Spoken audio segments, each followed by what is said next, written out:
We out west with it, where we live illegal, leaning off a leader, riding regal, tipping scales like Libras. Inhale, no L's, pulling out blocks like Jenga. In the rear of a Caprice's Billy Rims, flicking decent nonetheless. Nothing less than tens for the speakers. You'll hear us before you see us with beats that beat the streets up. Yeah. So try and keep up and keep it low key, cuz police try and treat us and keep us on a leash, cuz that's how they see us, thinking we nuts. Cuz we'll die for the ground beneath us, because this land made us. This land made of players that stay on paper.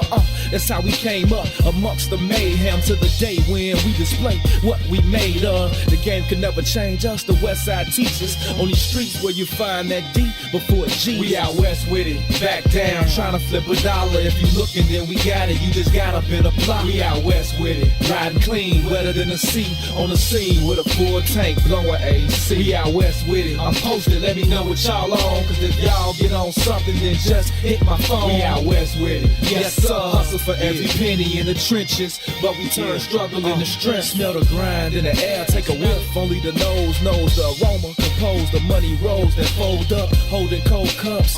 Searching for those that got the purple O's for the $4. And we could go nuts and stay at the stone like gross us, and post up with O's on the table like coasters. It's how the game coached us, made us all in the soldiers. Now that dough is the focus, so know that we own this. Molded by the hood role models, riding good, the latest model, drinking good, raising bottles like we just missed a pothole. You got to know that it's impossible to stop our flow. We've seen it all from watching cops reload 30s a dro while drinking the night away until the block got slow. You'll know as soon as you see us, we the ones laid back in the cut. My demeanor seems to always get me up. We out west with it, back down, trying to flip a dollar. If you looking, then we got it, you just got up in a block. We out west with it, riding clean, wetter than the sea. On the scene with a full tank, blowing AC. We out west with it, I'm posted, let me know what y'all on. Cause if y'all get on something, then just hit my phone. We out west with it, yes sir. Hustle for every penny in the trenches, but we turn struggle into strength. Yeah, home of the survivor, survival of the fittest in the town. It's wicked, you can J down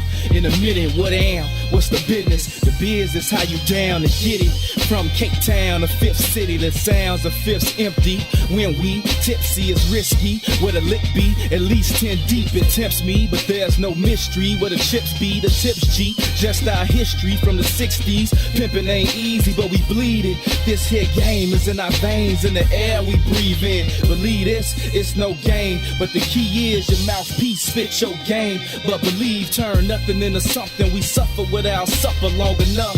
Struggling from summer to summer, the same place where the dope is sold. It's home to the Oprah show, the same place I know is home. We out west with it, back down, trying to flip a dollar. If you looking, then we got it, you just got up in a block. We out west with it, riding clean, wetter than the sea. On the scene with a full tank, blowing AC. We out west with it, I'm posted, let me know what y'all on. Cause if y'all get on something, then just hit my phone. We out west with it, yes sir. Hustle for every penny in the trenches, but we turn struggle into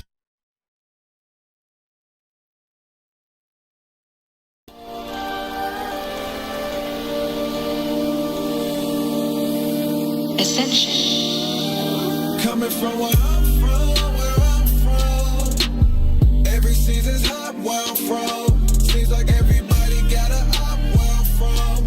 Niggas barely make it to the top where I'm from. Coming from where I'm from, still fooling. We done lost a lot where I'm from. Still watching for them niggas trying to plot where I'm from. Cause everybody trying to make it out where I'm from. Look, where I'm from, you gotta decide your own outcome. When niggas keep the peace like King and still move like Malcolm.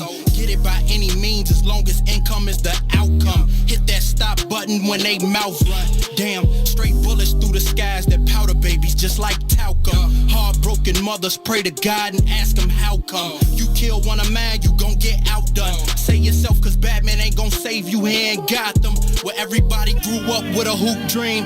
That ain't work, so now that brother out here trying to move peas. Shoebox stash and try and stack it up for that new V. Scat packs, Hellcats, SIT, that new Jeep. Ballin' like a school team. I get gone off one of them cones, stay in my zone, no 2-3. R.I.P. to all my dogs, this Hennessy hit concrete. Free my boys behind them walls until they see us all free. Till our day come, we gon' keep on ballin', chillin'. Coming from where I'm from, where I'm from. Seems like everybody got a op where I'm from. Niggas barely make it to the top where I'm from. Coming from where I'm from. We done lost a lot where I'm from. Watching for them niggas trying to plot where I'm from. Cause everybody trying to make it out where I'm from. I'm from the city of Faux now. Folks in mode now. Blocks they strolling while the cops patrolling. Or they in the trap trying to whip that baking soda. Kids gotta eat, gotta make payola. Try to survive in the windy city of Shy. Where even if you got a job, you finesse on the side. Cause they steady raising taxes and the rent's getting high. It's getting hard to get by, you feel that pressure apply. Got some weight on your shoulders and some stress in your chest. Eyes bloodshot red cause you ain't getting no rest. I feel your pain, but you can climb out them depths. I know it's hard stacking bread, paying off them debts. But stay focused and maintain and keep going. And watch the ones that you keep the closest. Never leave your circle open, cause a lot of niggas out here serpents. Snakes in the grass lurking for certain. From where I'm from. Every season's hot where I'm from. Seems like everybody got a op where I'm from. Niggas barely make it to the top where I'm from. Coming from where I'm from. We done lost a lot where I'm from. Watching for them niggas trying to plot where I'm from. Cause everybody trying to make it out where I'm from.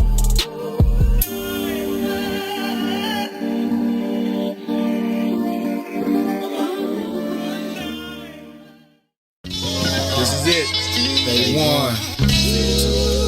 The red letter edition. Big Luda. We can chop it up, get our profits up, get this dust. If you just rotate with me, yeah. It's not a song, I'm trying to put you on to what I'm on, yeah. Before I finish breathing, I'm moving the masses like minister speeches, penning classics as I finish my thesis. Not a pastor or a preacher, my passion is deeper. Rapper / teacher, trying to master the teachings past the sinister streets and moving bags past the police is speeding fast in the evening. The truth is it's all about eating, but I'm feeding food for thought for those either fasting or feasting. Putting faith in my beliefs when I'm speaking, looking straight till I'm decent, at peace with no fear, believing it's real. I tell them it's heaven, but it's hard when you talking to niggas with no ears. From clouds of chronic coughing and sessions off, walking and stressing, straight lost in the essence. I pause for a second with my thoughts and reflections. I take my losses as lessons, but it's all just a blessing, and that's the mess. We can chop it up, get our profits up, get this dust. If you just rotate with me, yeah. It's not a song, I'm trying to put you on to what I'm on. If you just rotate with me, yeah. We can chop it up, get our profits up, get this dust. If you just rotate with me, yeah. It's not a song, I'm trying to put you on to what I'm on.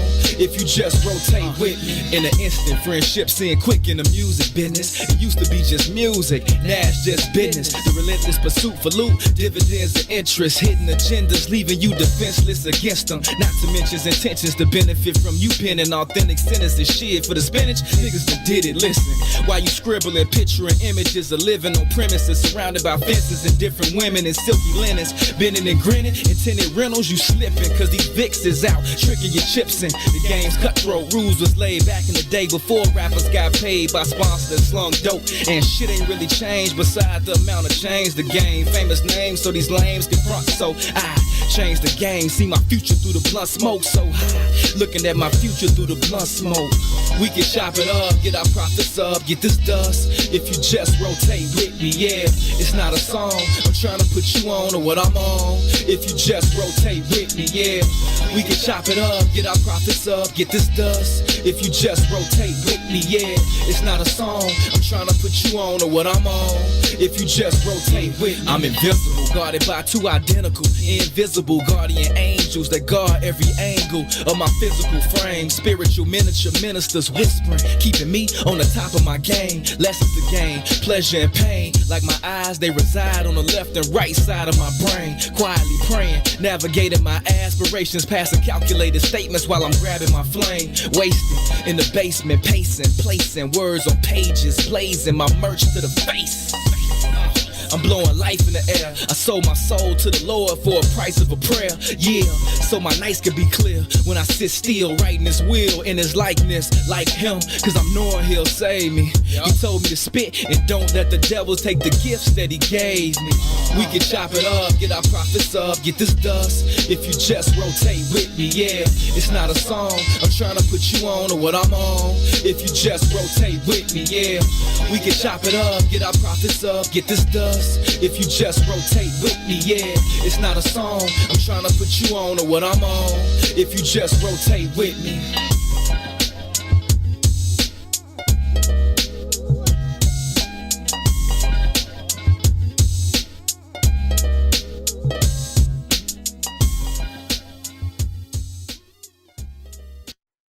Lillard, and I'm rocking with the Bigs. Hey, this is Jason Kidd, and we're rocking with the Bigs. I'm Chris Bryant from the Chicago Cubs, and I'm rocking with the Bigs. This is Mark Cuban, Dallas Mavericks.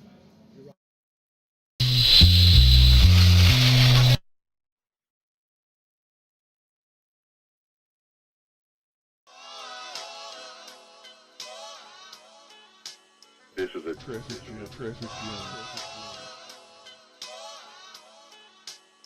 Traffic jam. Traffic jam.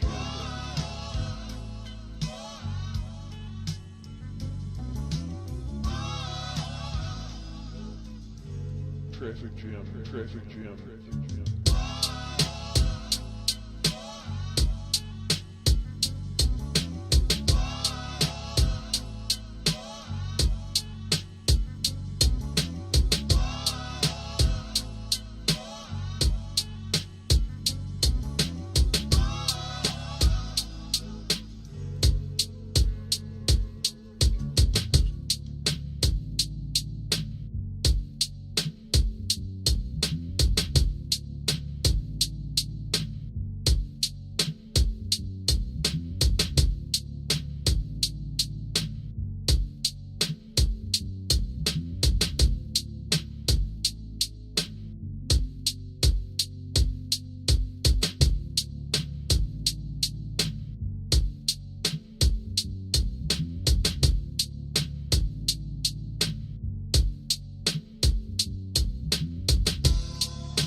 WIFTV-PM. Live from What's in It for the Black Media Studio, you're listening to The Bigs with Eugene McIntosh and Terrence Tomlin. Let's begin now.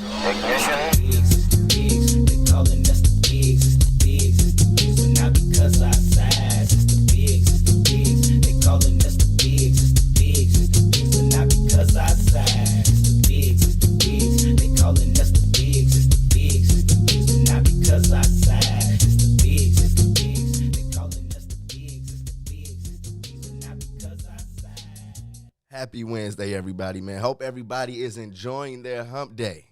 You're almost to the end of the week, y'all. Let's keep pushing through. But right now, it's officially time to jump back down on the soil. You are officially rocking with the Bigs. I'm your man, T-Time, riding as usual with my player partner, Eugene McIntosh. What down, my brother? What's the drawings? It is a beautiful day, man. I'm feeling very good, feeling refreshed. A few topics I'm looking forward to talking about with you today, man. But as usual, I'm happy to be back with family, man. Shout out to everybody that's tuned in and been rocking with the Bigs over here while we're at the West Center for the Black People Media Studios. Peace to the family members. Peace to the gods. Peace to the earth. Yes, sir. Shout out to the producer back there, our brother Ron. Ron Rilla. Yes, sir. Yes, sir. Doing his thing as usual. What's the Benoski? How y'all feeling today? Man, it's nice as hell outside, man. You know how I can always tell when it's super decent? What's the signs, man? When the multitude is out in front of the liquor store, bro. Oh, yeah. When I see the multitude out there representing. How early was they out there today? What time you see them? Man, I had to bust a move at like 10:30 this morning, so and I don't even think Rothschild's was open yet. They was waiting on that boy to open, and it was about at least 12 of the guys, a couple of the clucks. You know, everybody was out there waiting for Rothschild's to open. So that's when I know, we're approaching. Well, again, you never know about the shot. Yeah, it's teasing us for a second, but I'm definitely hitting the car wash. After this, I may have to do some cruising around. The weather's beautiful enough, Man, that car wash on 39th, next to the Mariano, across from the Marianos, next to that gas station. Yes. That car wash is off the hook. It's one of them drive-through car washes. Yeah. The hand washes that you got to kind of pull up to. Yeah.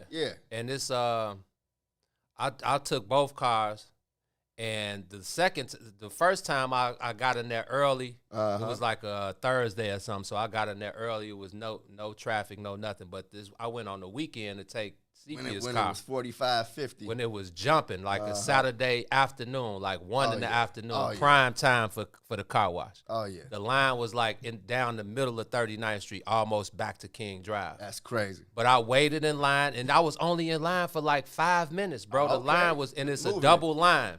So they got like double sides. So like double inside, 2 lanes. Outside kind of. Yeah, but you merge. Obviously you merge because it's only one car wash. But so you merge. But it moves so fast. There's a touch screen. So you select your wash and all of that. Word. Then you get in and there's a guy in there that's kind of, just making sure everything runs smoothly. I'm gonna have to check them out. You should. I've been messing with the South Loop hand car wash over here on what I think is State Street. It's a spot on 35th and Halsted too. Y'all should check out. I think I've been to that spot. The hand. Yeah, it's a hand wash spot. You pull them around the back. I already know. I used to do that years when I was really whipping though. I needed the hand car wash though because the bumper was so terrible. It may get ripped off in the regular car wash. Okay. So I had to go with the hand wash car wash. The hand car wash, they decent though. They take extra care of you, and if you throw them a nice little tip. They might throw you a little something extra in there. They might hit. See, I used to do it, man. See, y'all don't know. See, I used to do it when black gold. Oh man. When the black gold was it. Like if you had the black gold sent in your whip, and this is before not before the trees, because the trees been around forever. But I think the trees just came back. With the new flavors, the new car. I'm definitely a new car smell dude. What's the black one called? Black Ice. Black Ice. Black Ice. That's wicked too. That's my pops. No, exactly. Yeah, you. I'm from the era of the black gold, the spray. One shot of black gold. Good. For a few days. Man, Joe, yes, I'm back in. I'm from them days. Like I was getting my whip washed every week at least. Spray that black gold, and I'm good to go. So. Yeah, man. You know, that car wash on 39th, big ups to them because it's definitely a move, man. Oh, yeah, it's definitely about to be busting for them. And enjoy this weather, man. I seen all around the country they doing the dummy and opening back up. Texas then said you ain't got to wear a mask no more. Take your mask. Texas and who else? Texas and Mississippi, I think. Wow. Acting like COVID is over and no need for a mask. I don't care. I feel like I'm going to be wearing a mask for the long haul. You feel me? Definitely pass whenever the government officials say that it's okay. I feel like that means it's still not okay. Yeah, I agree, bro. I agree. But other than that, man, I'm definitely ready to talk a few things. But I got to check my man's temperature. Gino. Man, I'm going to check your temperature after you check mine, man. Come at me, bro. You always talking about checking my temp. I need to check yours. But, man, it was something funny. I was getting ready, doing my thing, just chilling, you know, checking out, listening to Maze, listening to Book of Dawn, just going through my emails, doing my morning thing, getting on the presser with David Ross, seeing what's happening with the Cubs today. And just going through my thing, I look up, it's like 12:15. I'm like, damn, let me hurry up, you know, eat, make a juice, do my thing real quick. So I go in my closet, and I'm looking around, and I'm like, what am I going to wear today? I'm like, man, what sweatshirts, what have I not worn? And then I thought about it. I'm like, why does it matter? Why does it matter, Joe? Like, It definitely doesn't matter. It's definitely more of an expression of self. Yeah, it's like, why does, you know, and it just had me thinking, like, outside of myself, and it's like, we all do that. Well, I know for sure I do that, too. I know you do. I literally did the same thing. I know you do. I'm like. But why? Who, like. So fresh and so clean. And I had to think about that, too, Gino, and that's crazy because I put up a lot of my shoes yesterday, like, I just put them back in storage, and I'm like, I'm just going, what am I pulling all these out for? You know what I'm saying? What am I switching up? Who am I impressing? Well, I'm going to work every day. Well, because y'all like nice things. And I feel like, and now this is interesting because I've been going through this train of thought with my nephew, with my baby nephew, and it's like, I don't want to tell him that I'm proud of him. I want to tell him that you should be proud of yourself. You know what I mean? I want his movements to be inspired by himself. You know what I mean? Not because he's trying to impress anybody from the outside. And that's the thing. You know? Because that's it. When I think about that, it's like, well, I don't want to be seen in the sweatshirt that I may have worn. I don't know what sweatshirt I had on last week. I feel that, you know what? I feel like it's always kind of you notice when you make those decisions. It's like, I don't care, I'm rocking this. I wore it a couple days, I don't care. There you go. Always notice it. You're like, damn, why do I notice it again? Why does it matter? Because I know I'm wicked. Thank you, bro. I know I'm wicked. I mean, I know everybody else probably knows I'm wicked. I've been wicked for a long time. I got a bunch of gear. I got clothes with this. I know y'all do too with this tag still on. Still got to pop the tag on. I got it bad, bro. Like, I don't even like wearing the same pair of shoes in the same week. Type shit. I wish y'all could see this. I know that feeling, Ron. But hey, come on, you know how I go. I got a pair a year. But yours are fresh. Mine, I got the Corey Gill. You know, I got my soles wearing off the like. Yeah, I remember those. You can't see my feet. Now, I remember when those were crispy. I feel you. But man, you can't see my feet, so that's different. But I'm just saying, I don't care, man. It's like I'm not trying to impress nobody. I know I'm wicked. My guys know I'm wicked. My lady knows I'm wicked. The people that matter most to me know I'm wicked. Check. And that's all that matters. So it was like, that's all that matters. I know I had this Sir and Madam sweater on at least in the last 3 weeks. And that mug is nice. There you go. I don't care. I want to represent my people. Mm-hmm. So, hey, man, shout out to Cousin, Autumn, and Brian, Sir and Madam. You had the wicked basketball joint on the other day. Shout out to B for holding me down. Shout out to leaders, my boy Corey. Yes, the guy. The original God, the streetwear God. And yeah, man, it dawned on me like, Joe, why does it matter, Joe? Who are you trying to impress? Nobody even cares. The people don't care. Gino, I told you when we walked in that we were on the same wavelength. Hey, this is crazy, bro. Me and this guy. Fam don't care. We don't care. When y'all come here, Herb, too, Maze, Ron, we all here. We come to talk to the people. Exactly. But it's funny, man. Every time, I swear to like the last 6 times, man, me and this guy have pulled up to this joint at the exact same time. It's like we both hit that same. I'm coming off of Michigan. I'm coming. You off coming of off of 31st. State Street. Yeah, coming off of State from getting off of 31st on the E-way. Oh yeah. And it's crazy how we always meet up right at what street is this? Wabash? This is Wabash. How we meet up right at Wabash and make the Literally turn at the same exact time, like the last 6 times. Same wavelength operating. You know what I mean? As a twin, I know what it's like, so I know what it is. You know what I mean? When you've been around somebody as much as we have, it just happens. You know what I mean? I was listening to some old Missy. It was like, we so tight that you get our styles tangled. That's kind of what it is. You know what I mean? We move, you know what I mean, almost at the same pace. So, yeah, Gene. Yeah, man. So now you done check my temperature. Let me check yours, man. What's the bid note, man? Gino, I'm feeling real good. I can't front it. It's a lot of good things going on in my personal life. A couple of cousins getting married, jumping the broom soon. Both of my girl cousins that I've had the beautiful opportunity to watch grow up are going to be jumping the broom soon. I've been seeing Chanel. I see her on her post. She gonna flaunt it, and I love it. I don't know if she's listening. She's actually out of town right now, and if she's listening, because I know that her fiance listens to On the Soil. Okay. So he may be listening. I want to say how beautiful she's been looking in her pictures. Teed up. Her skin is glowing. I'm so happy to see my cousin this happy. Teed up. Just makes me smile, man. So honestly, Gino, I've been waking up kind of in a euphoric kind of feeling because the things that matter most are going good right now, man. I've had a chance to chill with my nephew Sonny, and you know what that is to your boy. All day. As he's getting more comfortable around us and he's starting to let his personality shine, we're kind of trying to cheer him on to get those first steps out.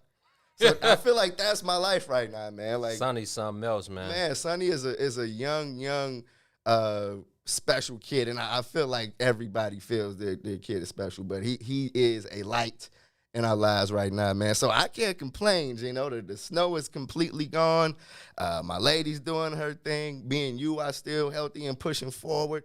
With opportunity laying in front of us, Gino, that's what's important to T, man. So my temperature, whatever will be good, I'm in that range.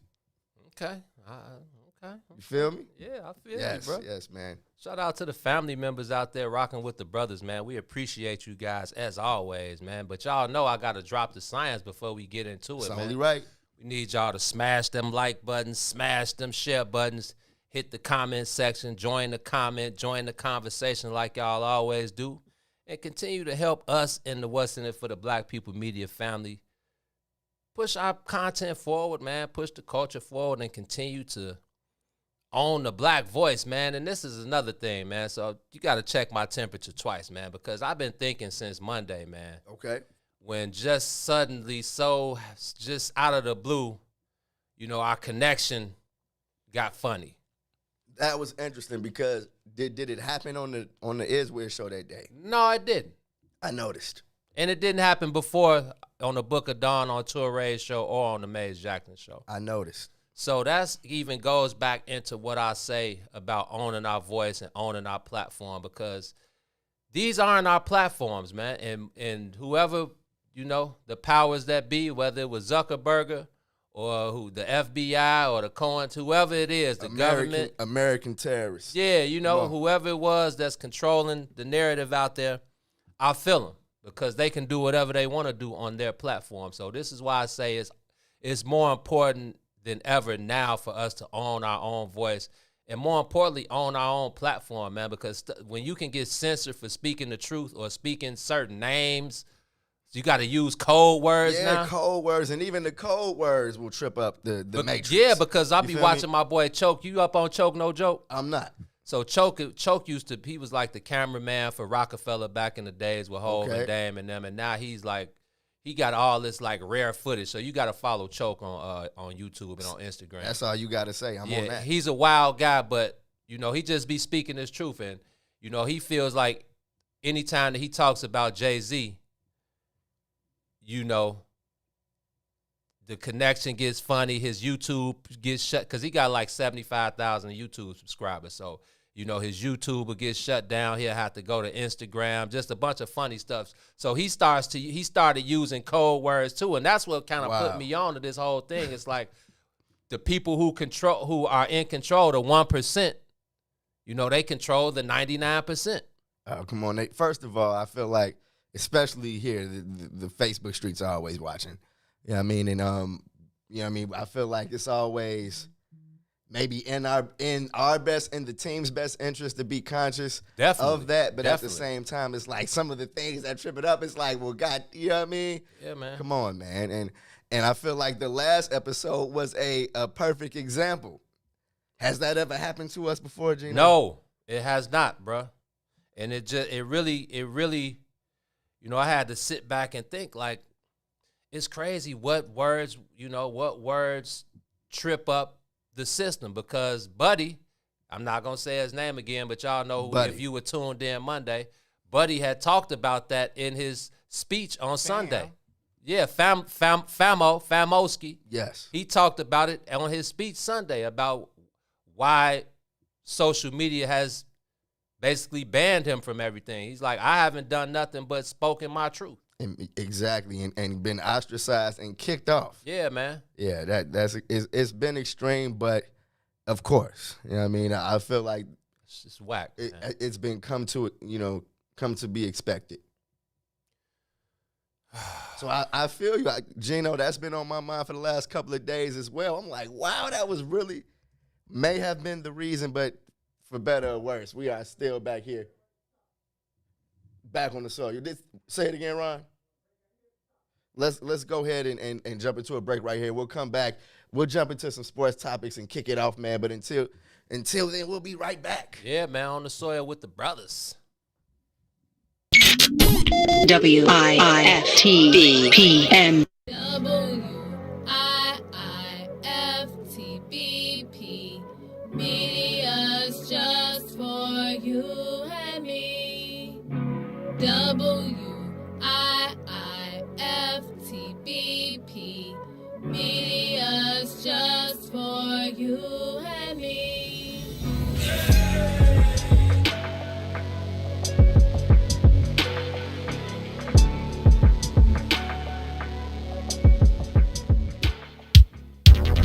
Parenting in a Pandemic, powered by the Chicagoland Mom Squad, hosted by me, Tennille Jackson. Today's guest will be Beulah McLeod. We know her and love her first and foremost here at What's in It for the Black People Media. We also know her and love her in the Chicagoland Mom Squad. Her life's work has been about leveling the playing field so that no matter what a child's zip code or economic status might be, he or she would have access to high quality education. What principles and values have been the most important for you when it comes to raising your daughter? First of all, consistency, discipline, boundaries, with a lot of love, right? So from the time Asia was young, like she had a bedtime. We would say that again out loud for the people in the back.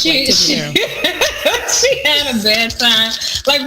And no matter, it's interesting because my ex-husband and I have been divorced for like over a decade now, but we tried as much as possible to kind of mirror each other in terms of routines and habits, right? Okay. So if she had a bedtime at my house, she had a bedtime at his house. We tried to do that in tandem. Exposure is key. So exposing her to as many things as possible, as many opportunities as possible, allowing her to explore as many of her interests as she wanted to. And I think that's paid off because she's a creative child who now, and you know that she started her own business during the pandemic and just found really creative ways to keep going. So I think it's important that if children have interests, that you allow them to explore them because you never know where they're going to end up or what they'll land on. And she laughs to this day and is like, Mommy, thank you so much for just letting me try different things.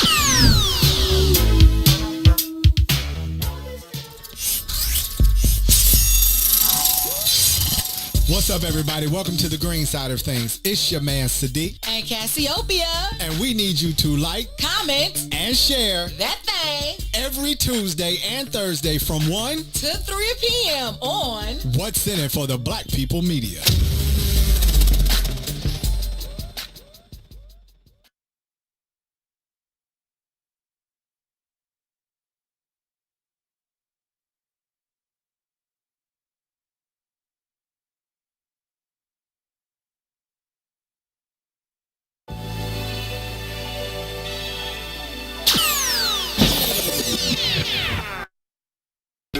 Yes, sir. This goes out to you. Y'all niggas ain't know nothing. Huffer than that stuff you stuff into your blunt, then front like you on something. Gone young and this is grown man flow. Busted like chrome thumpers that crush your bones in the dust dummy. I'm on something between the nonsense and gossiping. All y'all gon' honor Mick and stare in astonishment, cause the only consequence is unconsciousness. Competition is none. I am it, the one like point guards calling plays. Put your ones up while you wondering what's under my sleeve. Now see, the only thing you need to know about me is that he is in a dough like house keys. I silence all the liars with the lies they spit. I had to remind these kids what time it is. These lines I'm rhyming is like nines with little red lines lined up like linemen when you're lining in. Budget, the label, the records, the spins, the DJs, the meetings, the greed, the ends, the life, the love, the price to win. Cause these motherfuckers wanna keep me down. Yeah, it's no mistaking, you phony face it. You bogus, hating, overrated, knowing my name all over the place, lame. So you try to chase my whole fame away. I changed the game, I don't play with jokers, this my poker face, okay? Niggas talk how tough they is, not knowing who they fucking with. Till I muscle in and show these chumps what hustling is. It's just the beginning, I must admit. I don't spit the same huff, these knuckleheads be mumbling, but instead I'm pumping substances. Let me plug you in, this is day one, this is where your functions in. Some of my bitches tryna pull a stunt like this. Young punk, I'm the business low key in the cut with my cup holding my nuts like shit. What damn, what's the business? Get your weight up, Vic. Before I bitch press the index, I shake up with the budget, the label, the records, the spins, the DJs, the meetings, the greed, the ends, the life, the love, the price to win. Cause these motherfuckers wanna keep me down. Yeah, look, I face the odds by the grace of God, starving days apart just to make my mark in this game full of lame snakes, fakes, and sharks, and these hate marks that break on the day I fall. Nah, I toast to y'all while I drink this dark and flame this jar that keeps me sane and takes away my scars. I'm what the game's been missing, a needed change while they seek fame with fiction. McAngelo paint pictures, yes sir, now you reach the ceiling. Angelic with the flow like I was christened by Christ himself. Truth be told, all y'all foolios in the studio like your music cold, you must be tooting blows. I be laughing, passing grass, asking who it's on, cause I'm super blowed off that fruity dro. My mind's a mess, so if they ask how I OD, I was high off a line of that SC. The budget, the label, the records, the spins, the DJs, the meetings, the greed, the ends, the life, the love, the price to win. Cause these motherfuckers wanna keep me down. I'm rocking with the bigs. Hey, this is Jason Kidd, and we're rocking with the bigs. I'm Chris Bryant from the Chicago Cubs, and I'm rocking with the bigs. This is Mark Cuban, Dallas Mavericks.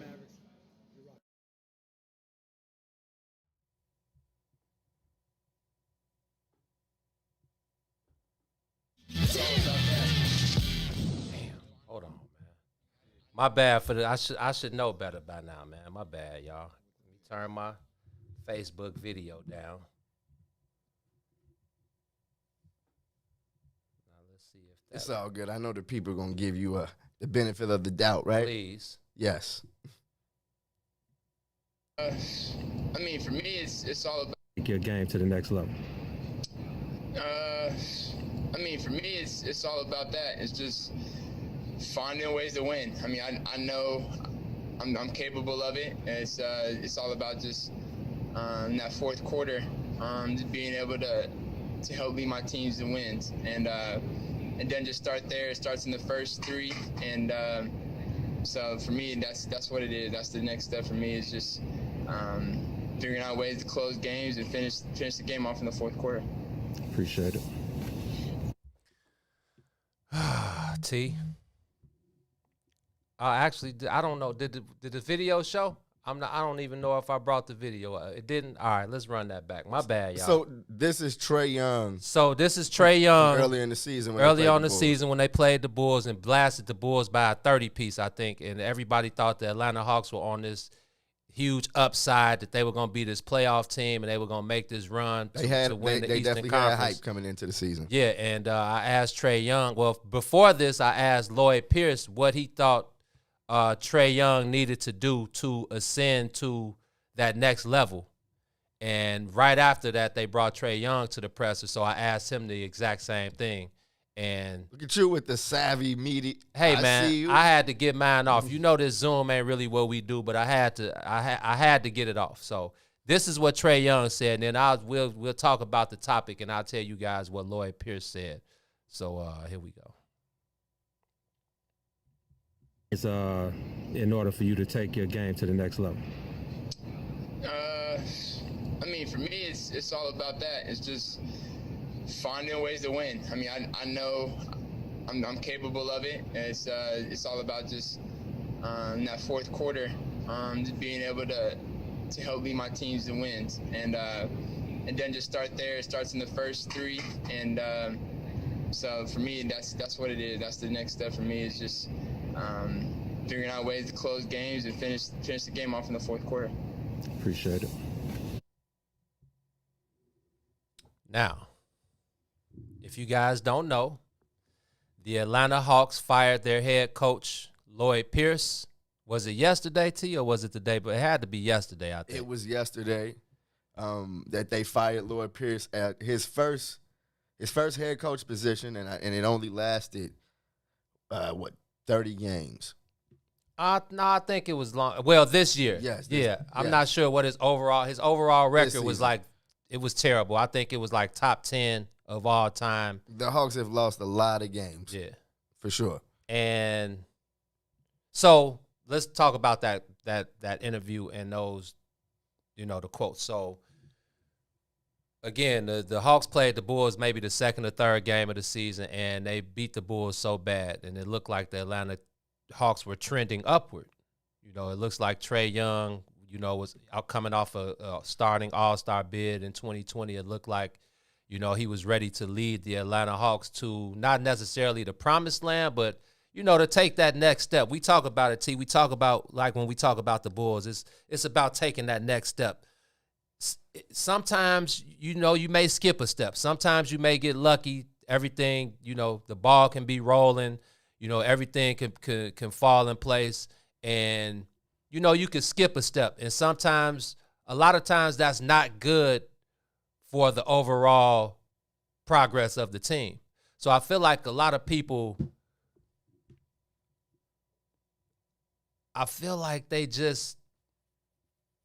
they were moving too fast with the Atlanta Hawks.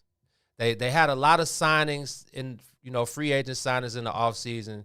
Rajon Rondo, Chris Dunn, Danilo Gallinari. I forgot the guy who they drafted with the 6th pick. Chris Dunn, who hasn't played a game this year. Rajon Rondo, who's looking like washed Rondo. Danilo Gallinari, Gallo, who looks like a shell of himself. The rookie who came in with a stress fracture, so he hasn't played all year. And the Hawks have basically underachieved. They started off hot, but they've underachieved, to say the least. And it all started with the rumblings about John Collins and Trae Young not seeing eye to eye early in the season. And it started even before then. John Collins went to Lloyd Pierce and said, man, I don't like the way the offense is being run with Trae getting all the looks and him basically being the focal point of our offense. And, Lloyd Pierce, a lot of the guys, and this is, we talk about this being a players league. I feel like this is an example, a prime example of it, because if the players vouch for Lloyd Pierce, then he would still have a job right now. So it's obvious that Trae Young, John Collins, I heard Cam Reddish was another guy who felt like, he wasn't being heard. He felt like Lloyd Pierce was always on his heels, always blaming him in film sessions and stuff. But going back to the video that I showed before, they brought Lloyd Pierce to, they bring the coaches to the press conference first. So I asked Lloyd Pierce, like, well, man, coach, what do you think Trae Young needs to do to ascend to that next level? He said, man, it's a laundry list of things. And he just got to naming, he named like 7 different things, which I agree with. Fast forward to Trae Young, and they bring him to the presser, and you heard what he just said. He said, man, the only thing I need to do is win games for my team, which I agree with. But in the midst of all of that, the things that Lloyd Pierce mentioned that he needed to work on, the things that help you win. There you go. So I felt like they were both right. I would have loved to hear Trae Young delve deeper into that because that's what you want. You know, you give kind of these level questions, and you kind of hope that some of these guys will expand on it. Now, we've been around long enough to know. We have never really talked to Trey, so I was just kind of testing the waters to see what he was going to give me, and he gave me exactly what I thought he was going to give me. But I feel like Lloyd Pierce was on point. But another thing that never came out until yesterday was Lloyd Pierce said he wasn't feeling the way that Trae Young was playing the game as far as like drawing, you know how he draws those fouls, the pick and roll, they driving and he stops on a dime and then the player that's coming behind him basically runs into him and he throws it up and gets to it. And Lloyd Pierce said he wasn't really honoring that. That's not the game that he wants Trae Young to play because, again, certain players can play that way and it won't affect their overall play. I feel like Trae Young relied on that way too much. Now, he would get to the line 10 to 12 times.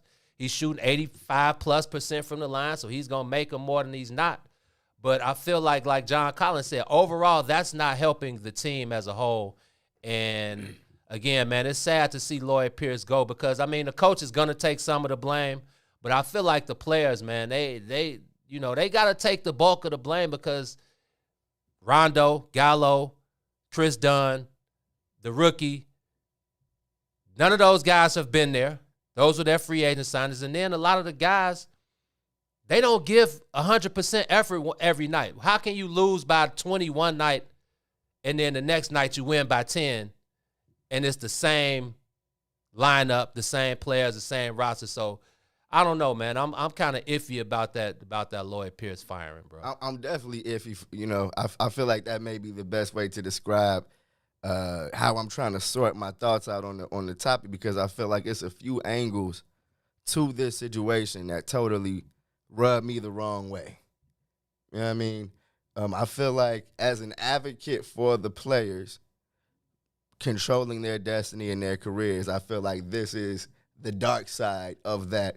And what I mean by that is that you have players who haven't proven anything in this league, obviously having the power or a big enough voice to affect a coach's career. And what I mean by that is, you know, that even if Lloyd Pierce gets some of the blame and it's really Trae Young and these guys' fault, this is going to follow Lloyd Pierce the rest of his career. Right. Yeah, I mean, this is going to be a taint on his reputation or his record in his attempt trying to get back to being a head coach for the rest of his career. And I have a problem with that. You know what I mean? Because in what era don't you listen to your coach? You know what I mean? If there was some differences between Lloyd Pierce and Trae Young, then isn't that supposed to be worked out in-house? And then from the other angle that I'm like kind of disturbed at is the ownership angle that you touched on. Yes, the ownership had high expectations. They were looking to go from lottery to the playoffs. Right. You know what I mean? And so you bring Lloyd Pierce in, I feel like a guy that is easy for you to make the scapegoat. You know what I mean? So I feel like this is what you get when you got a bad ownership group that isn't really making decisions with a clear mind. And then at the same time, I'm wondering where the order is going to come from.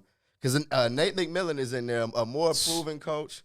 But I still don't understand why you even bring Lloyd Pierce in if this is how you're going to have him leave. Right. You know what I mean? And now I'm looking at Trae Young because I feel like ego. Yeah, but that and is like, okay, is this the kind of player you want to be? Like you'll be stuck on teams like Atlanta for most of your career.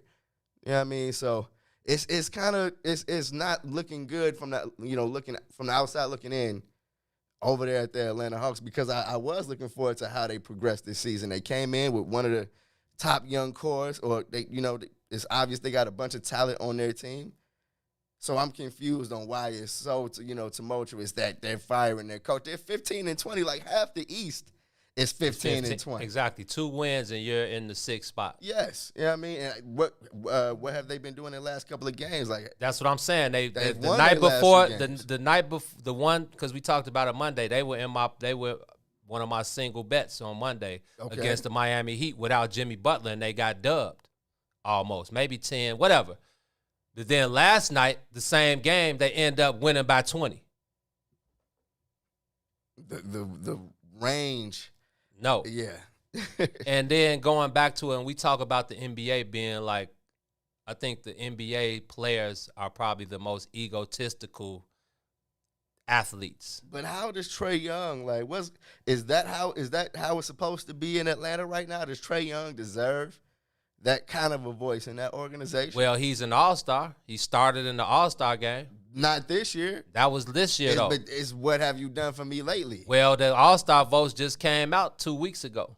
So going from his all-star starting appearance last year up until he was not voted in this year, people would probably thinking Trae Young was going to be a starting guard again on the all-star team. Facts. So, yeah, that's the leverage. That was how it was going to be for a few years. That's the leverage that he has. So, again, going back to that, so this is one of the things we talked about earlier on the soil when we talked about the Brooklyn Nets when they got James Harden. And it's like, okay, Steve Nash has the hardest job in basketball, not managing the talent, but managing the egos. Now, obviously, these are guys who KD's a two-time champion, a two-time MVP. Yeah. Kyrie Irving is a champion with Cleveland. James Harden is James Harden. He's one of the best players in the league. Period. Hands down. So I feel like those guys are grown enough men and have been around long enough to be able to manage their own egos.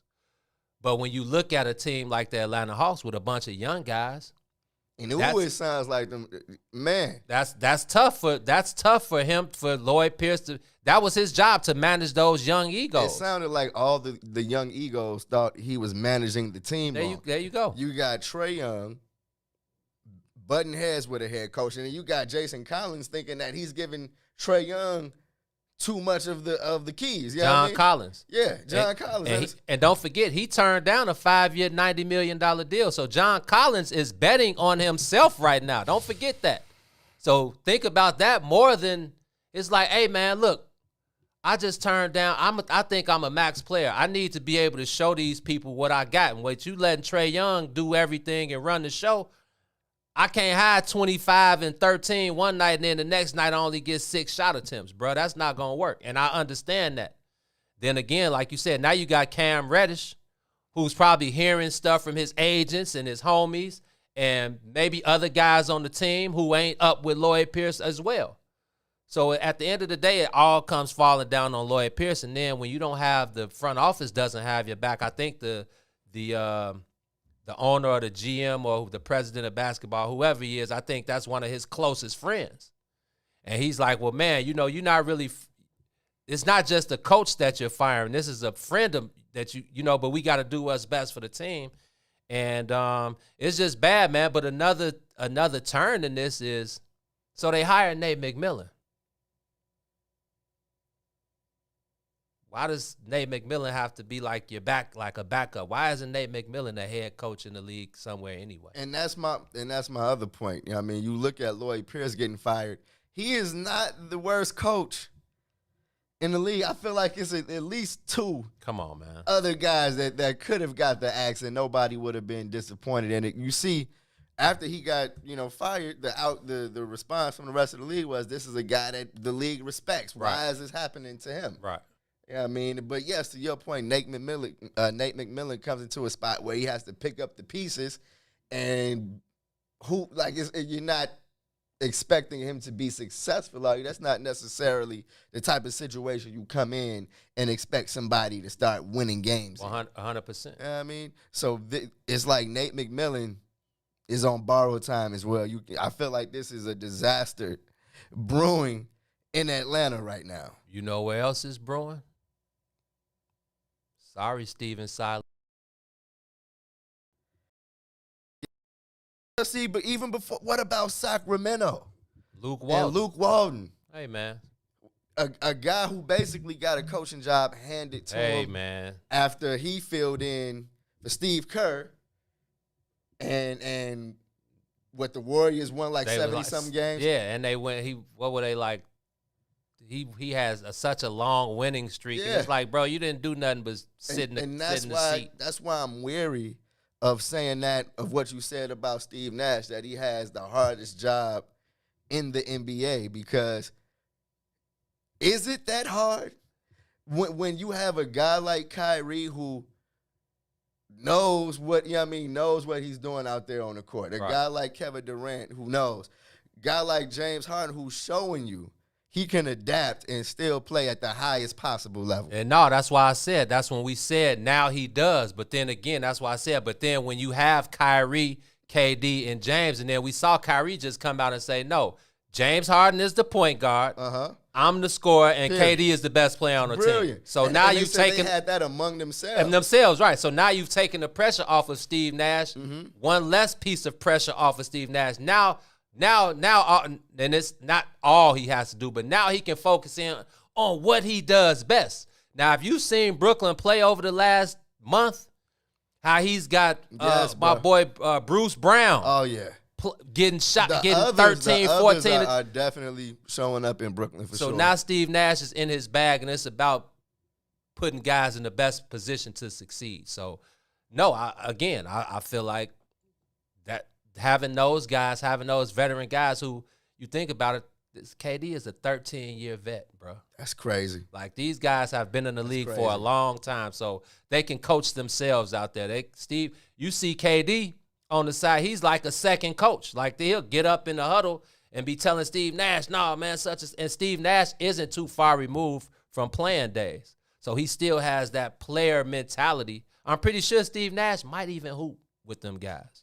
That's interesting. You know what I'm saying? And I'm trying to figure out what the disconnect is, because I feel like those are the greener pastures of the league. When you got a guy like Steve Nash coaching the three-headed monster that's Kyrie Irving, James Harden, Kevin Durant. But guys like Steven Silas, guys like Lloyd Pierce, and now Nate McMillan are tasked with trying to bring young players into this league who don't care about their reputation. At all, bro. Don't care about what they've done in the league. At all.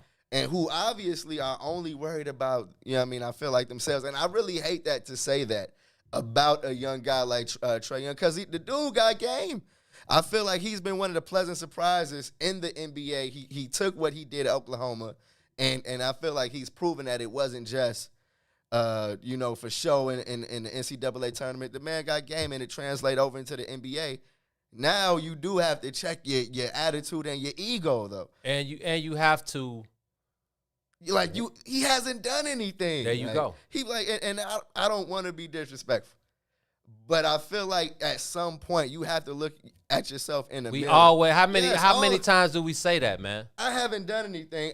Let me get back to work, and the situation is what it is right now. Lloyd Pierce is your coach, fam, and I'm sorry, LeBron. Who was coaching LeBron?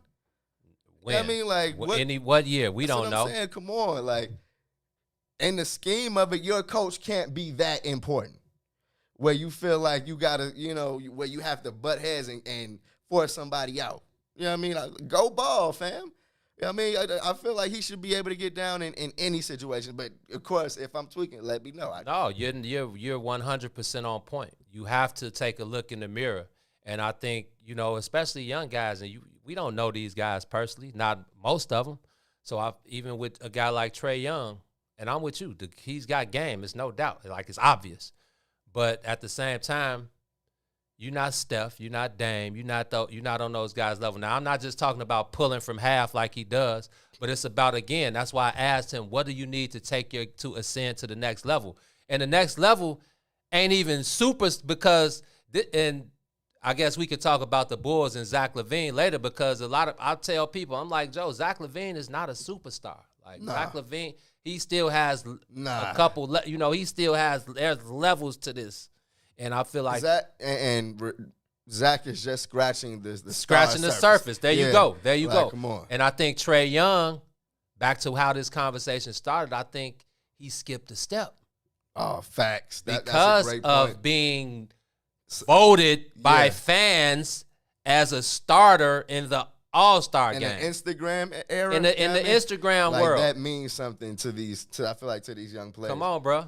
To your point real quick, something that you said earlier on in this conversation, if the players had come out and had his back, he would be coaching the Atlanta Hawks right now. I feel like the conversation of black coaches, especially in the NBA, is peculiar because you have the fans and media who are wondering why black coaches don't have the support and in turn get the top jobs that we see white coaches get. Yep. But then when you look at how the players handle it, they do not support at all these black coaches. At all. Why are you having a public battle with your head coach if we're supposed to start having some respect for black coaches? You know what I mean? Or if we just willing to flush them down the toilet like the Atlanta Hawks just did with Lloyd Pierce. I feel like these young players really do have to look in the mirror and understand the ramifications of these of these situations, bro. You think Lloyd Pierce is gonna get another job, head coaching, and soon? As quick as somebody like he'll be on somebody's bench, exactly, like Jock Vaughn, as and quick like as the somebody rest of the like guys. Luke Walton got it. No way. Or remember Vinny Del Negro? No way. Come on. He'll be on somebody's bench, man. And with the league being the players making up 75+% of the league, then when you look at the coaches, and there are only like 7, maybe 8 black head coaches in the league, that's a problem. And it's a problem we've talked about in all other sports with the Rooney, all these rules they put in place just to kind of appease the fans and make that teams don't even care about it anymore. At all, man. Rooney Rule, what's that? So, yeah, I feel sorry for Lloyd Pierce, man. Hopefully he'll get another chance. I'm pretty sure he'll end up on someone's bench. But these players, man, they got to know thyself, man. You got to have a knowledge of self. You got to know that y'all are in this together, man. If there's a problem, you keep that behind. Y'all work that out. These young guys, that's why these vets are needed, guys that teach these guys how to be professionals, man. Thank you, because I hope they know that they're next in the blame game. Now that they got the coach out of there, they're next.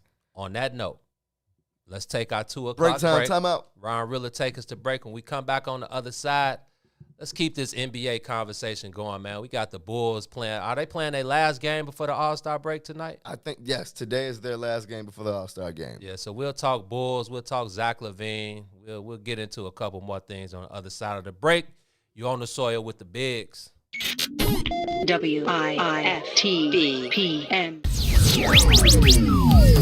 All right, well, Angela Oya Fumike. As you know, this is I Do, I Did, I Don't on the What's In It for the Black People media. Start our way into this journey of divorce and healing. So we came together under a survival mentality, not under a friendship of being in love. First being friends and then being in love, or growing in love. We came together under, we're trying to survive, we're 2 kids trying to survive. Okay, we're going to survive together, because if you're handling this end of the survival and I'm handling this end, years that you've accepted this is what it's been, and now you've made this decision, and he wasn't there. He wasn't even seeing that you were done. Here's what it was. Just like I ignored on the front end that he didn't love me like that, he was so disconnected from me by the point when I decided to leave that he didn't see the writing on the wall. Wow. Just didn't see it.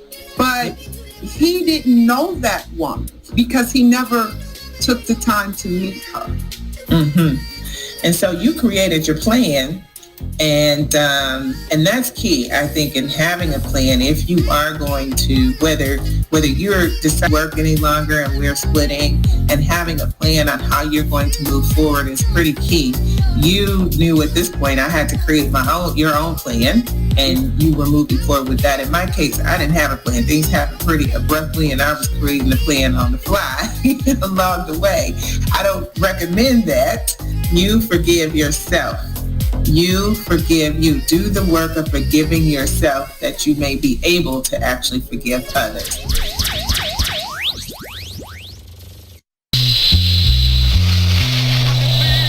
Shout out to the Bigs. They just wrapped up another edition of On the Soil. They talked to Eric Davis. I didn't know that brother was like all that cold. I didn't either. You know, Gino is the baseball guy, expert, right? So whatever he say, that's how I'm rolling. So just hearing how he's been talking about him since they actually scheduled that interview made me like look like, how cold was this dude? It's legit. Shout out to Don for the guest look. Yeah, Don is the deal, G. Guest look is outrageous. Don is the plug. Fellas, I'm ready to get up and do my thing. She is the plug. Don is dead at the plug. Gino and Mace. Why are we being left out over here? Well, That's not really true. Okay, well, break it down for me. Oh, a wise guy, eh? What she do? She set us up with Scoop. Okay. I've had Scoop's number for a while. Salute. But even like my associates with, Don is like, boom. You know what I'm saying? So I be like, hey, let's get you on the show sometime. I'm like, yeah, let's set it up. You know what I'm saying? Let's talk about it. We'll do. Don like, hey, yo, I need you on the show tomorrow. Like, okay. Sit your $5 down before I make change. Like, it's different. It's different with the big little sis, man. The last of the Gambinos or something. For real. She about that action. So shout out to Don, man. Shout out to the book of Don. WIIFTBPM.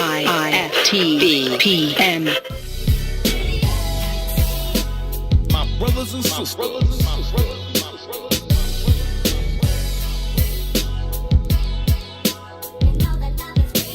My brothers and sisters.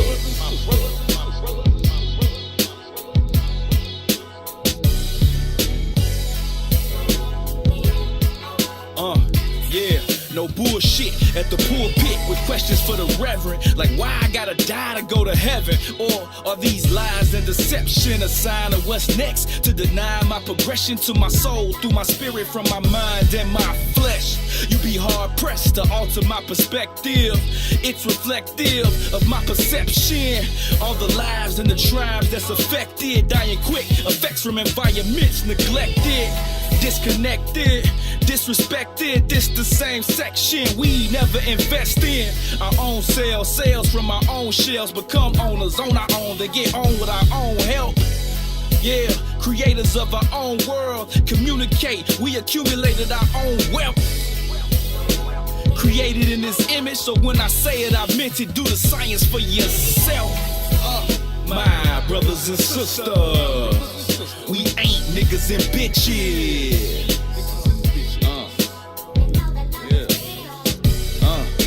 My brothers and sisters, we ain't niggas and bitches.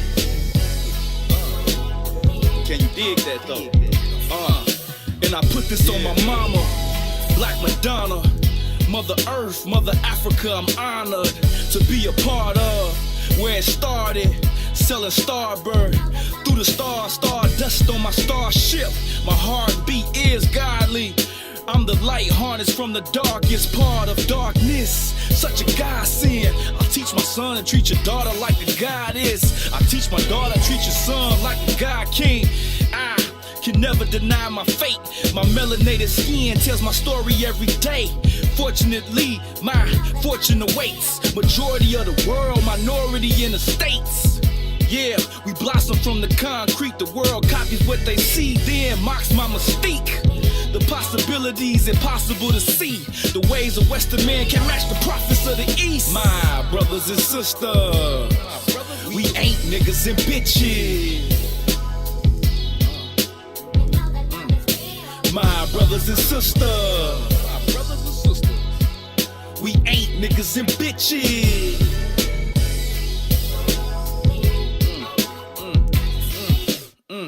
Young brother, young king, you're a genius. Young sister, young queen, supreme beings. All you have to do is believe it. All you gotta do is believe it. Young brother, young king, you're a genius. Young sister, young queen, supreme beings.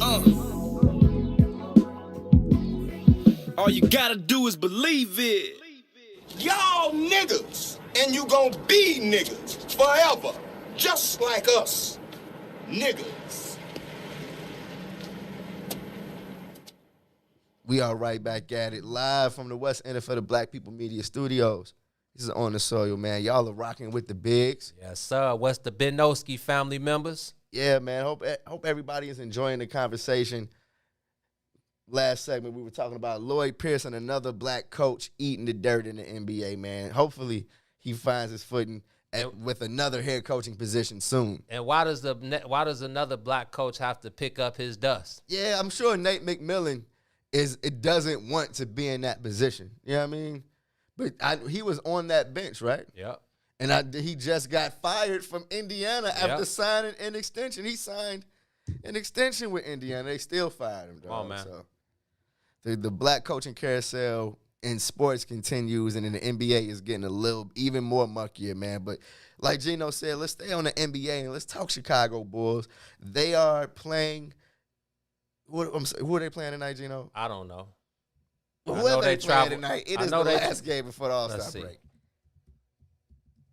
I got ahead of myself and was looking down the line of the schedule, but they have the New Orleans Pelicans in New Orleans tonight. They're facing Zion. Lonzo, who we talked about last episode, has been catching fire. He had a full line last game. I think he had like 25, 7, and 8. Led the NBA in 3-point percentage in February. Absolutely. A decent test as the Bulls get ready to head into this kind of makeshift All-Star break where Zach LaVine is going to be an official All-Star, and I don't know if you saw it, he's going to be in the 3-point contest again. Zach is? Yes. So he did take that yes. And before we get started, man, I want to say I want to shout out my boy Dame Lillard, man. I know he's going through some things. I saw that today, man. You know, and this is again, T, what I've always stood on more than his game. I feel like his leadership quality is undervalued most, and I'm sure, and it's no disrespect to any other players, but I'm pretty sure most players in the league would have taken time off for, you know, the things that he's going through over the last few months dating back to 2020. And I talked to I was telling Chris earlier, and you know, like we talked to Lotto, and you know, I may have a little conversation here or there, or a text or something, and a lot of these things I wish we could speak publicly to the people, but you know, the handlers, the agents, the everyday people, you know, they're so territorial that, you know, a lot of our conversation and dialogue is off the record, so we can't make it public. Oh yeah. But you know, I just wanted to get that off, because it's because we can get to the Bulls. We got enough time. I feel like you bring up an important topic, man. I feel like with the Dame situation, or what I read about Dame and what he's been going through over the last couple of months this morning, it's another example, and it just makes me feel like fans ask too, or they demand too much of these athletes. You know what I mean? Why? And yes, it's their job, but why does Dame have to, you know, put on the jersey and perform under those kind of pretenses? He deserves some time away when stuff like that is happening. Now, anybody goes through something like that. You know what I mean? And we just saw DeMar DeRozan take a couple of games off. His father passed. But did you see the embrace from Kyrie? Because they played Brooklyn his first game back before the game started. Kyrie, so that was his first game back? That was his first game back after his father passed. Wow. He had spent the last 2 or 3 games off. He didn't travel with the Spurs. Okay. And the first thing that happened when he got back on the court was Kyrie giving him a big hug. And that's special. I feel like that is, at least from my perspective, bigger than the game, it's bigger than the game, and it's more of what the kind of treatment athletes need. You know what I mean? Instead of telling these guys, go strap up, hit the hardwood, and go for 30. You know what I mean? It's like, gee, you need a hug, fam. You know what I mean? I don't feel like you know what I mean? What did Kanye say? You can still love your man and be manly, dog. Yo, DeRozan needed a hug, and obviously this man, Damian, you know, Lillard, who has been balling on another level, to be doing it with that, you know, on the back of his mind, I'm sure it only makes you appreciate what he does more. I remember a couple of years ago with Isaiah Thomas and his sister passing away. Yeah. You know, him losing, you know, being emotional on the sidelines the way he was and coming out and having the type of game. And yes, the game can be an outlet, a way for you to get away. Right. You know what I mean? But at the same time, you still got to get back to those emotions. You know what I mean? And that's one of the things Dame said is like, you know, the game has given him so much, and this game basically takes care of the people that he loves. So and we talk about it, T, it's those 2.5 hours that most of the people, that's all you get to see. You don't get to see the other 21.5 hours of the day that these guys live. And Dame's like, yeah, I'm emotional. He's like, I'm not physically tired, but I'm mentally tired.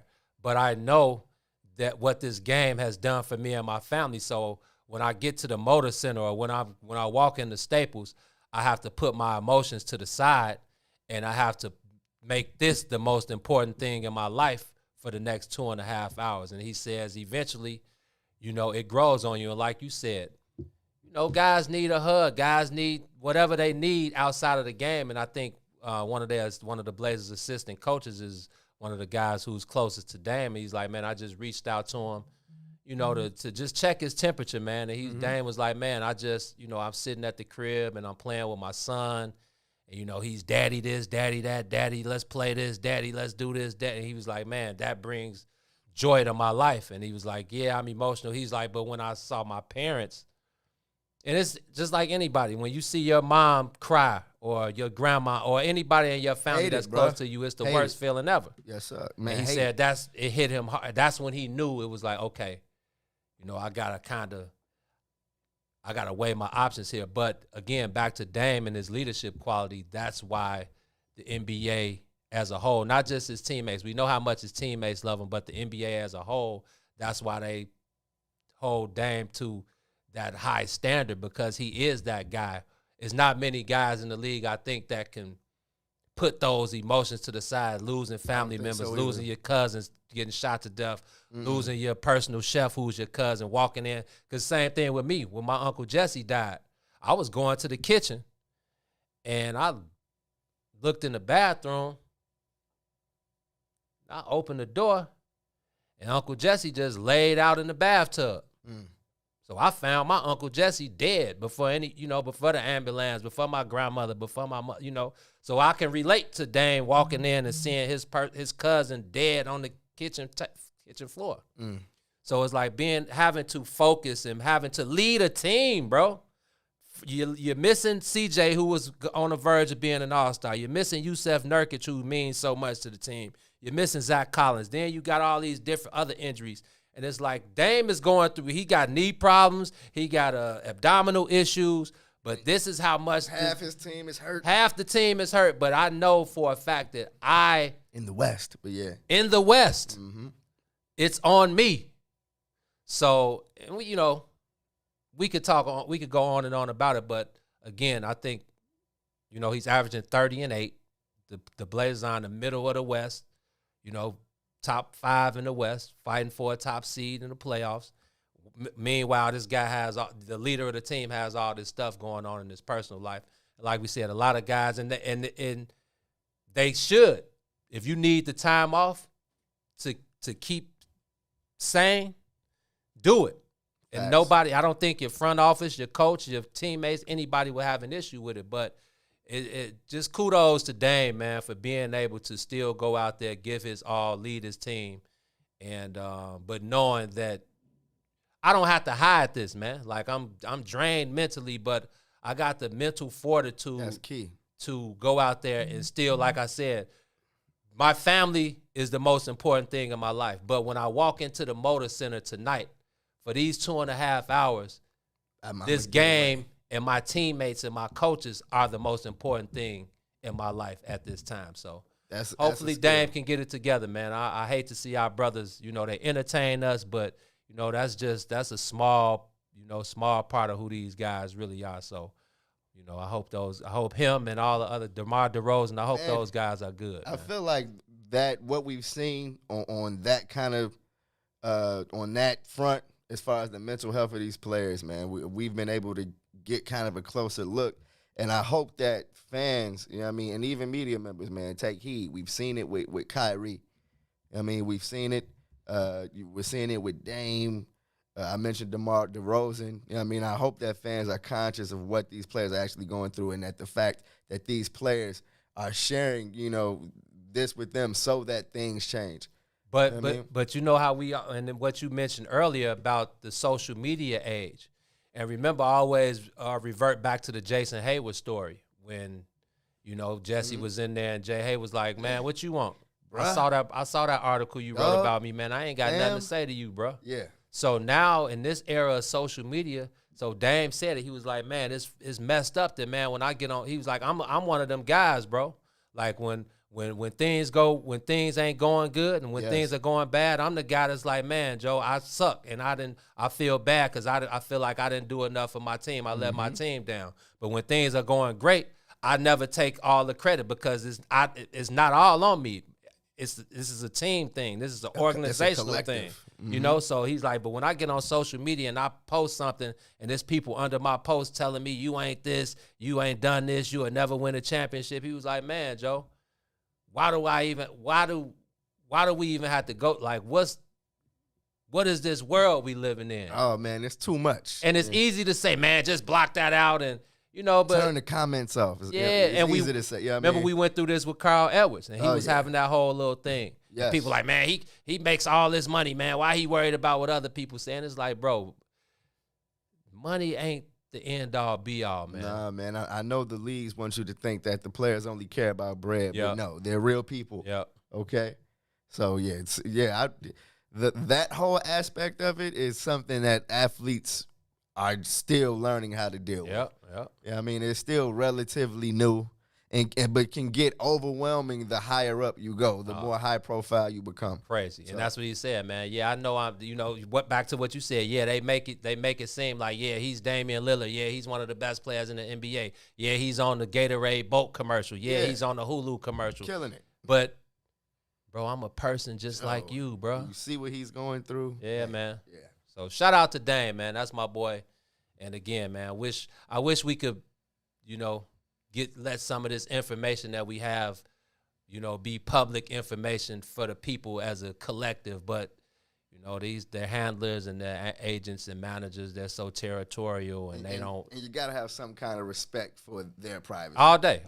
And not just that type of thing, but just conversations in general that about stuff being off the record. We can talk about it amongst us, or we can talk about it through a text or something. Yeah, exactly. But putting it out there on Facebook or out there on Twitter, sometimes it's not. That goes against the code. That's a personal relationship that we have, and it's like I don't want to.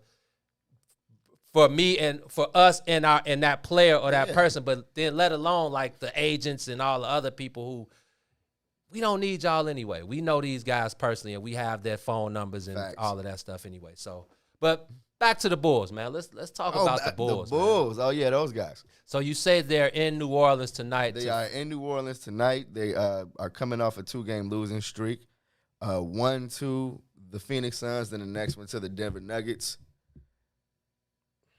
So they're in a position where I wanted them to get close to 500, but unfortunately, they're what? I'm pulling up their record. They are 15-18, 3 games under. And still in what place in the East? I feel like they've dropped out of the playoffs. Let me go to my other tab. The jockeying for position, though, in the Eastern Conference is ridiculous. A 2-game, 3-game winning streak, a 2-game, 3-game losing streak could take you from 6 to 12 in no time. Pulling it up. The Eastern Conference, the Bulls are currently in 10th place. Wow. From 6 to 10 with 2 losses. From 6 to 10. They are right behind the Charlotte Hornets, a half game behind them, and they're tied with the Indiana Pacers. So run down 1 through 8. 1 through 8. Philadelphia, Brooklyn, Milwaukee, Boston. But I'm breaking because it is a big fall off. The Milwaukee Bucks are 21-14 and the 3rd seed. The Boston Celtics are the 4th seed. They're 18-17, 3 games back from the 3rd spot, which is the biggest difference in between the first 4. 1, 2, and 3 are all either tied or a half game separated. After that, you got the New York Knicks at the 5 spot at 18-18. Wow. The Toronto Raptors at 6 at 17-17. The Heat are 17-18 in the 7th spot. And then you got the Hornets in the 8th spot at 16-18. The Pacers and the Bulls are tied at 15-18. Then you have the Hawks, who just fired their coach. They're right there in the playoff hunt at 15-20. And then it's another drop-off. You're talking about the Cleveland Cavaliers are 14-21. The Magic and the Wizards at 13-20. The Magic are worse than the Wizards? The Magic are worse than the Wizards. They have 2 more losses. And the Detroit Pistons. Yeah, we don't even need to talk about them. 9-25. That is some terrible basketball in the Eastern Conference.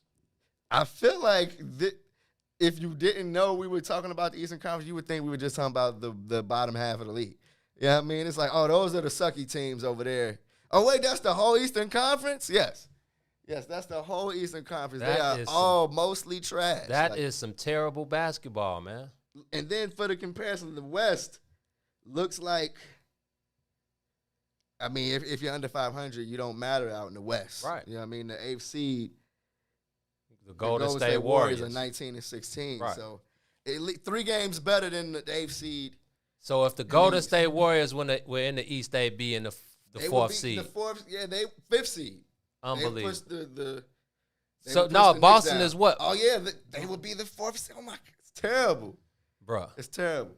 Some trash get ball is what we call in the Eastern Conference outside of those top 3 teams. So how does that alter how we look at the Bulls? Like, what is the correct lens to look at them from? I told y'all my stance has not changed all year, man. They've improved. They have improved, but that is one of the worst teams in the league. Boosie, that is some terrible we calling it trash get ball is what we're calling it.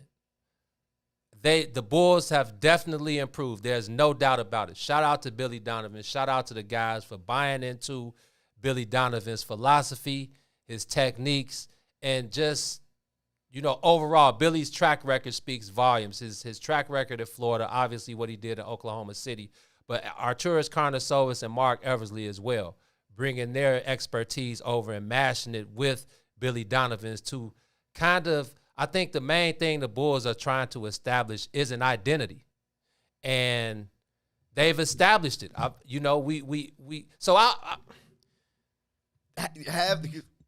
They're establishing it. They haven't established it. Yes. Thanks for checking me right there. They're establishing it, and what I think they're establishing is we're gonna play hard every night, and if you don't hold yourself accountable, that's a good. I will, and I don't have a problem benching you guys.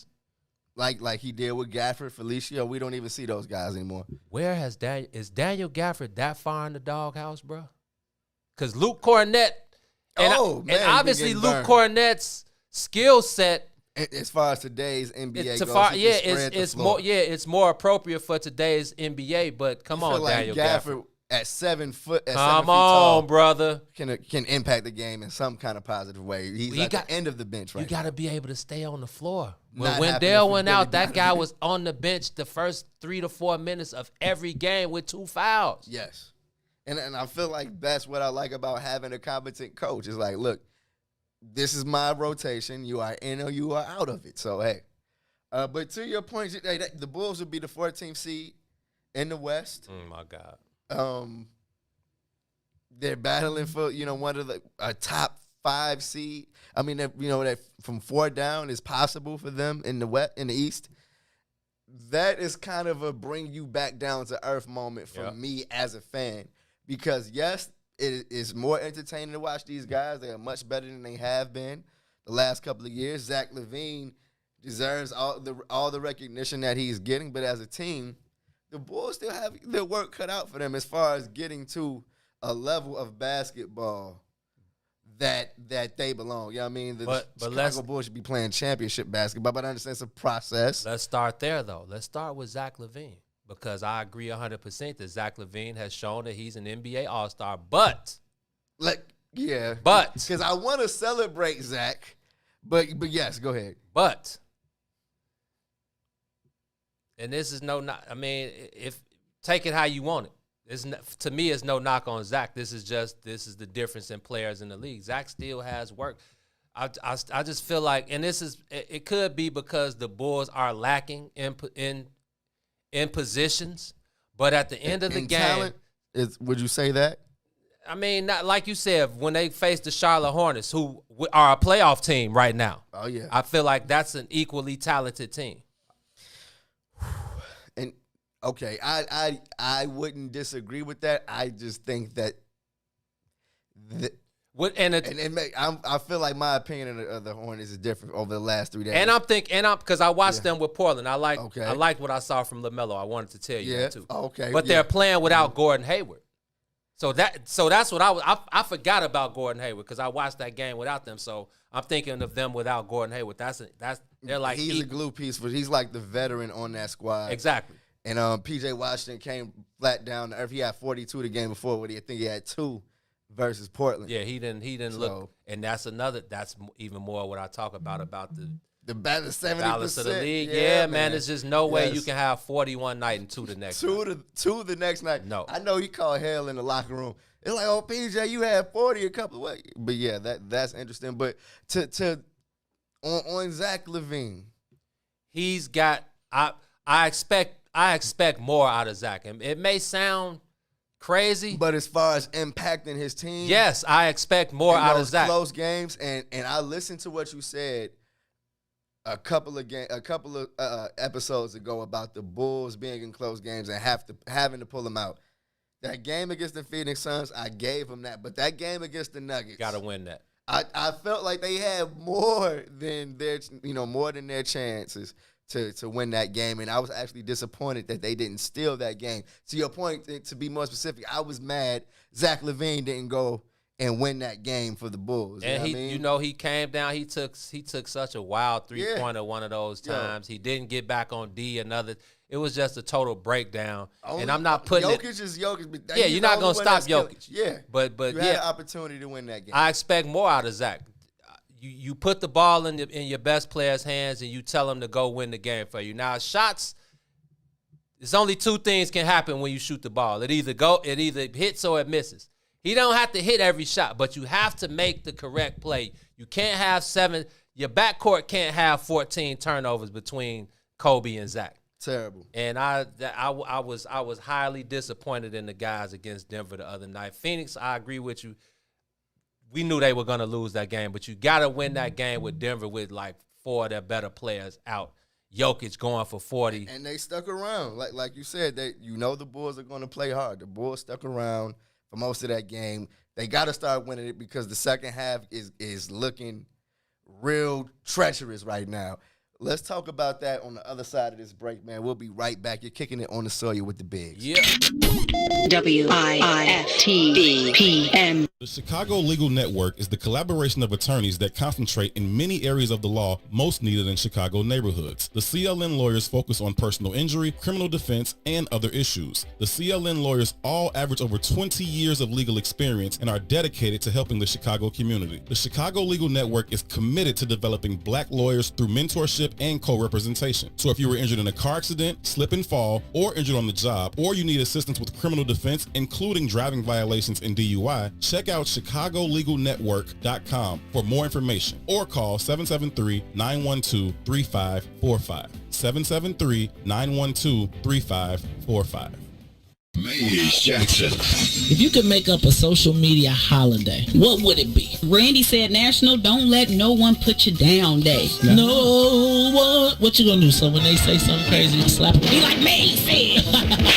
Randy said a Jukathon Day. Man, we about 60 years old. I be done had a heart. You gotta get your heart rate up. Okay, not that far. Yeah. All right, Mario said my favorite one. My friends and I do what we call National Call Off from Work Day. As a business owner, I don't. You don't like that? Yeah. I don't like that. Because I'm the boss of this thing. We got Marcus Garvey Day from Remy too. Oh, Marcus Garvey Day. All right, what will we do on Marcus Garvey Day? Call off from work. I'm going to need you to go ahead and come in tomorrow. That would be great. Okay? Yeah, right. Every black holiday has something to do with calling off from work. You're cool. I'm out. How about National Join a Positive Black Organization Day? Because I don't want to be recruiting. I don't want to be recruiting and the brothers be like, thank you. Thank you. How about National Tell White People the Truth Day? Tell them how you really feel. You can't handle the truth. Why don't we call that National Black People Get Locked Up Day? I'm going to tell them there's an African-American man threatening my life. Hello. The most dangerous show in the morning.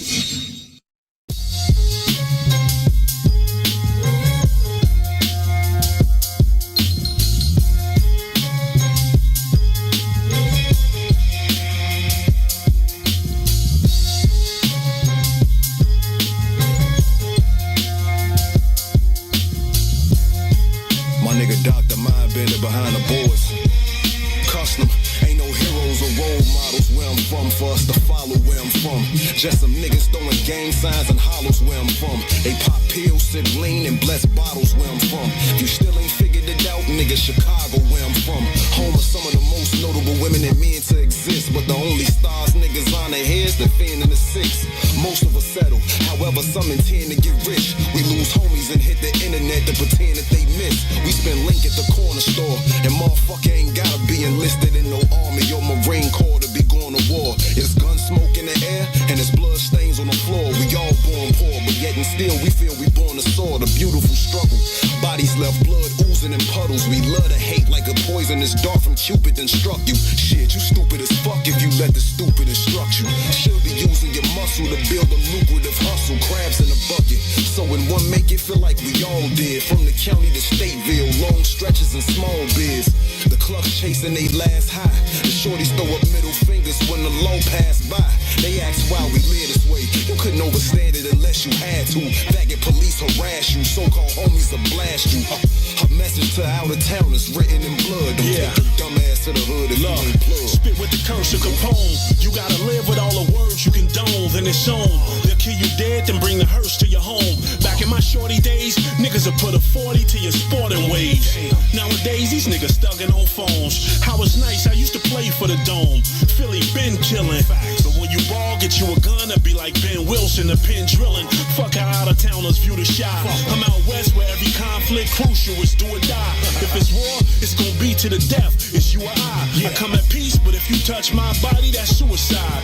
And my bloodline is niggas that'll kill and move a pie. I got a QP and sold it to my mans at U of I. My pop told me, just get through high school, then you decide. In the shy, it's the six of the fan. Choose a side, move and slide. The city don't wanna see you with shit.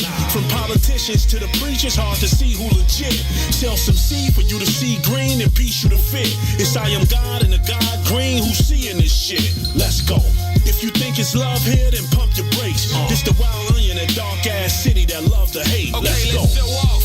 I'm from a land where the texts go off.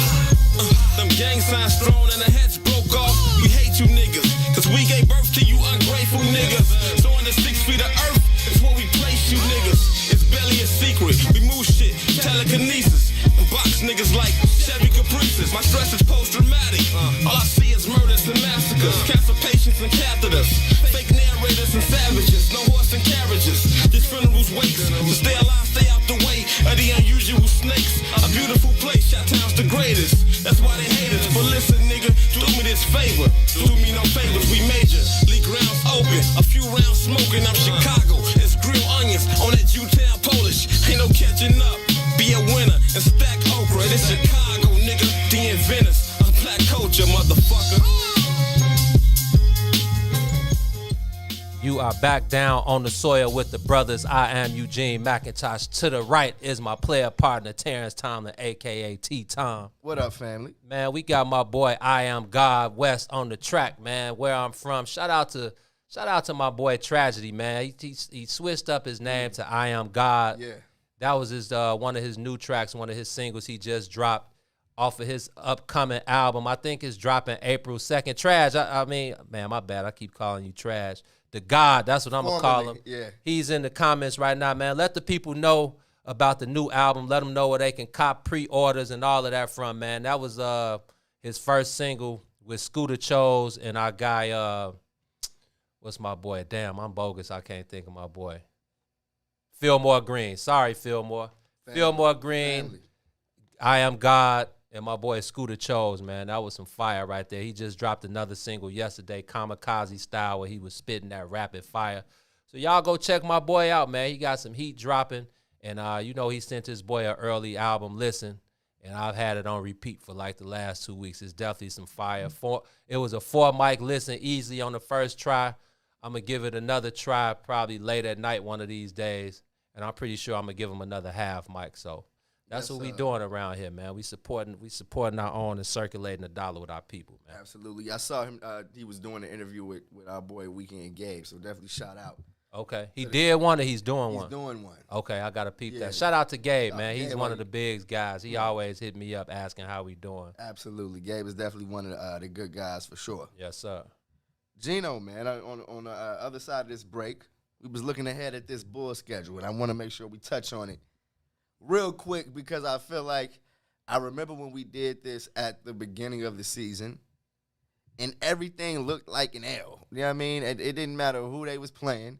It didn't matter who was on the schedule, home or away. We was looking at 0-12, and they ended up, I think, with 6 wins in that time frame. But I feel like when you look at the second half of the season, and for people who don't know, it was just released.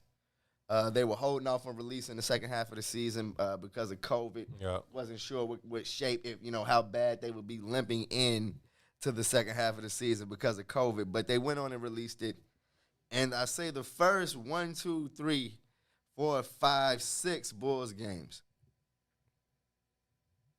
from March 11th to March 19th is going to tell a lot about this Bulls team, because I'm thinking it's probably the toughest stretch of games that they've had so far this year. When they come back from the break on Thursday, March 11th, they'll be at home versus Joel Embiid. Tough. And the 76ers, so far my MVP of the year. Tough. They stay home for a back-to-back the following night. Jimmy Butler brings the heat into town. Tough. Then they face the Toronto Raptors. Tough. Hopefully the Raptors have all their guys back. Especially if they got all their guys back. I know it's a bunch of guys missing due to the COVID thing right now. Yeah. And they've been they missed the last game. Into the All-Star break. Yeah, so that'll do them some good. Give them a couple days off to get right. But that's gonna be tough. That's 3 in a row. 100% a tough one. Then next, the Oklahoma City Thunder. That's more along the lines, that's a matchup the Bulls can win. Is that at home? All the games that I've said so far at home, the Bulls start off the second half of the season with a 5-game homestand. That's good. That's crazy. That's a long time to be at home. That's good, because they have been on the road a lot. Yeah, they have. That's good. After the Thunder, though, they got the San Antonio Spurs, who tough. are playing really good basketball. Yeah, they're always tough. Shout out to Pop. Shout out to DeMar DeRozan. Shout out to all the guys in San Antonio having a pretty good damn season. And then to round it out, they got the Denver Nuggets in Denver. That's never good. The team they just lost to. That's never good. Mile high. Yeah, exactly. The air atmosphere is changing and everything. It's different when you go to Denver. But, man, those games are going to tell a lot about this team. I feel like it's either going to tell if they're going to fall down to earth in the second half, or if they can really kind of, Debo their way into the playoffs, because I don't think that they are a playoff team. Right. So to say they're going to have to Debo their way into it. So yeah. I don't see too many wins in that, maybe one. Maybe two. You never know. Again, you never know who's going to be in the lineup. I don't know who's coming off a back-to-back. Yep, all of those things. So, but yes, the schedule is out, and I feel like I'm still that Bull skeptic, fam, that is not willing to say the Bulls are going to win this game or win that game. You still got to show and prove. We shall see. But we do see eye to eye. I do not think the Bulls are a playoff team, whether they make the playoffs or not. Not in a traditional sense. I'll consider a playoff team definitely being above 500. And, I mean, that's really it. You have to be over 500 to be considered a playoff team, in my eyes. About to say, because you don't, obviously you don't. But now, and before we, kick another topic off real quick, does the fact that the whole Eastern Conference is trash, does it mean anything? Like, does that kind of like level the playing field? It means that they need to do what we've been asking them to do for the last couple years, and that's just have the best 16 teams in the playoffs. Forget the West. I know it's all about nostalgia. I know it's about the mystique. I know it's about the history of the league and how it's always an Eastern Conference, Western Conference thing, but it's over now. Come on, change is imminent. It's time for change. It's time to have the best 16 teams in the league make the playoffs regardless of conference, and just do it like that. You see they added these 2 new teams due to the bubble last year, so now you got 10 teams. Now you got 2 more trash teams in the East. We'll dig a little deeper. Yeah, into like the we don't trash want to can. watch the trash playoff basketball to start our playoffs, man. So, hey, Adam Silver, man, make a change. It's for the better. Best 16 teams in the league. If 12 of them are from the West and 4 from the East, then so be it. I don't want to see the Charlotte. Well, maybe I do now that they got LaMelo. Oh, but, yeah, I but, definitely want to see the Hornets. But I don't want to see an under 500 basketball team in the playoffs, bro. Bottom line. Not even if it's the Bulls? No. I'm still, I don't know if DJ is listening, but I'm all the way in on hoping that the Bulls face the Raptors in the first round. So L. Maybe an L, but it's the Bulls' best opportunity to shock the world. So are they shocking the world? No. Next, I'm not going there, no. Next topic. How about the fight in the Illini last night, bro? How about them, Joe? Like, come on. A 4 seed versus a 2 and Illinois comes out and dubs those boys. You know, it's about time to act, you know, we can get excited about the fight in the Illini now. It's March. Without Ayo, who's dealing with a broken nose. Yeah. So I saw early on in the day he was supposed to be playing. Yeah, I know he had gotten fitted for that mask Yeah. the game before. I know the senior night, whoever they played, I know he had been fitted for the mask then. So I don't know what's going on. Maybe they're just trying to wait to see when he feels best about getting it in. We got time. I don't know when the Big Ten tournament starts, but obviously Illinois, I think they're fighting for a 1 seed right now with a couple games left in the season and in the tournament. They're fighting for a 1 seed. They'll probably be a 2 seed regardless.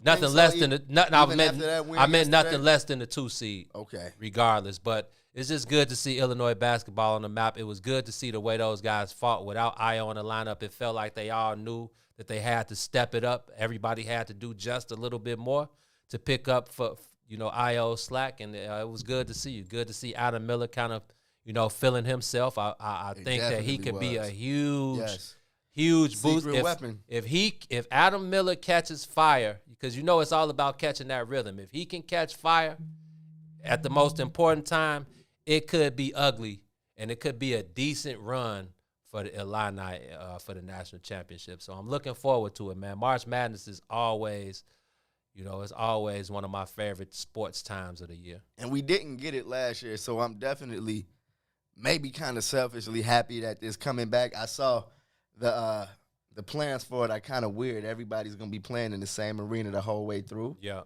But nonetheless, if you get those one game or go home, win or go home situations back going, it's going to be a bunch of fun. So yeah, I'm hoping the Illinois goes far. So, man, spring training, man. I know the Cubs are making their ESPN debut right now. Zach Davies is on the mound.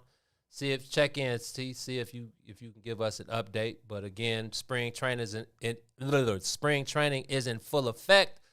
It's going to be a good year of baseball on the south side and on the north side. As far as the Cubs are concerned, man, I've been thinking about, some what the Cubs' biggest feat right now is, and I'm looking around the lineup, with all of the new acquisitions. So I'm feeling Jock Peterson will probably be the everyday guy in left. Ian Happ will be the center fielder. We know Jay Hay is going to hold it down in right. Riz, Javi, KB at first, short, and third. We know Willie is going to be behind the plate, so I'm looking at second base. And I'm thinking, and I wanted to get your thoughts on this. Now, I think there's going to be a 4-man competition there. The Cubs, I think they've just recently signed Eric Sogard. So it's looking like the competition will be between Eric Sogard, Ildemar. Is it Garcia? I hate to be one of those guys. I don't know if his last name is Garcia, Ildemar Vargas. One of those is either Vargas or Garcia. And then we know David Bodie and Nico Horner. It'll probably be between those two guys, but having a guy like Eric Sogard, a veteran who's known for being one of those spray guys who can hit the ball all over the field, having him as a backup, a guy you can be not platoon, what's the utility guy.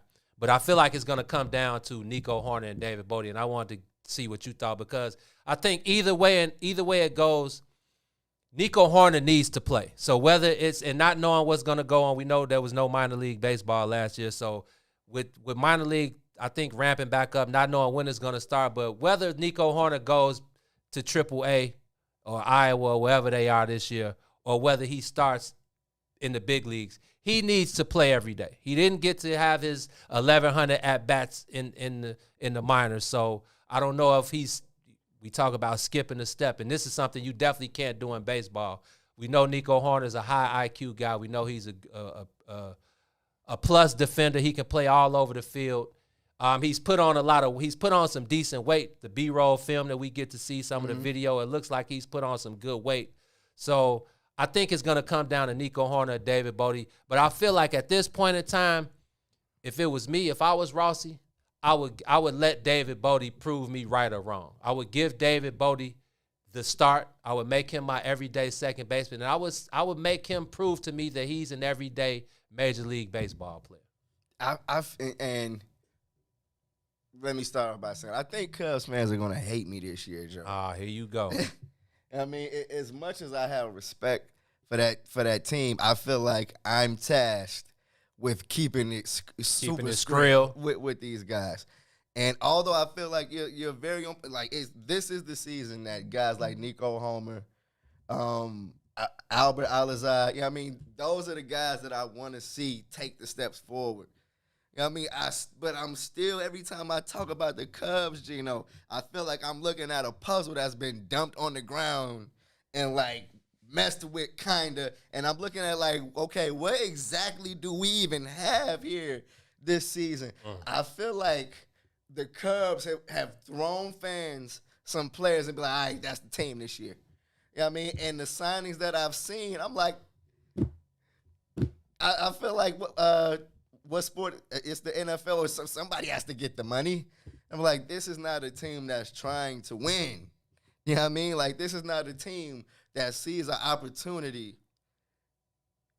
and, to win this division. Even though I totally think it's there, I think if the Cubs cared just an inch more, we're willing to be a little bit more aggressive with adding to this team right now. And that's something that they've talked about the last couple of days, that Tom Ricketts has opened up his checkbook a little bit more. But I at this point, again, the main guys are back, T. KB, Javi, Rizzo, Chris Bryant. I mean, Chris Bryant, Javi, Rizzo, Contreras. Then you got Ian Happ. Hopefully he can one-up what he did last year. Jay Hay, hopefully he can continue to be the steady guy. Yeah, exactly. And Jay Hay, real quick, because one thing I like about Jay Hay is that he's been open, bruh.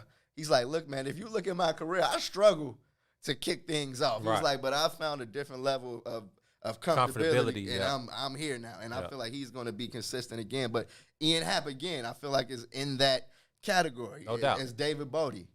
We need it every day. No doubt. You know what I mean? And I think Happer, even though it was only a third of a season last year, I think he's on an upward spiral. I like what I saw from Happer last year. I think because a couple years ago you had. I was on his heels. Yeah. But it's like the Zach LaVine thing is because I know how good of a player he could be. Sometimes you just got to get out of your own way. So, we'll talk about this more on Friday.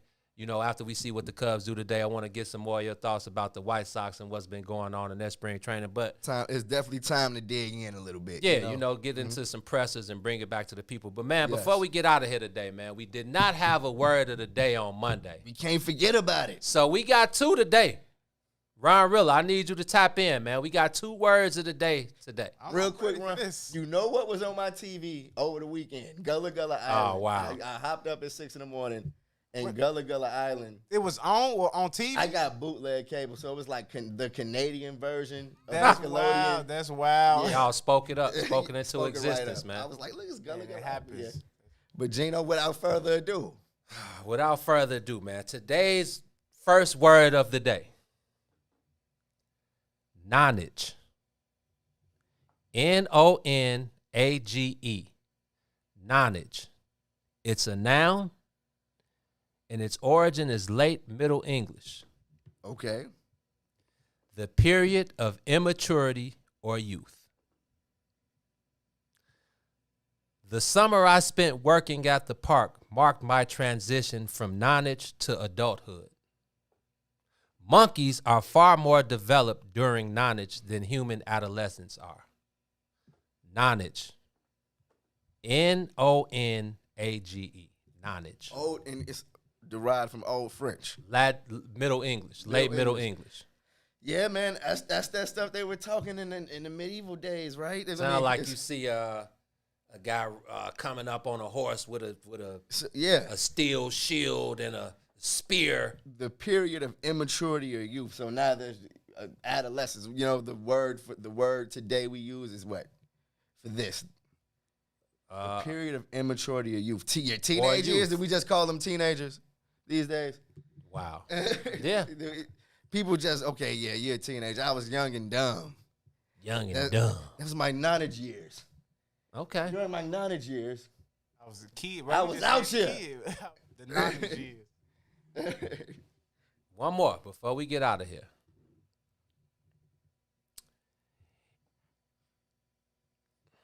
Let me make sure I pronounce it. Let me get my enunciation right.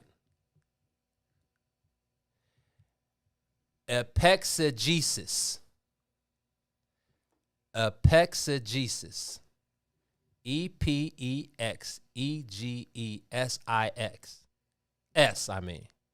Epexegesis. So it's an S instead of an X? EPEX. Okay. EGESIS. It's a noun too?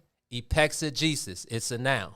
Its origin is Greek, late 16th century. The addition of words to clarify meaning. Words added for the purpose of clarifying meaning. Seeing that the audience was confused, Allen quickly added an exegesis to the end of his speech. The publisher encouraged the author to explain the ending with an epexegesis.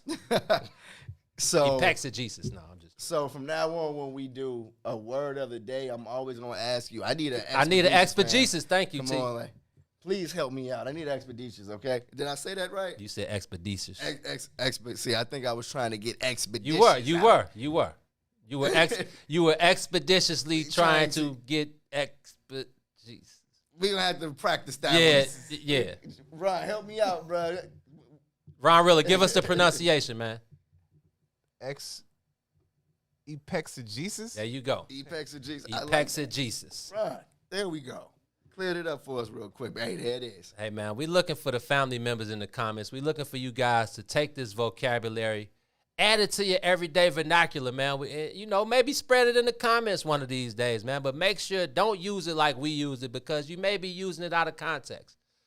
Sometimes we get ahead of ourselves and we're feeling ourselves, and then we don't know what we're talking about. So exactly. Make sure you go back, you do the knowledge. Make sure you guys go to dictionary.com or you go sign up somewhere for word of the day, man. First with like one of your kids or your loved one. See how it comes out, then go. Then bring it back here, man. But with that being said, man, you just got down on the soil. You just rocked with the bigs. Another episode of On the Soil with the Brothers, man. We appreciate all of the family members checking in, rocking with us. Facebook, YouTube, Vimeo, Gram, Twitch, Periscope, whatever your social media choice is, man. We appreciate it. We love the family members. And you know what it is coming up next, man. We got the Brothers Nim. The Gods. The Gods Nim. Yes. Faux Nim, whatever you want to refer to him as, Cousin 2. 1/3 of the Kickback, Herb Howard. I said what I said. Intellectual thuggery at its absolute finest every day, 3 to 6 p.m. on the What's In It for the Black People Media Network. So make sure y'all stay tuned, man. Do not log off. Go get you a drink. Go roll up. Go do whatever you do. If you at work, your vice is. Tell your boss to kick rocks, man. You got better things to do. You got to rock with the brothers. So, man, until Friday. It was just payday. I think the people are happy. So, yeah. Was it payday? Nobody's mad at first? The first, yeah. Okay. Them checks probably already gone, but yeah. Yeah, man. So, with that being said, man, for myself, for my player partner, T-Tom, for our guy, the producer extraordinaire, Ron Rilla. Man, we out of here, man. Y'all know what it is with the bigs, man. Show love, spread love, stay away from the haters. Circulate the dollar with your people, man. You see me, man. Sir and Madam leaders.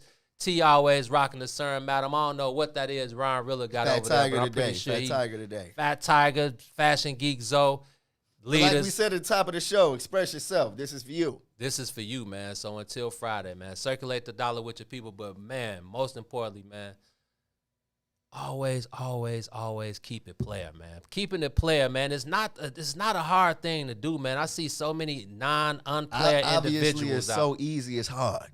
It's crazy, man. It's so easy, it's hard to do, obviously. You non-player individuals out here, man. You're running rampant out here, and like Pimp said, man, like the late great Pimp C, man, get off the boo-boo. Get off the boo-boo. Okay? On that note, we'll see y'all Friday, man. Much love to the family members. Shout out Ron Rilla. Shout out Maze Jackson and the What's in It for the Black People Media family. It's us. We out. WIFTBPM. We out west with it, where we live illegal, leaning off a leader, riding regal, tipping scales like Libras. Inhale, no L's, pulling out blocks like Jenga. In the rear of a Caprice's Billy Rims, flicking decent nonetheless. Nothing less than tens for the speakers. You'll hear us before you see us with beats that beat the streets up. Yeah. So try and keep up and keep it low key, cuz police try and treat us and keep us on a leash, cuz that's how they see us, thinking we nuts that stay on paper.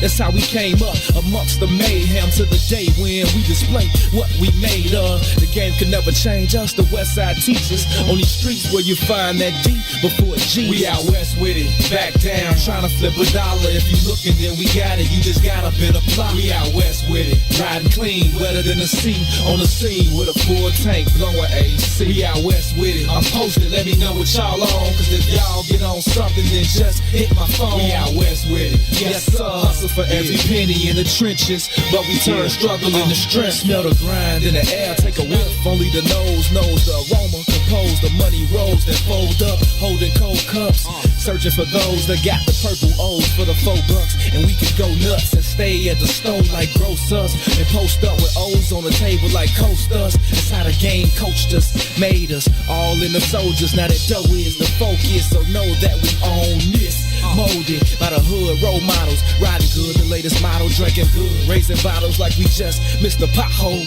You got to know that it's impossible to stop our flow. We've seen it all from watching cops reload, 30s a dro, while drinking the night away until the block got slow. You'll know as soon as you see us, we the ones laid back in the cut. My demeanor seems to always get me up. We out west with it, back down, trying to flip a dollar. If you looking, then we got it, you just got a bit of plot. We out west with it, riding clean, wetter than the sea, on the scene with a full tank, blowing AC. We out west with it, I'm posted, let me know what y'all on, cause if y'all get on something, then just hit my phone. We out west with it, yes sir, hustle for every penny in the trenches, but we turn struggle into strength. Yeah, home of the survivor, survival of the fittest in the town. It's wicked, you can J down in a minute. What am? What's the business? The biz is how you down and get it. From Cape Town, the fifth city that sounds a fifth empty. When we tipsy, it's risky. Where the lick be, at least 10 deep. It tempts me, but there's no mystery. Where the chips be, the tips G. Just our history from the 60s. Pimpin' ain't easy, but we bleed it. This here game is in our veins, in the air we breathe in. Believe this, it's no game, but the key is your mouthpiece, spit your game. But believe, turn nothing into something. We suffer without supper long enough. Struggling from summer to summer, the same place where the dope is sold. It's home to the Oprah show, the same place I know is home. We out west with it, back down, trying to flip a dollar. If you looking, then we got it, you just got a bit of plot. We out west with it, riding clean, wetter than the sea, on the scene with a full tank, blowing AC. We out west with it, I'm posted, let me know what y'all on, cause if y'all get on something, then just hit my phone. We out west with it, yes sir, hustle for every penny in the trenches, but we turn struggling.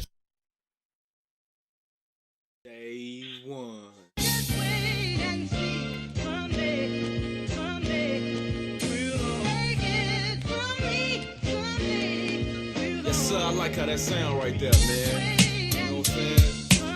You know what I'm saying? That's kind of inspirational. It's like everybody got a goal. They're trying to reach or alive. They're trying to live, man. We bumps in the road. You just got to keep pushing forward. You know what I'm saying? If it don't kill you, it make you strong. You know what I'm saying? My story right here. Yeah. It takes a special kind of mind to grind and work from the bottom and climb up the ladder of success in time. It doesn't matter what the test is, every step is another level till I step in at the next in line, no question. I'm considered one of the best, my whole life invested in, holding mics and sketching rhymes, you guessed it. I'm on mine, still restless, yes, even pressed up my records on my own dime. As many battles I blew breath in, and open mics I blessed. I'll never be labeled an overnight success, passing out CDs, doing shows for free, then jabbing to eat so that my soul could speak over these soulful beats that's so cold to me. Like the breeze in the shower, we be posted deep. All the prices that I paid, the sacrifices I made, it'll all come to life one day, someday.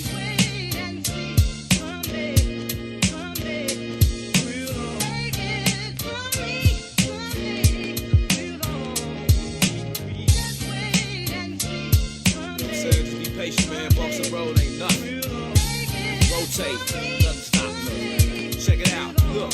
I remember it like yesterday, trying to get my record played at a radio station where they play hits for days. Having a conversation with this lady I'm facing while she making a statement made for me. She said, look, it's too many words in your hook. You need to work on your look. For what it's worth, I never took her words personal.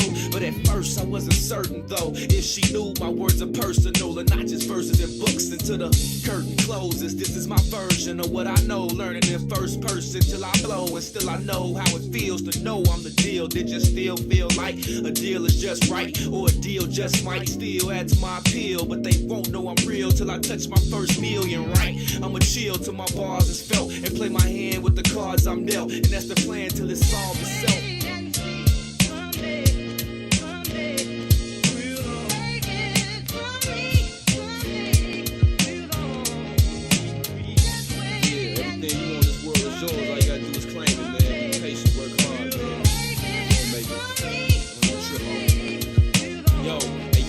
Yo, it's damn near impossible to shop music without lots of loot to maneuver and make moves with. So I stay in tune with my pursuit. Fuck trying to recoup, I'm trying to juke and move units. The truth is, I'm used to excuses. Dudes give like you can. Do what I do, food and prove it. Walk in my shoes, then I'm used to it. This is it, day one. The red letter edition. Big Luda. We can chop it up, get our profits up, get this dust. If you just rotate with me, yeah. It's not a song, I'm trying to put you on to what I'm on. Before I finish breathing, I'm moving the masses like minister speeches, penning classics as I finish my thesis. Not a pastor or a preacher, my passion is deeper. Rapper / teacher, trying to master the teachings past the sinister streets and moving bags past the police is speeding fast in the evening. The truth is, it's all about eating, but I'm feeding food for thought for those either fasting or feasting. Putting faith in my beliefs when I'm speaking, looking straight till I'm decent, at peace with no fear, believing it's real. I tell them it's heaven, but it's hard when you talking to niggas with no ears. From clouds of chronic coughing and sessions off, walking and stressing, straight lost in the essence. I pause for a second with my thoughts and reflections. I take my losses as lessons, but it's all just a blessing, and that's the mess. We can chop it up, get our profits up, get this dust. If you just rotate with me, yeah. It's not a song, I'm trying to put you on to what I'm on. If you just rotate with me, yeah. We can chop it up, get our profits up, get this dust. If you just rotate with me, yeah. It's not a song, I'm trying to put you on to what I'm on. If you just rotate with me. In an instant, friendships in quick in the music business. It used to be just music, now it's just business. The relentless pursuit for loot, dividends and interest, hidden agendas, leaving you defenseless against them. Not to mention intentions to benefit from you penning authentic sentences. Shit for the spinach, niggas that did it, listen. While you scribbling, picturing images of living on premises, surrounded by fences and different women in silky linens, bending and grinning, intended rentals, you slipping, cause these Vicks is out, tricking your chips in. The game's cutthroat, rules was laid back in the day before rappers got paid by sponsors that slung dope. And shit ain't really changed beside the amount of change the game. Famous names so these lames can front, so I change the game. See my future through the blunt smoke so high, looking at my future through the blunt smoke. We can chop it up, get our profits up, get this dust. If you just rotate with me, yeah.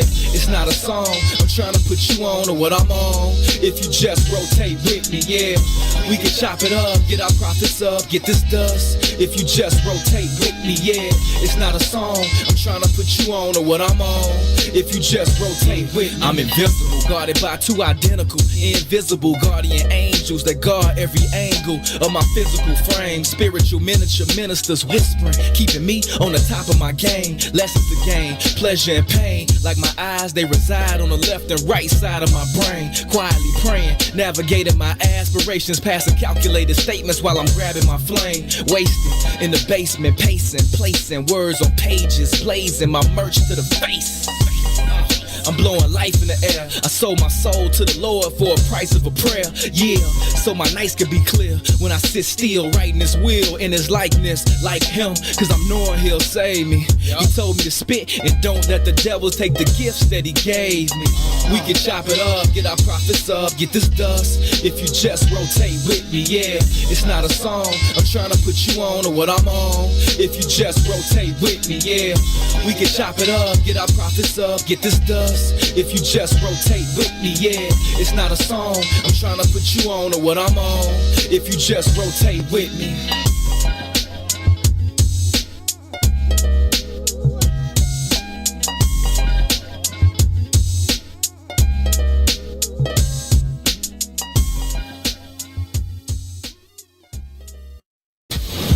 Notice, the Entourage DJs are taking over the game. The Midwest invasion is here, and the true Midwest mixtape king is giving it to you. It's DJ G-Spot banging your mixtapes right now. You are now listening to Myth Mixtape. DJ G-Spot and Mick Luke, Chi-Town's finest.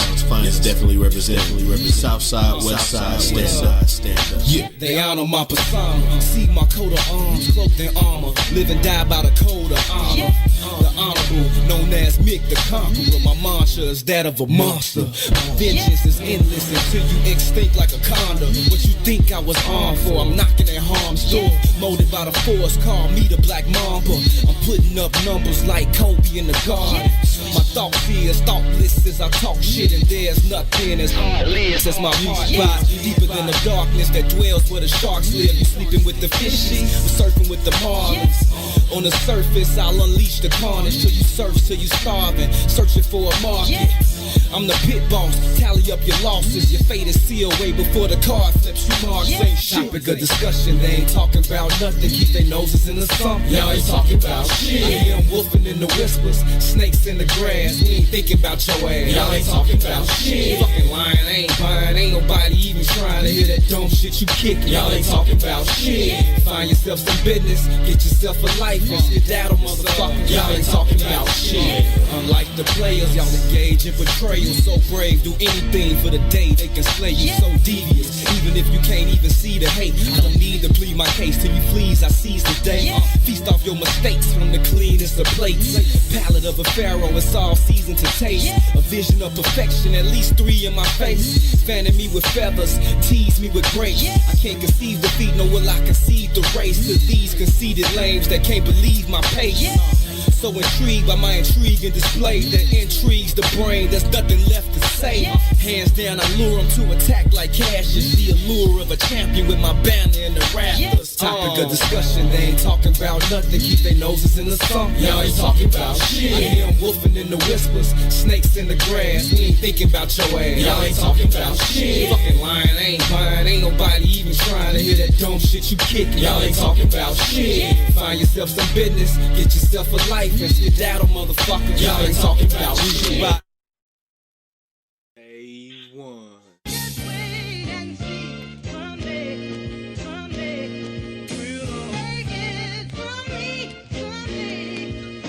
I like how that sound right there, man. You know what I'm saying? You know what I'm saying? That's kind of inspirational. It's like everybody got a goal. They're trying to reach or alive. They're trying to live, man. Be bumps in the road. You just got to keep pushing forward. You know what I'm saying? If it don't kill you, it make you strong. That's why we shine wherever we go. We shine wherever we go. We shine wherever we go.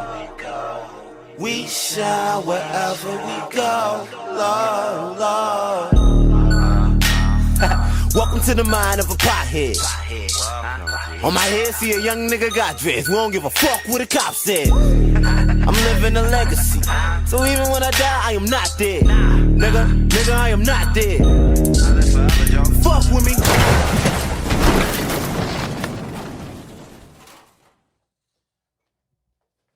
Good.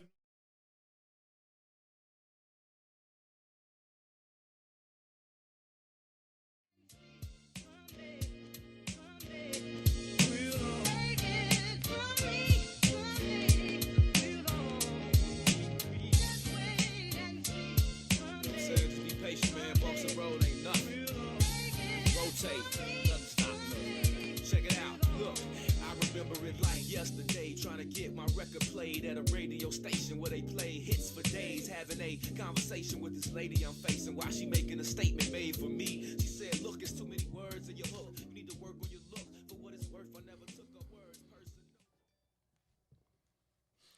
going on, good people? Happy motherfucking Wednesday. Welcome to this edition of I Said What I Said. We are live from inside the What's In It for the Black People Media Studios alongside Toussaint Werner. I am Herb motherfucking Howard. What's going on?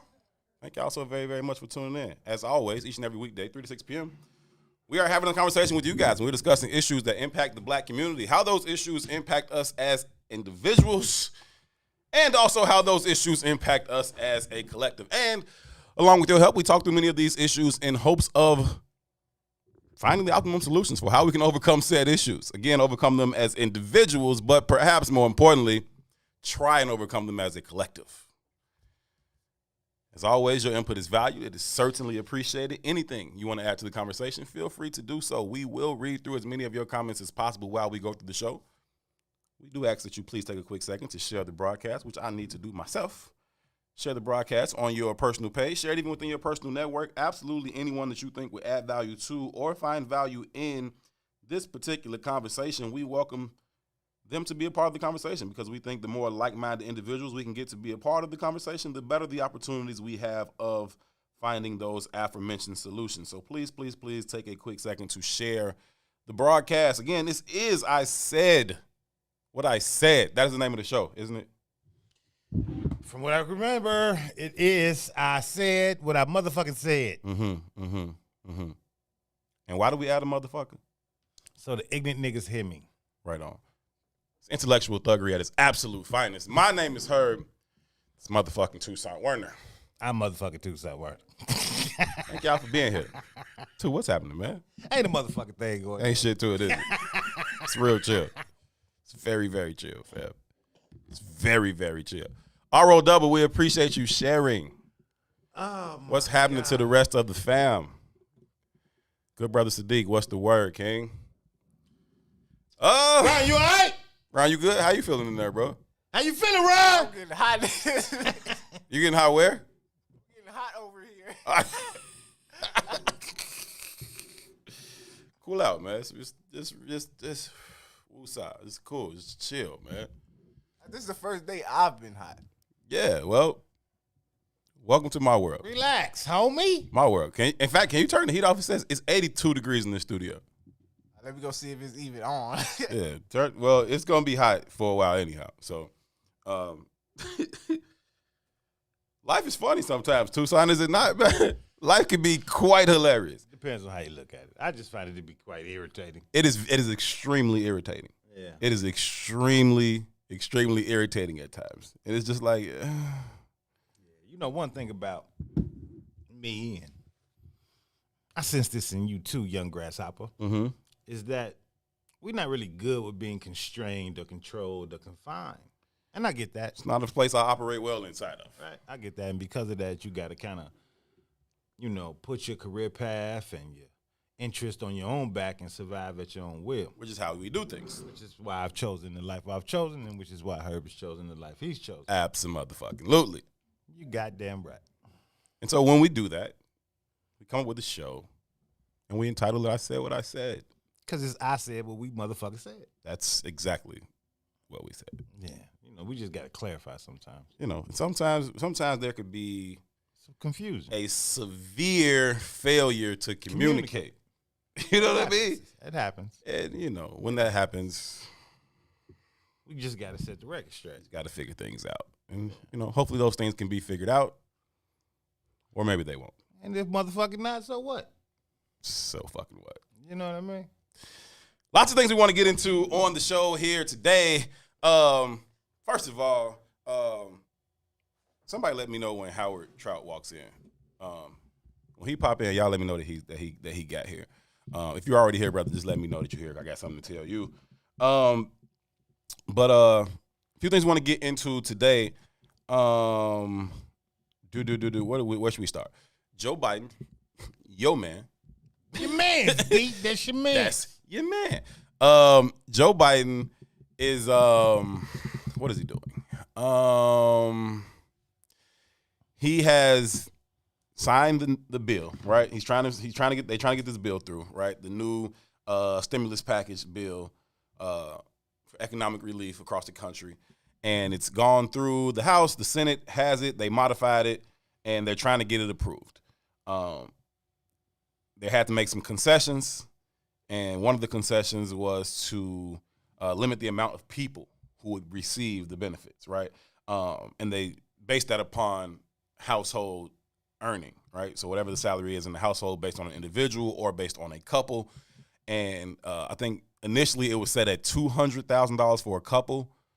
Was the threshold. If you didn't make, if you made more than that, you weren't eligible. But if you made less than that, you were. And I think it was like $140 or something like that for an individual. And Joe Biden ultimately had to compromise with some of the more conservative Democrats to get it passed through. I think they dropped it to like $150 for a couple and $80 for an individual. So to cut some people out of it. That being said, they also wanted to do. I'll read the article to y'all. Is what I'm going to do. I'm planning to read the article to y'all anyway. But that was just one of the conversations that we wanted to have about them kind of trying to get this thing through, but going through the process and now kind of limiting it. And I thought it was interesting from two perspectives, and which is really why I want to have the conversation. One being that here go y'all boy Joe already cowering and slashing and saying, "Oh, I'm gonna do this. I'm gonna do this." And I'm just managing the Burger King. Just managing the Burger King, giving you less on your return than you expected. That's all. Just managing the Burger King. I also want to get into that Soul of a Nation. I watched it this morning. I didn't get a chance to watch it last night, so I checked it out this morning. I thought that was kind of interesting. Had some interesting takes on that. Yeah, I watched that this morning too. I thought it was pretty good. Definitely want to get into that piece. Hope y'all had a chance to watch it. Tucson assigned homework yesterday. That's right. We got to be up to date, man. Oh, that's real. It was good. Conversation. Yeah, no, it was good. It was well done. Is his name Sterling K. Brown? Sterling K. Brown, the actor. He was the moderator or host, if you will, for the evening, along with Sonny. I forget the sister's name from the View. But it was really. I don't know that. It was good though. And they focused on. One of the features was about the reparations piece that's happening out in Evanston, where Evanston is the first city in the country to actually go through ahead and pass reparations for Black Americans in their city, and pass a form of reparations, right? So even in the conversation, she was like, "This is a drop in the bucket that will break the stream to open it up, to open up a river, lead to an ocean." Right. Mm-hmm. Yeah. So I think that's an interesting conversation. I was glad they led off with that conversation, and I'm glad when they interviewed the I think she was the mayor of Evanston. She's an alderman in Evanston of the 5th Ward, and the 5th Ward in Evanston is the black place. That's where Black folks live in Evanston. If you're gonna be there, that's where y'all go. No matter where we are in this country, we all in the same places. Like 5th Ward, whether it be Texas or Evanston, that's where the brothers is. South Side, no matter where you at, that's where the brothers is. Is that always? It's interesting. It's interesting. Only place I know different is Memphis, where North Memphis is the hood. South Memphis is the hood too. Memphis is the hood. Unless you're on Bill Street, it's the hood, right? No, they got their place too. But yeah, definitely interesting. I actually had an opportunity to sit down with the sister. Her name is I want to say it's Sarah Sue Collins. Okay. She's she's spearheading that reparations movement in Evanston. And I had a chance to sit down with her for about, I don't know, an hour or so, maybe a little longer. And I walked away very impressed with her. Not only with what she had to say about their reparations bill, but just in general, like her thoughts on things. Talking with her off air, I found her to be very genuine, very like just a real regular Black woman, which is, I'm always impressed with. And so yeah, I think I'm a fan of hers and her work, and it was good to see it featured on what is it called? Soul of a Nation, prime time on ABC, 8 Eastern time. So that was really, really cool to see. Looking forward to it. It's a 6-part series. That was just part 1. So looking forward to it as that thing continues to develop and unfold. It opened up with Common spitting the piece. I liked it. That's your man's, I know. But I like the piece that he spit on the opening. Yeah, used to be my favorite rapper, G. I'm losing faith in all them kind of guys, though. But either way, though, I think it's early in the series. And I think that, there's a lot more to explore I was excited about the reparations conversation, but there was one piece that struck out to me. Not even struck out to me, but they have something called kitchen conversations in the middle of the show. And I guess it's supposed to like rival like, you know, a real black family getting together around the kitchen table. You know what I mean? And having discussions that a real black family would have. And the question was asked, it said, what was the moment when you found out you was black? And I thought that was a interesting question. And not for the reason why the show posed it, but for why or how I view us with this lack of an understanding of identity. Right? And I'm listening to the responses, and the first two responses was in reference point to oppositional stances of something that some white person had said. And I thought that was interesting. And then I was waiting for Angela Rye to answer, and when she answered, she answered in the affirmative, which was interesting too. And she said that, you know, my introduction to my understanding of blackness was never a negative one. It wasn't in response to nothing white. It was just the essence of the household that I came from, where black love and black art and black creativity and black history was just important. And that's kind of where I come from too. Right. You know what I mean? Right. And I think that's one of the beauties of being born and raised in the city of Chicago. Like, unlike even the suburban areas or the surrounding suburban areas, you don't usually get that. There's a culture attached to being here. True. You know what I mean? And it shapes blackness in a sense, that's kind of why this is Black Mecca. Indeed. You know, our response to our blackness, our understanding of our blackness is not coming in retaliation to what some white person thinks of us. It's shaped in our neighborhoods and in our communities and in our households, because our neighborhoods, our communities, and our households are so segregated that white folks don't really matter, at least in the context of how that community operates on the surface. You know what I mean? So to start dealing with white folks' view of you, that's not a real thing for most black Chicago, or at least in my generation. It wasn't a real thing for most black Chicagoans until you maybe hit college ages. You know, our grammar schools, all black. Our high schools, all black. Until you get to a college somewhere, you know, you wasn't engaging with white folks. You wasn't going to invite no white girl to the prom. It don't work like that. Not here. Right. You know what I mean? Right. So our blackness is shaped in the affirmative and not in the negative. And I thought that was just interesting, because Chicago's a very unique place. And there's not very many places like that in America. So every other place, I'm not going to say every other place, but I would argue 90% of the places, when you get a black community there, because of its hodgepodge kind of collective understanding and the viability of white identity in America, and has the pervasive understanding of value in America, I'd have to assume that 98% of them people are being shaped by responses from whiteness. Their blackness is shaped by responses to whiteness. And that just was very disheartening and disgusting, and it kind of clarified why I think there's so many dark-skinned white people and so few black people. That's real. No, that's real, but you see that play out all over the place, right? You see that play out in every aspect. And you know what? When they ask that question, and first of all, let me say to Kay, thank you, Kay. The alderman's name is Robin Rue Simmons. I think I said something like Sarah Sue Simmons. I just got caught up in the S's. And thank you for that correction. I do want to get that right. So thank you so much, Kay. I really appreciate that.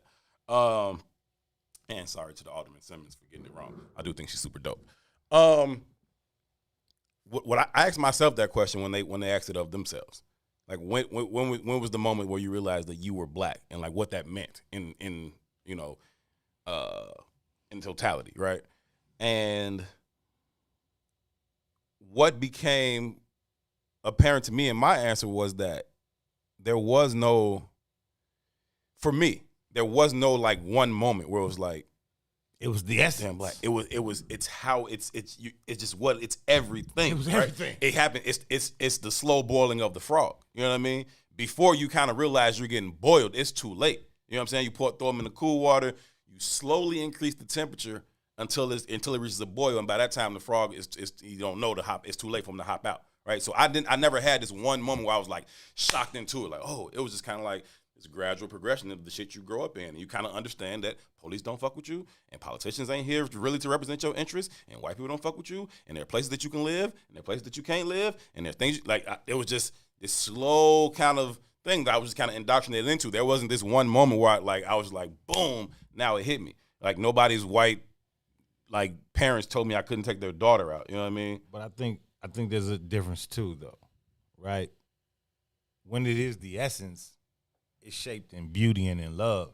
Mm-hmm. When it's out of rejection, it's shaped in denial and hate, right? So the kid that gets rejected by white society and is wondering where his place is, he struggles with identity trying to find his place, his or her place. When it is the essence and everybody is operating under the same accord, you don't have to struggle to find your place. You just fit. Right. You just fit. And I would assume those people who have struggled to find their place probably struggle well into adulthood if they ever find their place. They never find it. It's very interesting. You got to do some real work to find that space. Yeah, it's very interesting, man. I think we need a sociological study on those types of people. Yeah, because what happens is I don't think you feel you learn early that you don't fit in with them, right? They don't want you, right? I mean, for this or that. The other guy said, there's at the water pool or whatever. Right. And he was like, there's some niggas in the water. And they're looking around for the niggas. Right. You know what I mean? That's so you, that's fam. got to kind of shape your identity in a kind of way to say, wait a minute, what does this mean? Yeah. You know what I mean? Versus you grow up in it, if you you was kinda on know. 95th Street and the white boy jumped in the pool, we'd be like, what he doing? Right. and then you never have this sense of comfort on either place though, right? And so you ain't never gonna be white enough for them. They ain't gonna accept you. But then for a myriad of reasons, most of being that you have grown up in that so much that you kind of feel the way about niggas too. Offering no quarters and accepting none. You know what I mean? Interesting. Very, very, very, very interesting. Very telling, isn't it? It's poignant. So motherfucking telling. It's extremely motherfucking telling. Something is the fuck wrong with those people. Yeah, I thought that was very, very interesting, man. A couple other things we wanted to get into. I didn't threw myself off. I know we had all this stuff set up and we had sent it back and forth, but I kind of forgot some of it. There was a lady in Michigan, and her neighbor hung a KKK flag facing her crib. I think that oftentimes you hear these conversations, and for whatever reason, maybe just blissful ignorance or willful ignorance, whatever it is, some people act surprised. I can't believe that's still happening. Like, why can't you believe that's still happening? Sadiq and Cassie told us that their guest came on the show on the green side of things, which you can catch here Tuesdays and Thursdays at 1 p.m., that there were people enslaved, literally enslaved, as late as 1963, maybe as late as 1970. Like, you know what I'm saying? Like that. Like that's 10 minutes ago. What you mean you surprised that this stuff happens? Like there's nothing surprising to it. So we're gonna have that conversation as well. Later on in the show, we're gonna talk about that piece. You know what? We're supposed to have a homie here today too, man. The mythical Sky Daddy conversation, but he canceled on us again, man. So I don't know what's gonna go on with that. We'll see if we'll see if we can get that. We'll see if we can get that back. What we gonna do? What we always do, man. Conversation takes on a life of its own, and we just make it happen. We just roll with it. Yeah, man. You know what I found most interesting about the Soul of a Nation piece? It was the Capitol police officer. I was thinking about that. It was the Capitol Hill police officer, and it was everything about him was just like, damn, dog, you fucked up. Like. But let's do the math again. Mm-hmm. Right now, DC was Chocolate City. Mm-hmm. Right now, DC has been heavily gentrified. DC is very expensive these days, Mm-hmm. so it's no longer Chocolate City. You know, you get the surrounding areas of DC, the DMV, outside of some levels of some areas in Baltimore. You know, that's America is white. You know what I mean? It just kind of is. It's very white. And being born and raised in Chicago, which is kind of the African American Mecca, you kind of get a jaded understanding of what that really looks like and what that really means. Right? The South Side, you got to think, the South Side is bigger than most American cities. You know what I mean? Just the South Side. Shit, the Robert Taylor's is bigger than some American cities. You know what I mean? So when you're born and raised in that kind of an environment, you can get jaded of the understanding. Mm-hmm. But when you think about it, we're the anomaly.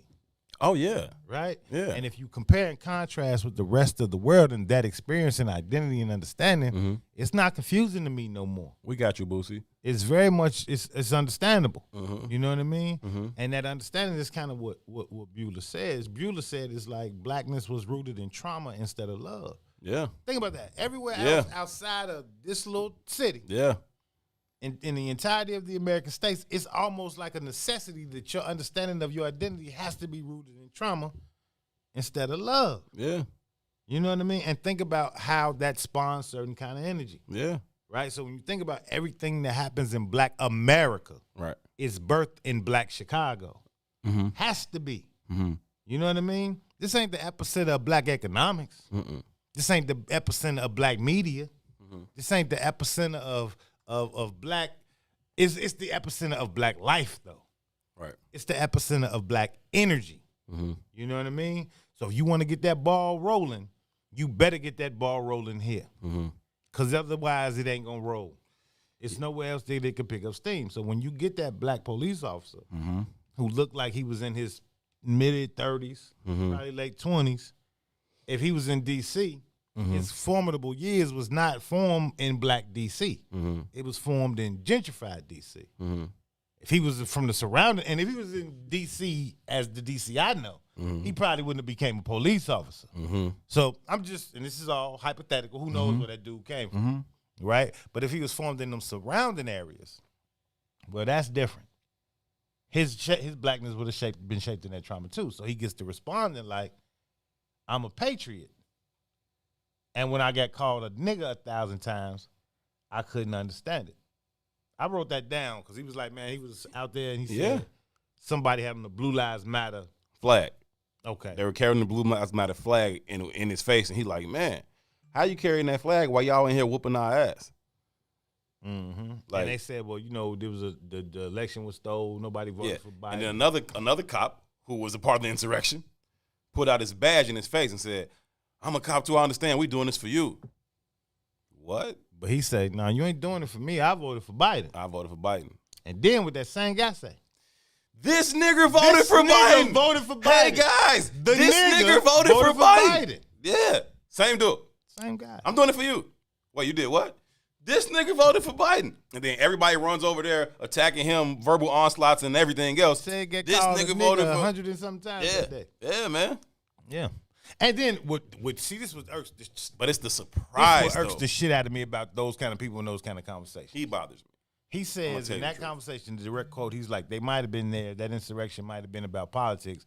And then he tethers his words and says, but there were some racists in that crowd. No, my G.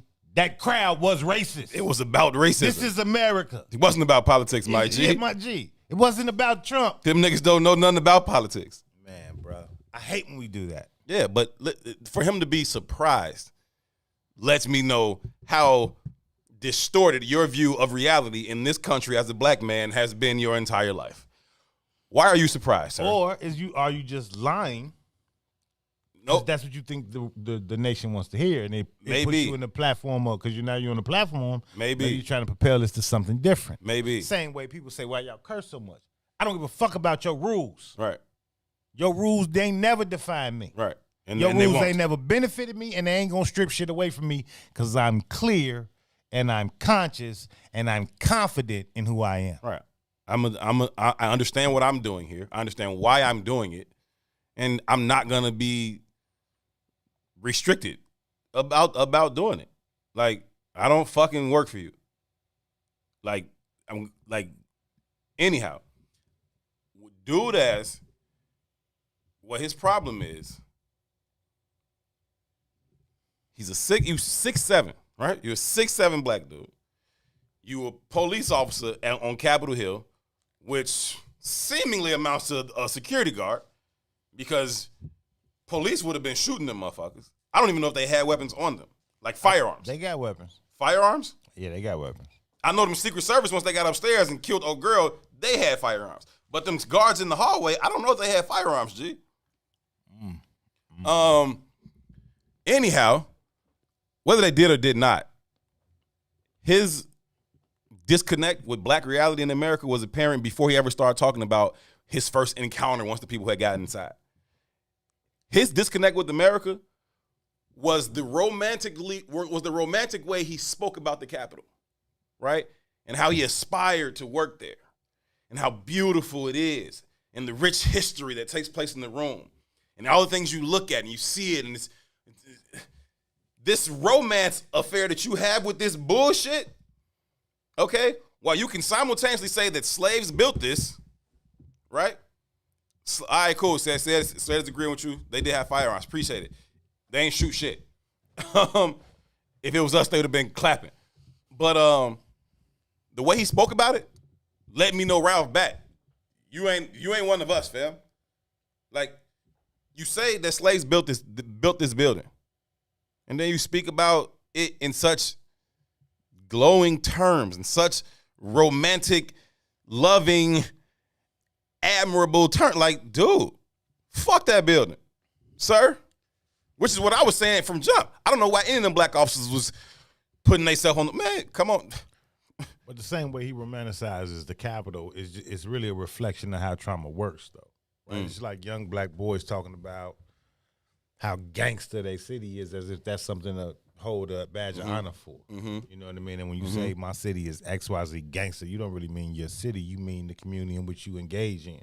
Whatever city you're in, you're not engaging in any downtown business. You're not causing any ruckus in the areas where the financial districts are. You know, when they talk about Compton, or if they even talk about LA, that's only gonna happen in certain areas. Right. So you're glamorizing the traumas in which you come from.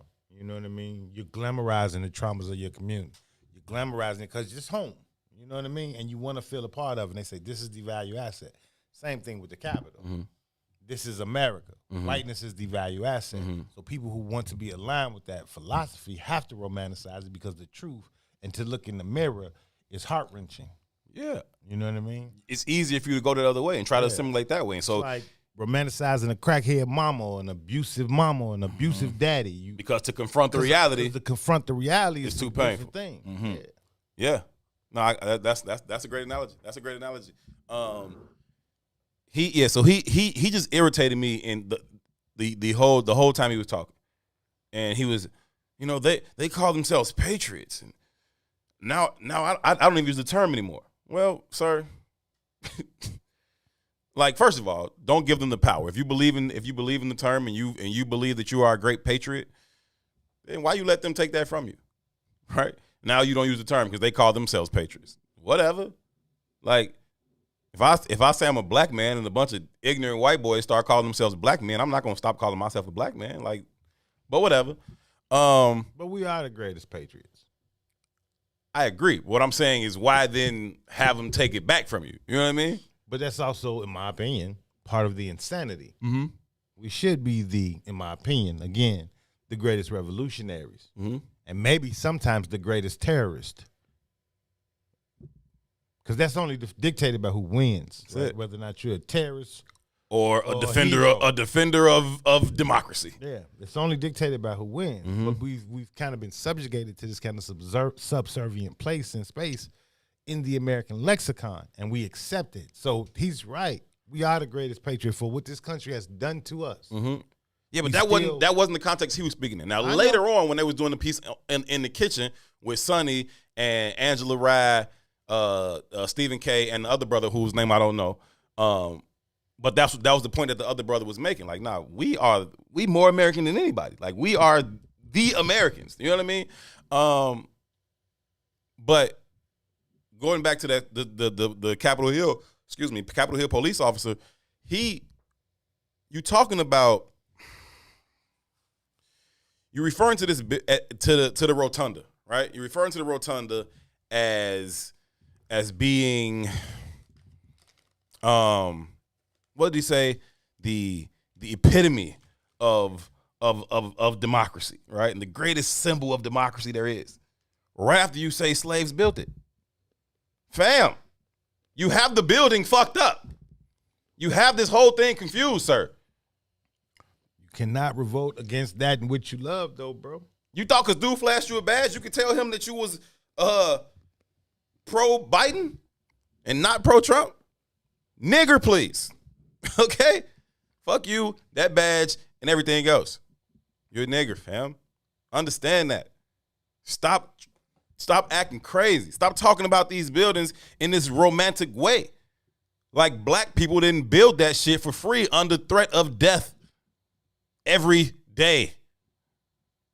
Sun up to sundown. Building that pristine building. Now, if you want to say something about the building, talk about the craftsmanship that black Americans had in building that shit. But don't speak of it as this great symbol of democracy. Fuck that shit. There's a comment from Ray Howard Jr. I wanna address. Thanks for making the comment, Ray. We appreciate it. Ray says we got to stop disassociating other black people because their experience wasn't a negative one. So the opinion of one is of one opposition. We all black. I'm trying to keep up with the comments. Hold on. We all black. I hate that we quick to throw another black person away simply because they don't see America in the way you do. So my response to that, man, and I think this is a topic of conversation that we need to have in general in the community, right? This even surrounds the conversation of melanin and how people run around like I got melanin, and as if melanin is a qualifier for blackness, and it's not. Right? There's Indians with more melanin than me. You know what I mean? Doesn't make them black at all. All right. You know what I mean? So I struggle with that identity or that understanding of identity. Right? For me, it's getting to a point where if we don't share a consciousness, then we don't share a connection. Right. You know, I don't give a damn if you dark as the dude on the Amistad. Right. If you don't share a collective consciousness with me, then we are not collectively brothers. And I think when we start to recognize our positioning in this Americas, right, we got to understand that, one, we are a subservient people that is at war and have been at war since our existence on this soil. My conversation and the conversation we'll be having, and I don't know when you came in on the conversation, Ray, is that we was addressing the idea that if you were born outside of, let's say, Chicago, and there might be some other small pockets of energy like this, but I know there's not very many. That most of the time your identity for your understanding of blackness was shaped in reference point to some level of trauma. So if that's the case, if your understanding of your value asset was shaped in the negative, and my understanding of the value asset was shaped in the positive, how could we be the same? Yeah. We cannot be the same. Yeah. I couldn't disagree more, Ray. And Ray is my cousin. He's my first cousin. I love him dearly, but I disagree wholeheartedly, bro. Whatever experience dude had growing up here, I don't know what his experience was, right? For him to arrive at those conclusions that he drew and to feel the way that he feel and speak the way that he spoke and find himself being surprised by what was actually happening, that's an issue. Like for a black man, 30 plus years old, to be surprised at racism in America, you missed something, sir. You missed something. I'm not saying get rid of him. I'm saying his viewpoint bothers me. And I want to talk to him like, bro, what the fuck would make you think what you thought before them people ran in that building? What would make you think that? What about your experience growing up in this country has led you to be so in love with the American experiment in that way? In that particular way. I'm American, for sure. More American than anybody. As black people, I think we're more American than anybody. What's the actor's name? name? Which one? Kind of narrating the show. I think it's Stanley K. Williams, something K. Williams, K. Brown. I mean. Okay. One of the things he talked about was Sterling K. Brown. I think it was. That we believe in the promise. Right. He said the promise is what stabilizes our community. The promise. And again, I think that's interesting too. Specifically in the contrast of the dynamic of being born and raised in Chicago. I can't remember a time in my life where I ever believed in the promise of America. I believed in the promise of my sovereignty, right? I can do anything because I can do anything, right? And it kind of shaped my pathway in life. It's why I'm an entrepreneur. It's why I've always traveled the way I've traveled. It's why I look and dress and talk the way I do. Right. Because I'm in control of this shit. I can do this shit, fam. Not the promise, though. Right. I'm doing it adverse to. Not because of, but in spite of. In spite of. You know what I mean? Not because of, but in spite of. Right. You can't. Who gonna check me, boo? Who gonna check me? Right. That's kind of the arrogance that my childhood reared me to have. Right. Right. And if I think about it clearly, everybody in my neighborhood, at least the guys I run with, my peer group, everybody walks with that same kind of confidence and cockiness. When you grow up like that, you're forced to adopt that kind of mentality because you see the bullshit early. I don't got to be 35 and a cop on Capitol Hill before I realize this shit is fucked up. I knew that when I was 5 on 71st Street. Here's the thing, though. That same arrogance has to be rooted in something of some level of skill. Mm-hmm. And if you don't have some level of skill, then you must align yourself in the white society to survive eventually. Mm-hmm. And what I see is that when we don't raise our youth with that same level of arrogance and that same level of skill, we enter into that identity trauma later in life because we can't understand why we can't make it. Right? Yeah. So they're rooted in it. They're birthed in it. We get raised into it because eventually you got to face white society. You got to. It is what it is. You can't really avoid it that way. It's a real thing. And so not canceling, dude, I say all the time, I don't think we don't have the luxury of canceling too many people. We need as many people on our team as possible that want to contribute. But there is a clear line of distinction between who's on our team and who ain't. And anybody, skin color be damned, who speaks of a building that slaves built in such a romantic way, you missed the fucking boat, fam. Pun intended. Like something is not fucking registering here to you about what this really is. And so you can take all the pride you want and sit up there protecting all them white people on a daily basis who make all these fucking laws that smoke our communities out. And you love it. And you're willing to die for this shit. But fuck out of here. But that's exactly what's happening to the vast majority of black Americans. Agreed. Missing the boat. Right now, I want you to context again. Being born here, you bound to run up on some old heads on the corner shooting shit about topics like this. Yeah. Run up in the garage where they fixing cars, having conversations about stuff like this. Run up on the porch where they drinking, Hennessy and having conversations about stuff like this. Real. Right? Again, being shaped under that umbrella of black segregation. Like we are one in the South Side, in the West Side. You don't have to, you don't have to monitor your speech. You don't have to think about what's going to happen at school when I come in because this is not it's not an issue there. Right? So in that same vein, if you're outside of that paradigm, what conversations are you running up on? How great America is. Because your communities are very different, right? When you sit on the porch, it's probably a Bennington ad. Yeah. If that ever happens, because you might not even sit on the porch because that's not culturally relevant in other places, right? That happens in our community. Yeah.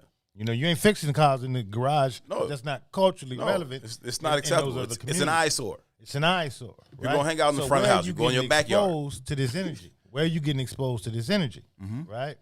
And the nuance of it is the barbershop. Great call. Somebody was talking today about term limits. Right. All politicians need term limits, and I get it.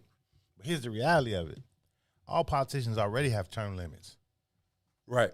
You decide. But because you don't engage, they don't have term limits. They could be there forever. And if you do engage, you only engaging at the level of I know this name. Right. So if you vote Bobby Rush in forever, you vote Bobby Rush in forever. You did that. He ain't have an unlimited life term. He did not have an unlimited life term. But we only deal with things from the very surface level, and that's how America works. Right? It keeps you magnetized by media, by lights, camera, entertainment, flashing lights that you don't want to have any in-depth. You don't have any depth to your understanding of anything. Right? It's a very shallow understanding. And if you're operating outside of a community like ours where you have those cultural reference points, the porch, the garage, the barbershop, yada, yada, yada, you never get introduced to that understanding. To even start thinking that way. Unless you engage yourself. Unless to do it you yourself. Open the book. Unless you are digging deeper. And we know and I'm not saying we as in black people, I mean we as Americans dig too much deeper. Which was another powerful, interesting point that I found in part 1 of the 6-part series. If you just tuned in, we are having a discussion that is kind of centered on the first of 6-part series that is called Soul of a Nation that aired on ABC last night.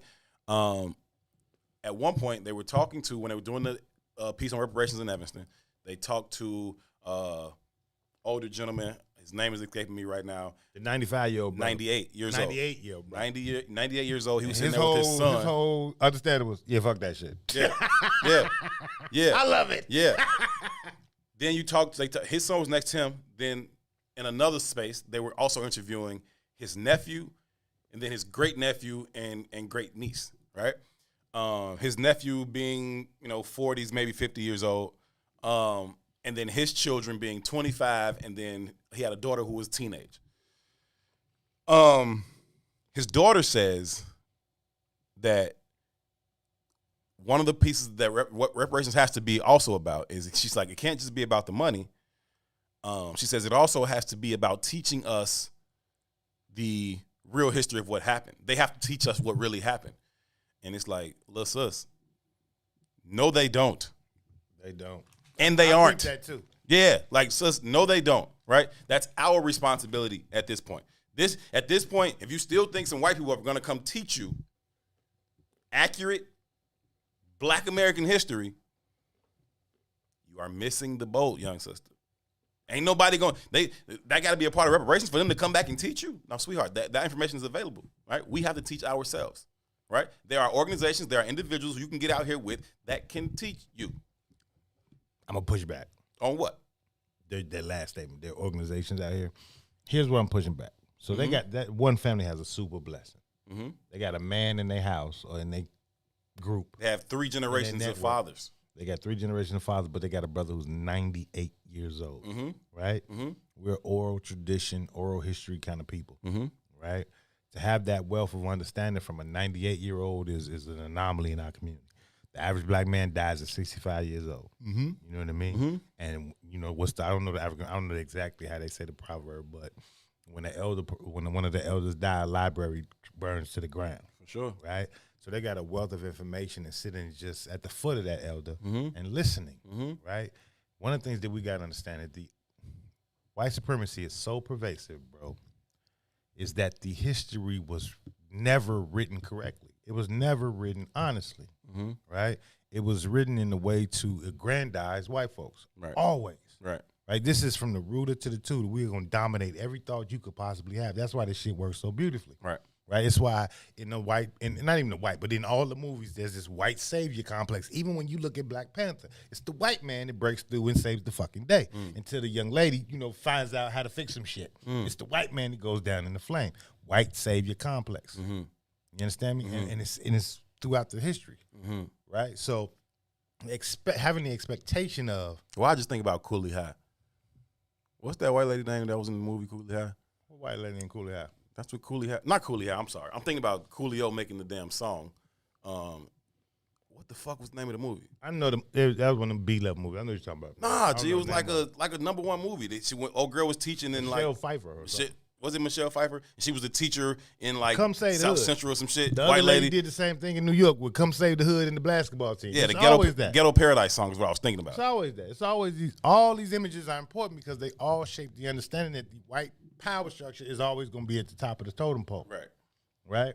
So even when you dig into the written history, because of who it was written by and why, I go hoop at Jackson Park. Andrew Jackson was a fucking demon to Black people. Why is that park in the Black community? Nobody, but here's another thing to think about. Dangerous Minds was the movie. Appreciate Dangerous y'all. Minds. But here's another thing to think about. Nobody in that community knows who the hell Andrew Jackson is. Right. You understand what I'm saying? Yeah. We don't even think of it in that context. Yeah. Right? Yeah. So, and that's not a Black thing. This is an American thing. We are not really adept at education. We're not. We don't care. Yeah, no, we don't. Because we American. I don't need. Right? When I want your opinion, I'll give it to you. It's American shit. So we're arrogant like that, right? So to assume that that's going to come from a system that was created eons ago, right? To create a shape, a standard of value, and then now we're going to reshape that standard with the expectation of white folks leading that charge. Come on now. Stop it, man. Come on now. Stop it. Come on now. Stop it. Like all three of them brothers in the room should have paused the little sister. Like, what I liked about that though, not that necessarily that conversation, but the conversation and everything when they was talking to the older woman.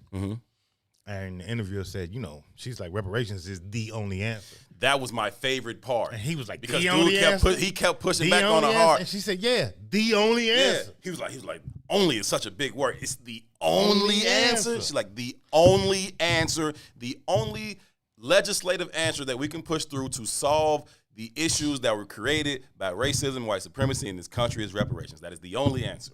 She stood on it, firm. And I appreciated that. Love Robin Rue Simmons. Shout out to her for being so freaking awesome. And I'm gonna give dude a little bit of a pass and just say he was just trying to, lay it out there for her and be a little bit of devil's advocate. I don't think he was really challenging her so much as he was, trying to play devil's advocate. I hope. But either way, she stood on that shit hard and made it very, very clear that the only answer. And then even the nephew, when he asked the nephew, they was like, you seem to be doing well. Why do you need reparations? Like, because they owe us. They owe us. Fuck you mean? That period. How much money I have? He said, what will you accept it? He said, yeah. He said, why will you accept it? Because they owe me. Fuck wrong with you? Fuck wrong with you? What? I hate that. And I hate that a black reporter asked that question. I ain't gonna lie. I hate that. Yeah, and it was the same dude. But like what about how much money I have absolves you of what the fuck you owe me? Owe me. Ain't got nothing it don't got shit to do with it, fam. You pay ComEd every week, every month? Hello? You pay them, right? Because you owe them. And they got billions. You owe them, you pay them. What the fuck is wrong with you? Yeah, I respect this. You seem to be doing well. Would you accept it? Fuck yeah. Are you nuts? Like, you out your... I love to be doing better. You know what I'm saying? Run my shit, fam.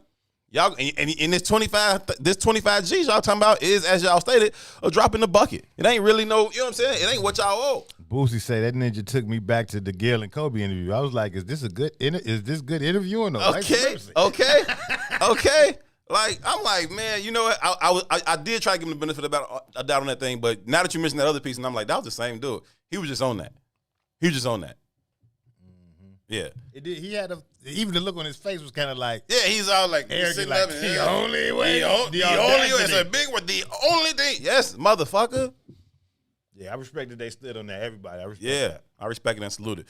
We're going to stand on a lot of things before this show is over, but right now we're going to take a break. When we come back, we'll dive deeper into the conversation on this Wednesday edition of I Said What I Said, Herb and 2 till 6. We'll be right back.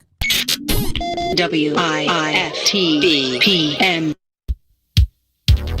Parenting in a Pandemic, powered by the Chicagoland Mom Squad, hosted by me, Tennille Jackson. Today's guest will be Beulah McLeod. We know her and love her first and foremost here at What's in It for the Black People Media. We also know her and love her in the Chicagoland Mom Squad. Her life's work has been about leveling the playing field so that no matter what a child's zip code or economic status might be, he or she would have access to high quality education. What principles and values have been the most important for you when it comes to raising your daughter? First of all, consistency, discipline, boundaries, with a lot of love, right? So from the time Asia was young, like she had a bedtime.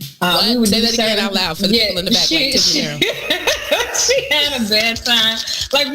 And no matter, it's interesting because my ex-husband and I have been divorced for like over a decade now, but we tried as much as possible to kind of mirror each other in terms of routines and habits, right? Okay. So if she had a bedtime at my house, she had a bedtime at his house. We tried to do that in tandem. Exposure is key. So exposing her to as many things as possible, as many opportunities as possible, allowing her to explore as many of her interests as she wanted to. And I think that's paid off because she's a creative child who now, and you know that she started her own business during the pandemic and just found really creative ways to keep going. So I think it's important that if children have interests, that you allow them to explore them because you never know where they're going to end up or what they'll land on. And she laughs to this day. It's like, Mommy, thank you so much for just letting me try different things.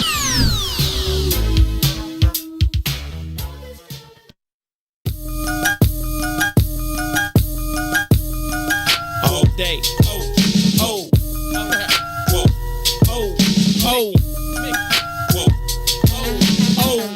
Check it out.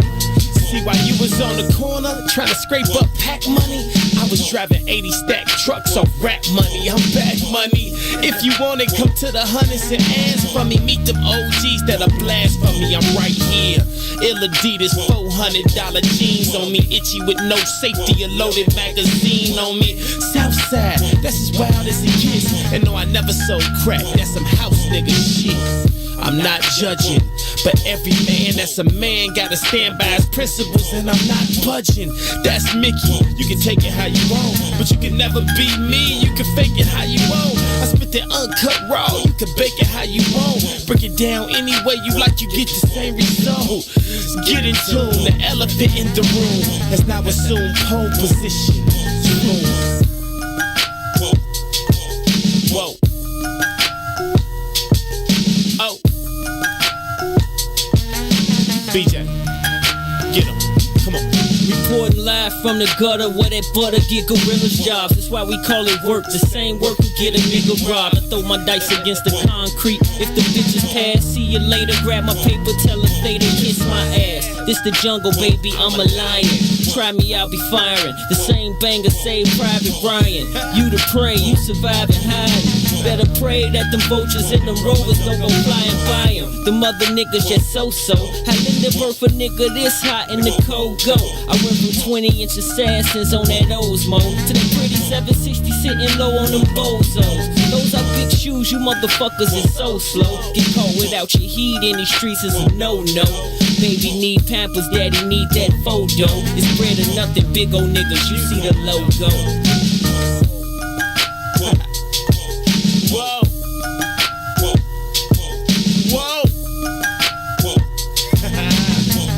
Come on, Scooter. Look, I don't see a nigga alive. And if a nigga claim he better, then that nigga done lied. And if some niggas jump chose, bet them niggas done died. You can always spot a cobra by the look in his eyes. You look at his clique, check out his bitch, and look at his guys. Cause 9 times out of 10, all that tough shit be just a disguise. And that does it. I got the chrome Mac in a black luggage. Cause money ain't the root of evil, Jack is the lack of it. I stay different. I move around like y'all hate women. I'm starting to think this whole industry full of gay bitches. No checkers, it's a chess game. Catch me in the next lane. Fly nigga, bunch of ice on me like my chest brain. All money's pocketing that. Like a homage rocket attack. Explode profit and jacks where your moccasins black. Acknowledging that he resides. These scriptures is heathenized. Y'all couldn't paint the pictures that he provide. Eagle eyes, eagle eye on the beef out. Either scream peace or pull your piece out. The flow will knock your teeth out. From out west where we never put our rags down, nigga. If I ain't the best, most likely it's that rag town, nigga. That's me. All I can see on this beat. Whoa. Hey, haters, keep hating. Y'all inspire me. Chicago, West Side, South Side, North Pole, East Side. Stick your chest out. Whoa.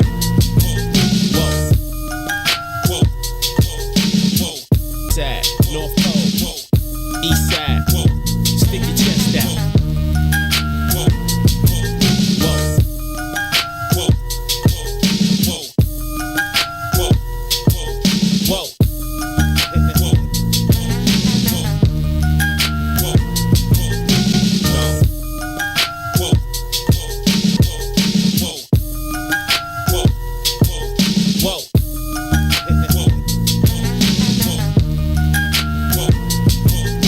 What is happening, good people? What is happening? What is happening? I hope y'all are doing well out there on this here Wednesday evening. What a glorious day it is in the Chi today, too. It is a beautiful day in the neighborhood. I was sitting outside and I was just soaking up the sun, and I was waiting on you to pull up. And it dawned on me that if I'm outside soaking up the sun, 2 ain't drive. 2 is doing 2. 2 is on his bike. You did. He's probably upstairs. I was. Let me go upstairs. So let me say this. The homie D, my homie D, he in the comments now too, man. My brother hit me early in the morning on FaceTime, like, check me out, G. He was copping his new bike. He was like, yes, the nickel plated aluminum joint. It only weighs 0.000.001 ounce. You know what I'm saying? Flexing on you. I got it for the ticket. I was like, oh, nigga, where you at? I'm on my way. Y'all Alexis be excited. About y'all bikes. So he was geeking me up, man. But he traded his old. So they treat bikes like cars. You trade them in for the new model, get a better deal. I didn't even know that was a thing. Yeah, that's a thing. So he traded his last. I never upgraded my bike. I just got another one. Yeah, he traded. But see, these is expensive bikes. So he I know. traded his last joint in, got a deal on a new joint. But see, I don't want to trade mine in, but I do want a new joint. That's a different level of cyclist, right? I traded in my bike and got a new bike and. Yeah, he came with the 200,000 mile warranty. What? Yeah, he super came up. I was envious. I ain't gonna lie. I woke up that morning like, I gotta get to it. I gotta get me a new one. See, I want something sexy now though, right? I don't want nothing off the shelf. I want to get mine. How big is a bike rim? Like 20-something inches, right? It ranges depending on the size of the bike, because all bikes aren't the same size either. You know what I mean? But they like 20-something inches, right? Basically around that area. Yeah. Roughly estimate. Get you some chrome joints, man. Get you some spinners or something, no, fam. I'm finna get. I'm see my next joint. I got it all planned out already. Throw you some spree wells on your bike, fam. I'm getting mags for sure. At least I'm gonna have one mag, maybe. I might get a front mag. I ain't know if I'm gonna do the whole thing, but I'm gonna have it custom painted, and it's gonna be like some wild color, like maybe like a neon green or something like that. Free RO double. Neon green tires and a neon green mag or something like that. Neon green and white, maybe. I'm thinking something real loud and reckless. You know what I mean? But I'm keeping my old bike too, though. Free RO double till RO double is free. Locked up, even though they said she ain't do nothing. It's America. They hit her with a warning, so I think she said she was on her way to. She said she was on her way to. I think YouTube. Yeah, no, she's in here on her business page. Because they locked up her personal page. So, free her till she free. Hey, man, it happens, man. That's why we got Herb and 2 Iswiz page. Yeah, because you got to do what you got to do. You be locked up on the regular. You are a repeat offender. Mm-hmm. Stay in jail messing with y'all. Hey, man, they can't. They try to hold us down, ROW. They can't hold a real nigga down, though. We going to do what we do regardless. We going to do what needs doing. Period. I am glad that you asked everybody to watch that last night. Because, one, it was a really good watch. But, two, it's a great conversation. That's a necessary conversation that we needed to have. So I'm really, really glad that you went ahead and put that thing together. Have you seen this piece on this white preacher, pastor, whatever dude is who, and let me pull up your computer. I think we still got G's computer up here. Let's take G's computer out. Send yours over here if you will, sir. Because there are a couple clips that I want to play, and we should be good. Where is this from? You sent it to me? Should be good to play these. In your Instagram DM, there is a white man with a red tie standing at a thingamabob. Reconnect too. Okay.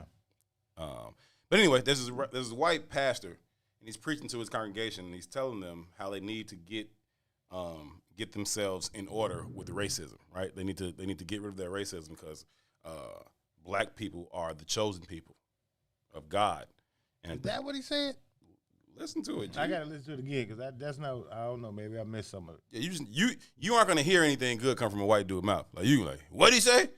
He be like, I love you. You love who, nigga? So real quick, man, Down to Earth and YouTube World says, so what if reparation doesn't cure all of our ills? What then? It's a start. I don't think the plan is for it to cure any of our ills. I think what it does is stabilizes our community when we live way below the poverty belt. Wait, what happened? What was the statement? He said, she, I'm not sure who Down to Earth is, says, so what if reparations doesn't cure all of our ills? What then? What reparations isn't a plan to cure our ills. Reparations is a plan to make us whole, i.e., make us stabilized. Yeah, our ills are our responsibility.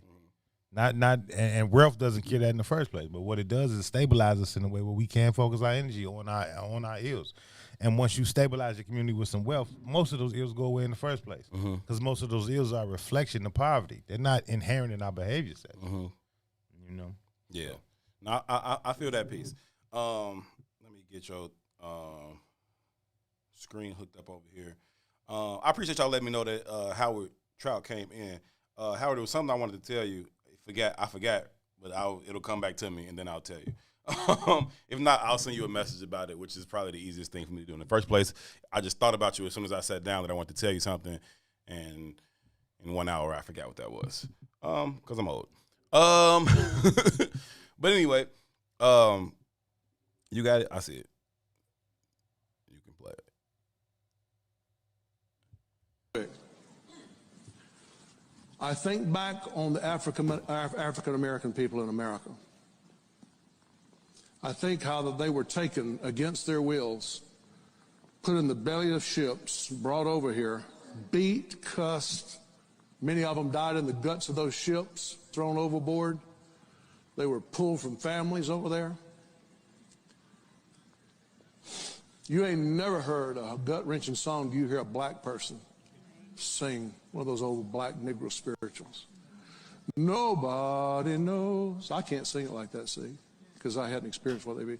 When you've experienced hell, it comes out of the voice. I said, when you experience hell, it comes out of the voice. If you're one of those people that you got problem with black people or whatever, you better shut your mouth, because they're God's people. You better hear what I'm saying to you. You better shut your white mouth. You better shut your white mouth.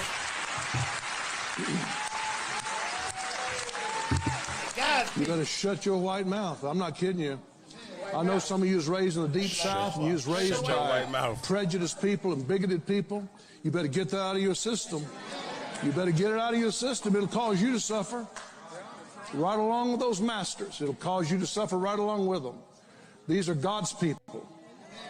And I know that there's wicked in white races and wicked in black races and all that. I'm not justifying none of that stuff.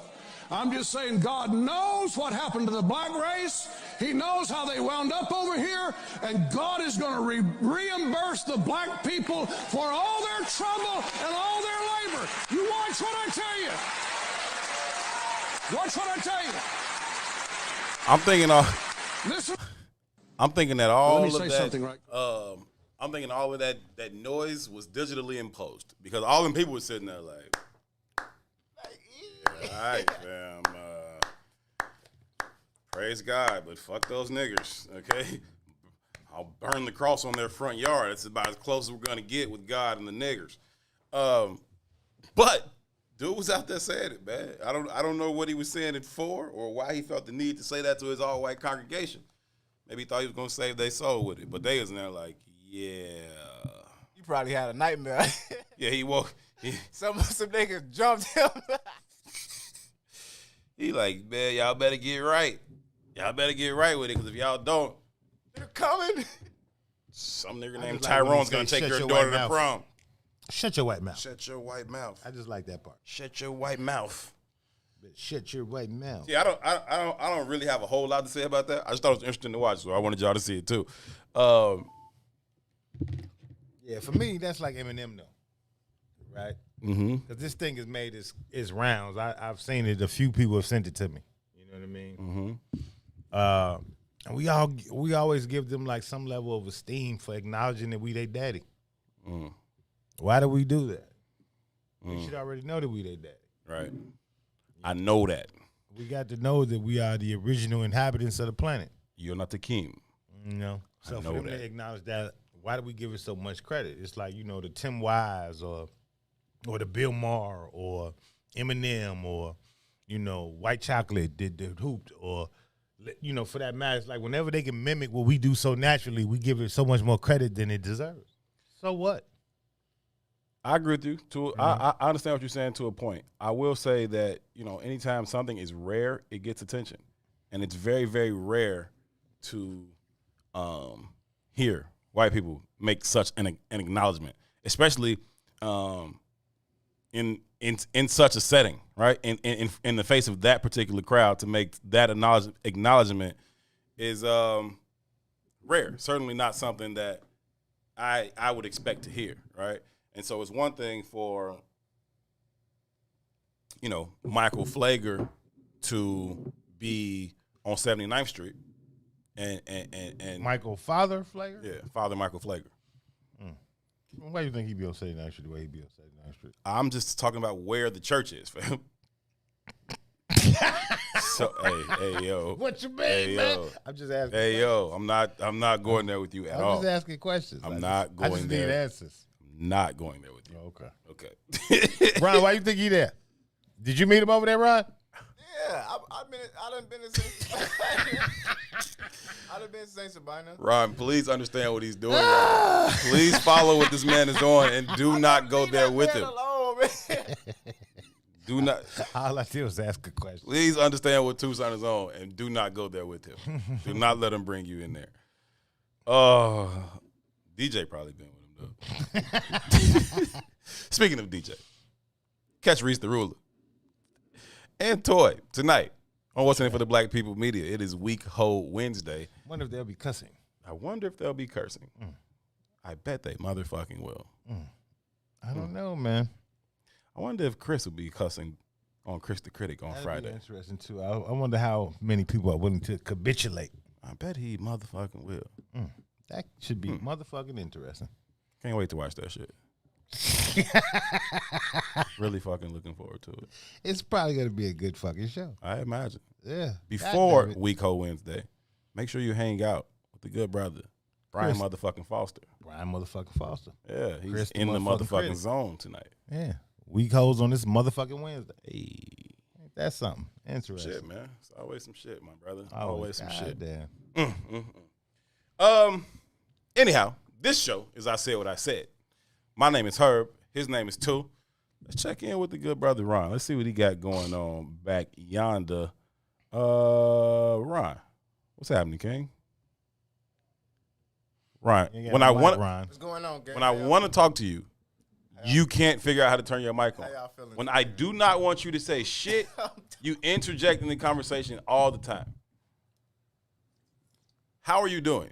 If I was doing any better, I'd sell myself. What's wrong with this dude, man? Something's really wrong with it, man. You been here all day, man? All day. You been hanging out? I've been chilling, man. I ascended into Muwakil's world earlier. He had a brother on the show that I wasn't watching it live, but I checked it out.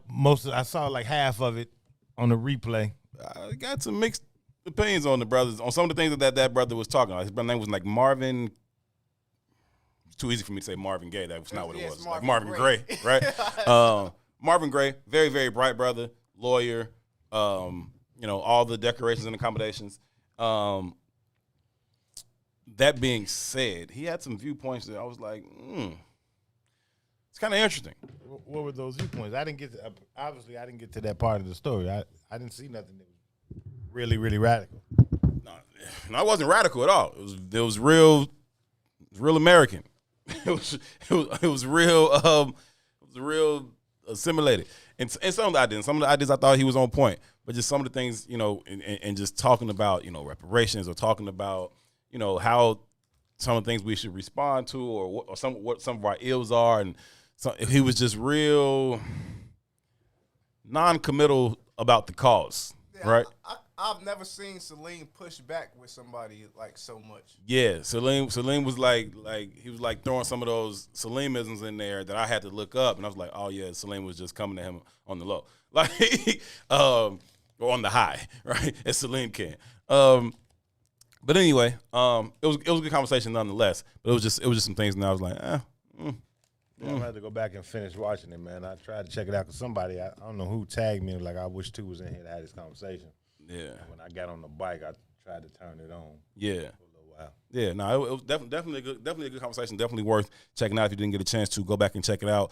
Muwakil's World every Wednesday at 11 a.m. right here on the What's in It for the Black People Media Network.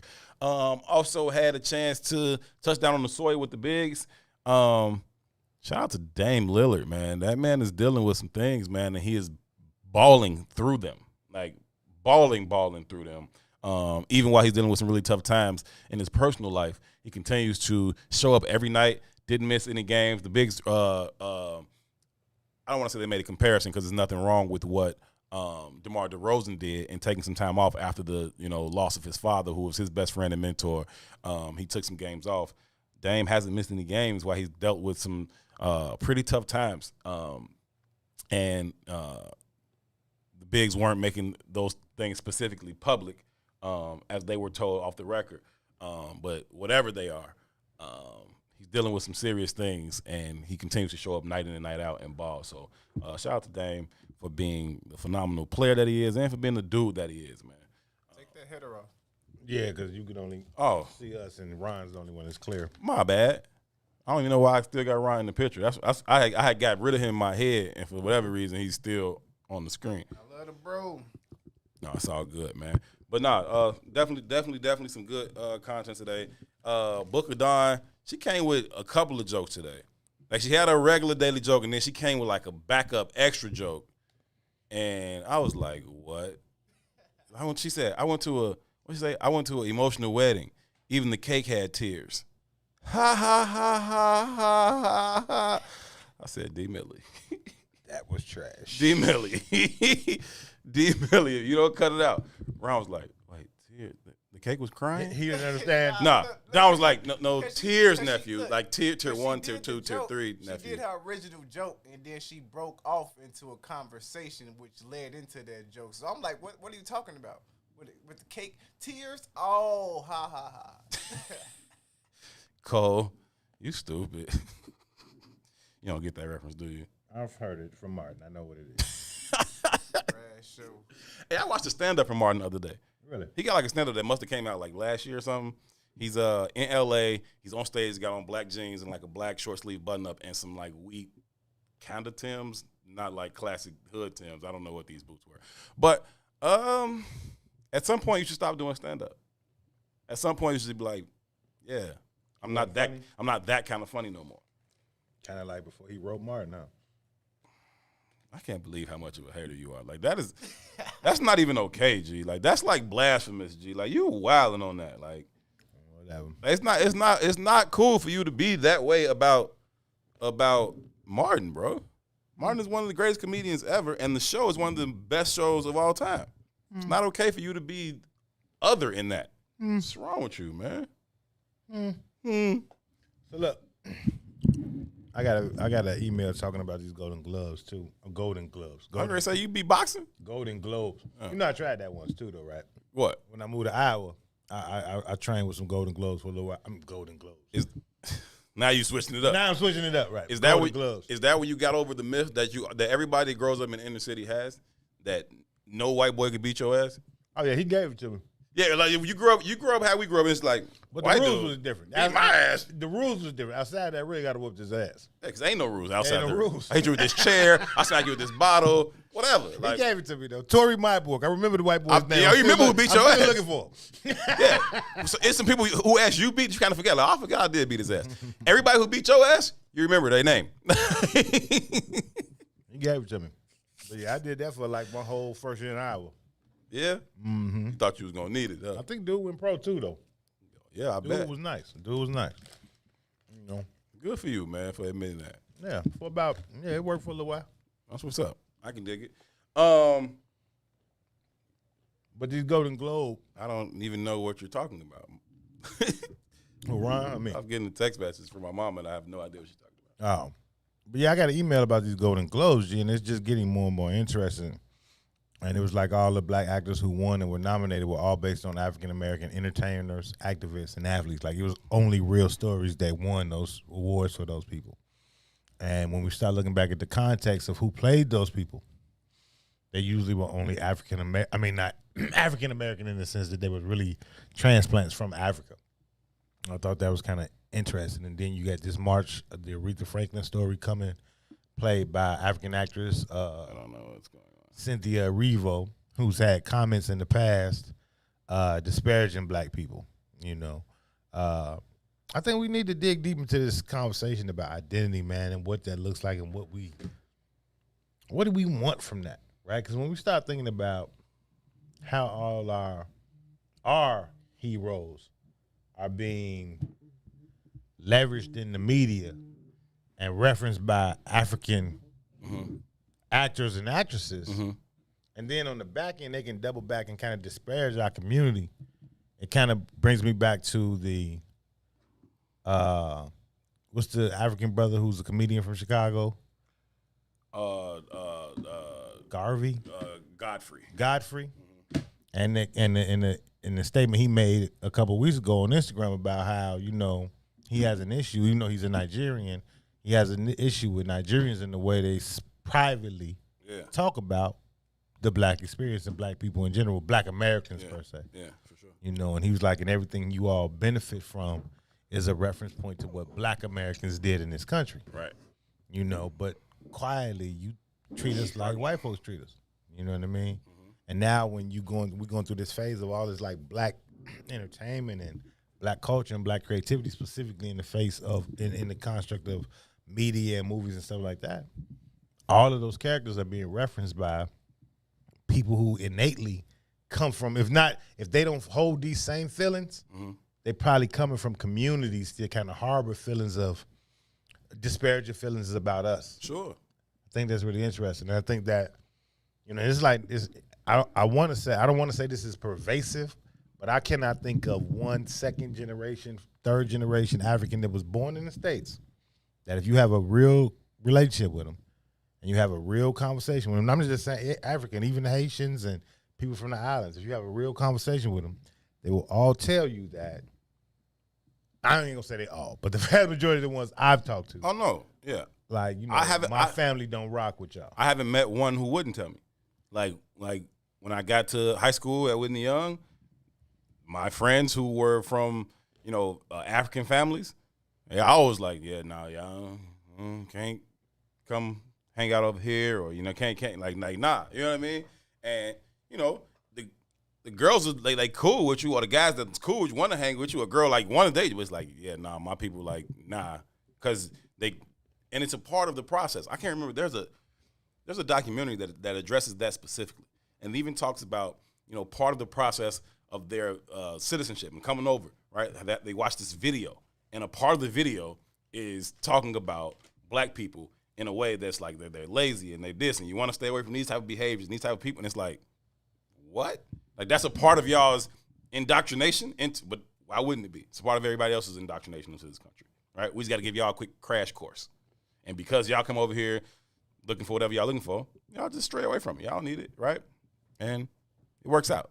But that's just, you know, par for the course. It is what it is. I'm never surprised. Like, I don't get upset when others say disparaging things about us, or say things about us that's not true, or they harbor these feelings about us that's, you know, less than flattering. I don't give a fuck. It pisses me off when we internalize that shit. And then I get, you know, 6'7" Capitol Hill police guy speaking about the rotunda as the, you know, epitome of democracy, while simultaneously acknowledging that slaves built it for free under the threat of death. The fuck? Sir, like, you're talking out of both sides of your mouth right now.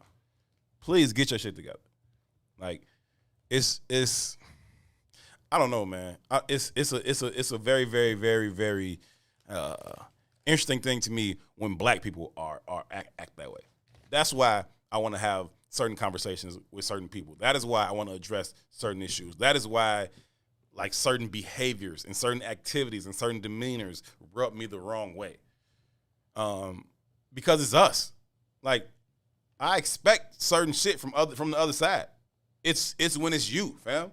Like, when I was growing up, I expected other crews to get into it with me and my brothers, or me and the dudes I ran outside with. But when somebody in here is the fucking problem, that bothers me to my core. Like, that's something that's something that I can't really live with. I expect it from everywhere else. I don't expect it from in here. And, you know, that's just me, though. You know, I understand the value of team. I understand the value of connectivity. And I understand the value of being unified and unity. I understand that. But a lot of people don't. A lot of people don't deem it valuable, and so they don't move like it's valuable. And everything's just about you. Everything's about me. And this idea, this concept of a team, even if you talk that shit, you can't move that way because that's not who you are. You move in a whole different way because that's how the fuck you were raised and that's how the fuck you think. I don't think that way. Never have, never will. Thank the Lord that I don't. But I think it's interesting, though, right? Because outside of just playing those real characters, right? We can go take it a little deeper. We got the Insecure show on HBO, I think it is. Shout out to Issa Rae. Whatever. But Issa Rae is a second-generation African. Okay. Right? And I think it's interesting in the context that not only are you now playing our real traditional role models, now you're ingratiating yourselves into our actual culture. Like the story of Insecure is not the story of a African woman's experience. It's the story of an African-American woman's experience. It really is. Now, you second generation, and you might have been assimilated into our culture, whatever, however you view it. Sure. You know what I mean? But the story that you're spewing, the story that you're telling is not uniquely yours. Right? I would doubt that you would go to Lisa Ray's house and her parents would be, like her parents aren't, the parents that she has represented in the show are not representative of who her parents really are. I'm not saying, I ain't never seen it. Yeah. Being creative, that your show has to be a reflection of you. But what you're doing is you're looking, it's like this rap song Nas has, Outside My Project Window, right? But he can describe everything that's going on in the projects, but he's not necessarily engaged in what's going on in the projects, right? Now, there's a few ways to look at that. When he lives in the projects, this is his experience. This is his story. He's uniquely tied to it. There's another way to look at it as a pure observer of the experience, and when the collective group that you're attached to doesn't necessarily respect the experience, right? Because it's like laughing at me or laughing with me, and that changes the context. And I wonder where our responsibility is and how we engage or support these kind of creative moments, And I can't think of a black woman that's going to turn off Insecure whenever it turns on. Yeah, Insecure is definitely a thing. It's a cultural phenomenon. I've never seen the show. But when I say I've never seen the show, people are like, you ain't never seen Insecure? I'm like, damn. But it's not a lot of people either that's going to go in depth and say, what is your story? Is there mockery behind this? Or should I even be attaching myself to this idea? I just think it's interesting, and when you start to see the shaping of the awards, the Golden Globes, I think it's interesting when you start doing the numbers, just the sheer math on how many roles are being dominated by Africans, specifically roles where these are mimickings of our actual African-American heroes. When you start thinking of the stories that are being sold and told, or how relatable and how real they are to our experience, it's just interesting. Where are we in that depiction? And I don't see us. Nah. Right? The last character who played Martin Luther King, an African. Even the one who played Coretta was an African. Coretta didn't even really have a speaking role. Why did she got to be an African? You know what I mean? Malcolm X's last role, African. Fred Hampton, African. We can go down the line to every character. Cynthia Erivo, Aretha Franklin, African. Cynthia Erivo, Harriet Tubman, African. Right? And then she's in trouble. She was on trouble on Twitter mocking what she called the ghetto American accent. Well, who's she talking about? Right. You know what I mean? Right. And she mocked it with her words, and it was everything that we say in our community. Ghetto, inner city, that's all us. Are you laughing at us, or are you laughing with us? And what is our responsibility if there's a difference? Our responsibility is to say, fuck you. Get out. That's what our responsibility is. Like, either you're gonna come in here and act right, or you can get out. You know what I'm saying? Black people, we are accepting people, right? You can come in. You can get a plate. You can hang out. Yeah, who invited you to the barbecue type shit, we say. Cool. But if you're going to come in here and act crazy, you hope you don't get your ass beat. You hope you just get through out. Like, I don't know. It's about how we respond to certain energy. I place a lot of that responsibility just on us and how we respond to it. But I always do. Same way I do when all those videos was popping up last year with all these grown-ass black men crying and whining to Instagram about somebody assaulting them or verbally abusing them. Like, what the fuck you crying to Instagram for? Who the fuck you think cares out there, sir? Like, handle that shit. Like, but I think that's part of the problem. We're too accepting. Just like your cousin said, we can't throw each other away. Well, I don't know. Yeah, that's what I'm saying. You come here, you ain't acting right. Get your ass out, fam. Like, all right, you can come in, but some rules and regulations up in here, fam. you don't follow them, you're gonna throw your ass out like Jazz. But I think and, that's why and Fresh Prince. But see, I disagree with that too. I think that's why we're so accepting, because there are no rules and regulations. I think rules and regulations need to be created. Okay, I can roll with that. So, whiteness is not universal either. Yeah. Right? So the white guy that's in the trailer park in Iowa does not relate to the white guy that's making laws on Capitol Hill. They're not the same kind of white guys, and those white guys make those distinctions. Yeah. The rules are different. You know what I mean? And I think that we don't make any distinctions. Right? Yeah, no, I agree with you. Because we don't have any identity, we kind of accepting to everything. It's why we champion the white Jane Elliott or the white dude Tim Wise. It's all of that. That's why that shit is so appealing to us, because we are accepting of everything because we don't have any standards. Mm-hmm. And I think it's time that we create a standard. I think it's time for us to grab a hold of what is black culture, mm-hmm. and how do we want to define that, and we exclusively define that. Mm-hmm. Now, if you don't fit into that, then there ain't no love lost. This is a celebration of us, not a knocking of whatever you are. Yeah, this is about us. Yeah, we're the only ones who are treated that way. When we celebrate blackness, somehow it's translated into anti something else. It's like, no, like I'm just saying I love us. That's it. Like I'm not saying fuck you, but it can be fuck you. Like I don't really care. You know what I'm saying? But that's not what we're doing. But if you want to make it that, fine, make it that. I don't care. Do today, G. One day we need to set up an outline of what we're going to consider going forward: black culture, black identity, and what is outside of that. If it ain't inside of it, it's outside of it. If it ain't inside of it, it's outside of that. This is the rule. We can have everybody, add in their part, their 2 cents. King Salim, what's going on? I don't know if you've been here the whole time, man, but we talked a little bit about Muwakil's world earlier, and interesting guy you had on the show today, the brother Marvin Gray. Obviously very bright, very intelligent, and he had a lot of good things to say, but he also had some things that I found very interesting as you guys were going through that conversation. So a very, very dope conversation that y'all had in Muwakil's world. All honor and respect to you, King Salim. I told you I didn't see the whole thing, but I did hear the brother say that he think there's a lack of critical thought, and I agree with that. Yeah, so he was talking about this idea of not having this expansive thought process, and a lot of things he's saying I always agree with. It was just some other things like I don't know if I like the way you put that per se. You know what I mean? I don't know if I like where your philosophy is on that particular piece. But it was a dope conversation. So again, if you didn't get a chance to check it out, go back and watch. Cherie, if you got some data on that pluggers, man, put me in tune with where that's happening at, because I haven't really seen it at the level that I see it here in the States. So put me in tune if you got some data on that. She says, if we're going to keep score, though, black ADOS creatives are making moves in film and music. Black foreign-born may be actors, but so far, McQueen is the only foreign-born black that is making similar strides.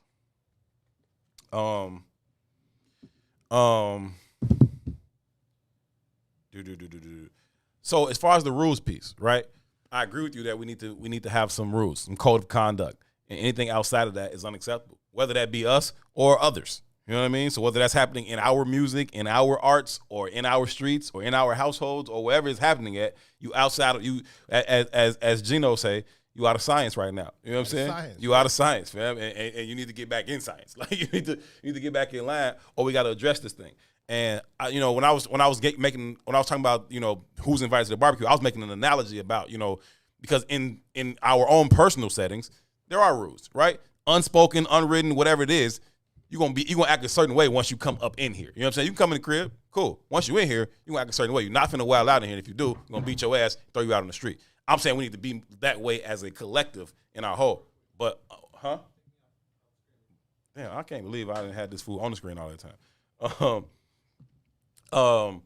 Anyway, as a collective, as a whole, we need to have that same kind of mentality. But the thing is, like you were saying, we don't have that collective identity, right? So if we invite you in the house, then yeah, I can understand that. Welcome to the Howard family barbecue, right? We Howards in here. This is how we fucking move. You move outside of that, we're gonna beat your ass and toss you out. We don't have that same understanding as a collective on a large scale that can say, okay, these are our rules, and then once you operate outside of those, we're gonna get rid of you. Ron, you were just having fun hanging out on cam, huh? Huh? You just having fun hanging out on camera, huh? I ain't on camera. Yeah, I had to take you off because I didn't realize I left you on that long. I wasn't paying attention to the screen for real. Oh yeah, I do enjoy seeing myself. We know. Nobody else does though. So Q says, I hear y'all. I have a question though. Does the Neely Fuller Court apply in this conversation regarding those Africans? It applies everywhere. Us and how we relate to each other. But I think he's asking a different question. It's like, are we imposing white supremacist views and values upon the African? In what way? Just by saying they're not black. And I don't think that's what, I think that's what's being communicated, but I don't think that's really, I think that's a miscommunication. No, I'm saying they aren't black. They are black. They're not black in the context of experiencing this American ADOS kind of lifestyle. Yeah, that's They're the black not people I'm talking in about. that context. Yeah. So in regards to them mimicking or acting out our roles of being the premier, the only, that's my argument with most things, right? If there's not balance, if there's no balance, there's something's wrong, right? As above, so below. You need the feminine and the masculine. It's the balance that makes things okay. What I'm saying is when I look at the data, when I look at the movies, I'm a fan. I'm not a big fan of television, right? But I'm a fan of black history. So when they do kind of do these biopics on historic figures from our community, usually I want to engage in them. You know what I mean? But just looking at it from the last 10 years, how many stories have we seen with Malcolm? How many stories? I mean, Malcolm and King always get their certain level of light. Sure. Right? But we having these new understandings, and every time I look up, it's somebody other than us who was shaped in our experience acting out these characters. I can't think of a black actor or a black actress who's played one of these roles probably in the last 10 years. And now we having this kind of renaissance of sorts where we're having conversations about, let's say, Fred Hampton, which is a character who doesn't get that much light. Even the fact that Harriet Tubman gets some light. Harriet Tubman doesn't traditionally get light. Right. You know what I mean? Right. So the One Night in Miami, although it's a Malcolm-based kind of conversation, is Malcolm in a very different light, right? And with all this resurgence of this kind of like African-American experience, creative culture stuff that's popping up on the big screen, and be clear, because we are a very shallow people, and I don't mean black people, I mean American people, those movies, those stories start to shake the minds of the next generations about who those people were. Exactly. They also are engaging in social media and Twitter and Instagram and all that. So to see Cynthia Erivo play Harriet Tubman, who Then you go follow Cynthia Erivo. who's arguably the most dominant black female figure. She's the blackest black person of black people in the black history paradigm. Right. And then you go follow Cynthia Erivo on Twitter and watch her shit on black people for a month and a half. Right. How does that shape your identity? How does that shape your understanding? How does that shape the value asset of who Harriet Tubman was? That matters. Or who Cynthia Erivo is? Yeah. Right? And I think that's some shit that we need to be looking at. It matters. That's what I'm saying. Like black Americans is a different thing. Like it's a different thing. And whatever. I don't have no issue saying that. Right. And Ready Rock was just making the point earlier. She was talking about Lovey, who's a poet. She was talking about her, and she was saying that she gives everybody a side eye when they try to make these concessions for their non-black friends when talking about, the issues that black people face and try to make them comfortable, right? Like I don't have to have this conversation in a way that makes you comfortable. Like, you know what I mean? Like you get around white people, you get around other people, and it's like, now I got to talk about this black issue in a way that doesn't make them uncomfortable. Fuck how uncomfortable you are, fam. We've been uncomfortable here. We're going to have this conversation in its full authenticity. And if you can't handle that, that says more about you than it does about me.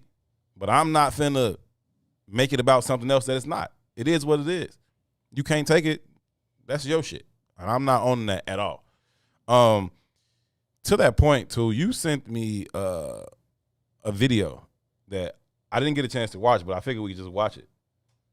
From University of Illinois student debate on race relations down in Champaign at the time. And I think it was from 1968, I think was the year I saw tagged on there. So if we're gonna play that, we can play that now and maybe discuss it on the other side of the break.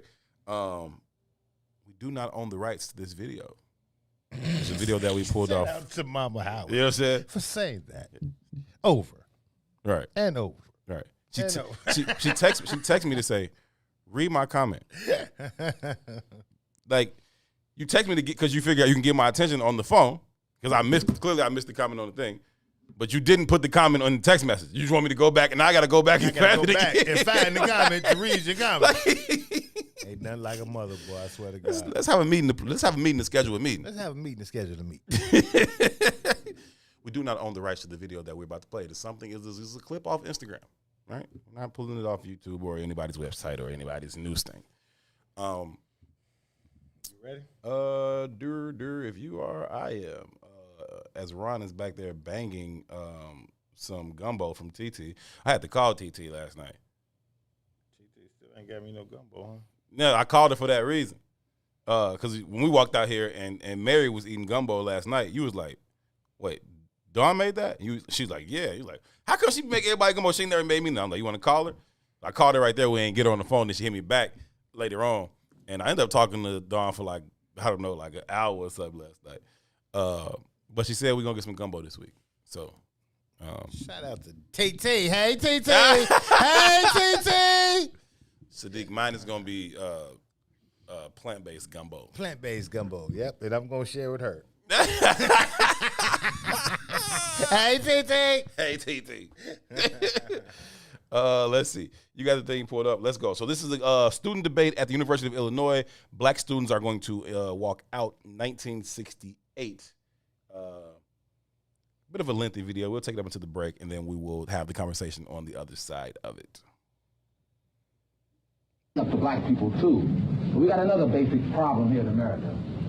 Whereas the black or the white revolutions on campuses stop the moral and the physical napalm that you're dropping on black. Look at the South Carolina massacre.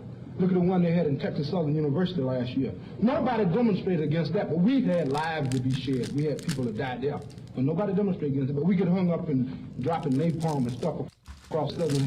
This doesn't involve me at all. He told us, get off the wagon. What did you say? Give me that part. I said, when the black student movement finally started discovering the way and the track to work effectively with its own people, called black power. Who told you to sit in on down? Hold it. Hold it a sec. Who told you to sit in on down? You want to hear me? And stop that. You want to hear me answer your question? Did black students do this here?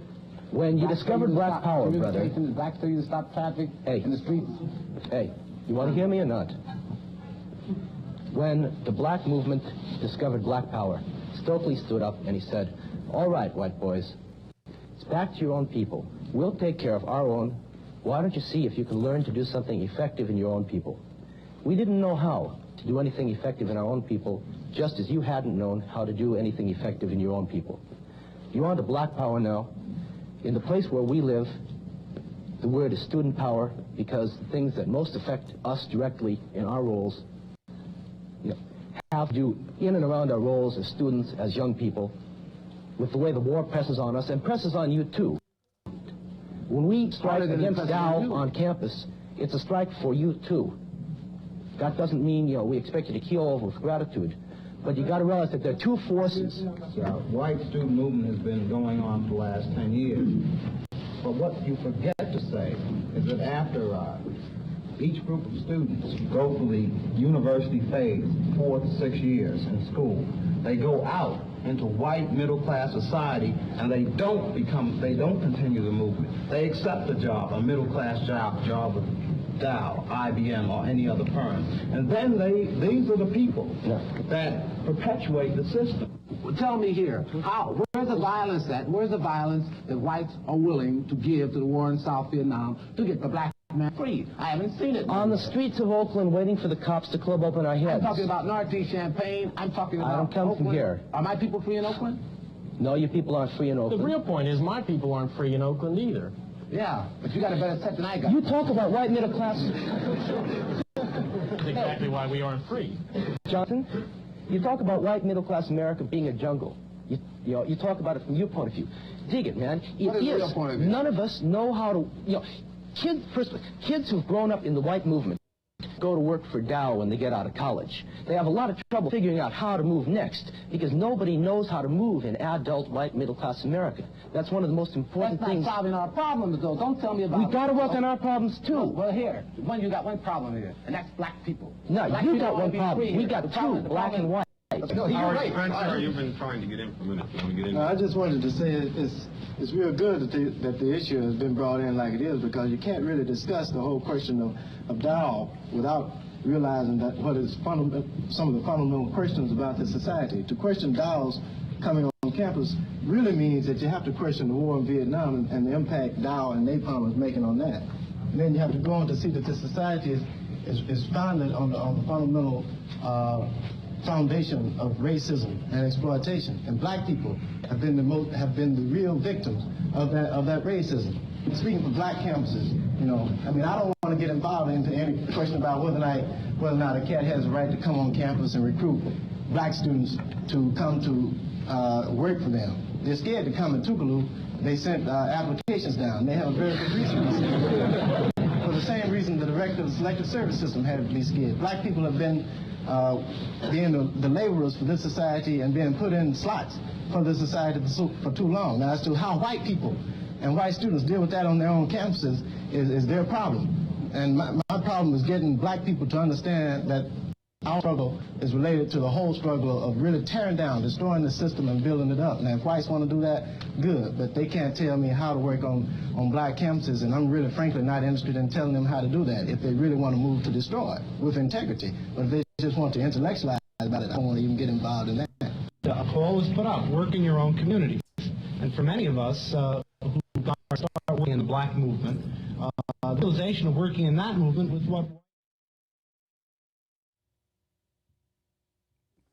Lost the video feed on that, so I try to get the video feed back. It went down for, I don't know, one reason or another. But either way, we'll get the video feed back from that. But before we get into the meat of that conversation, can anybody tell me why black people used to look so old back then, G? Like, you know what I'm saying? Like them college students. It was the mustache. But I'm saying, like, I don't know if it's the mustache. I don't know what it is. Like, them college students, they 19, 20, 21, 22, maybe 24. You know what I mean? 25, whatever. Like, they all look like they was 37, 40 years old. And it's crazy to me every time I look back at, like, you know, pictures of black people from just that time period, 60s, 50s. It's just like, why does it look like we were so old then? Even like you watch, like, old, like, NBA clips. All of them dudes look like they was like 45. He's like, oh, this is his rookie year. He was 23. He was 23. Why does he look so old? I don't get it. I don't understand why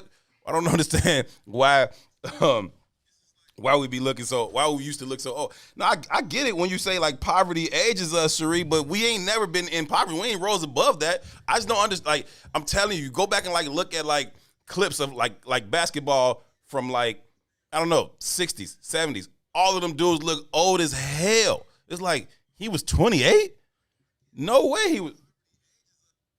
he was 28 years old. Like, nah, is that me? That's me.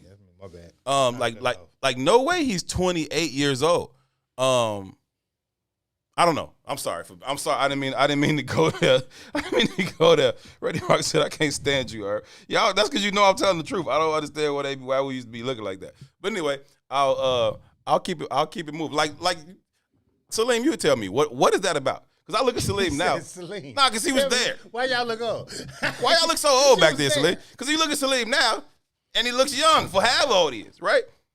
But I bet you if we pull up a picture from 1960, Salim, he looks his age today. Like, you know what I'm saying? Like, what the hell? Like, like I don't understand why y'all used to look so damn old back then. Like, what? Like, life was hard as hell. I don't understand. It's hilarious, man. Man, you pull up some of them old clips from like basketball players, football players. Like, wait, he was 26? Bullshit, he was 26. Like, no way he was 26. But I think it's a lot to do with maturity, though, right? The way they dressed, the way they carried themselves, the way they moved. And I think there's a lot to be said about that. I think that I agree. We lack the maturity that even in the conversation that Celine was having with the other brother today. Yeah. Right? What did he say? It was a lack of analytical thought. You know what I mean? So I think because of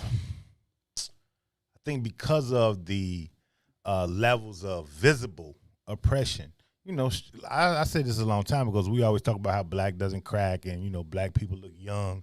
We age internally because of the levels of stress. Like I said earlier, the average black male dies at 65 years old. That's a feat for us to get to 65. You know what I mean? So when you think about them dealing with oppression in the way that they were dealing with it, in their face, up front, you know. That has to wear on you, huh? I'm sure it does, right? And they were different kind of people. They were harder people. Yeah. You know, he's working with their hands like right, that. It wasn't a whole lot of digital options. Yeah, it was a different kind of thing. You had to be much more aggressive, much more focused. Grow up faster. You had 10 wasn't 10. 10 was 20. I don't know if it depends on what you consider growing up, though, right? Because the same kind of ills face the shorties on the south side of Chicago.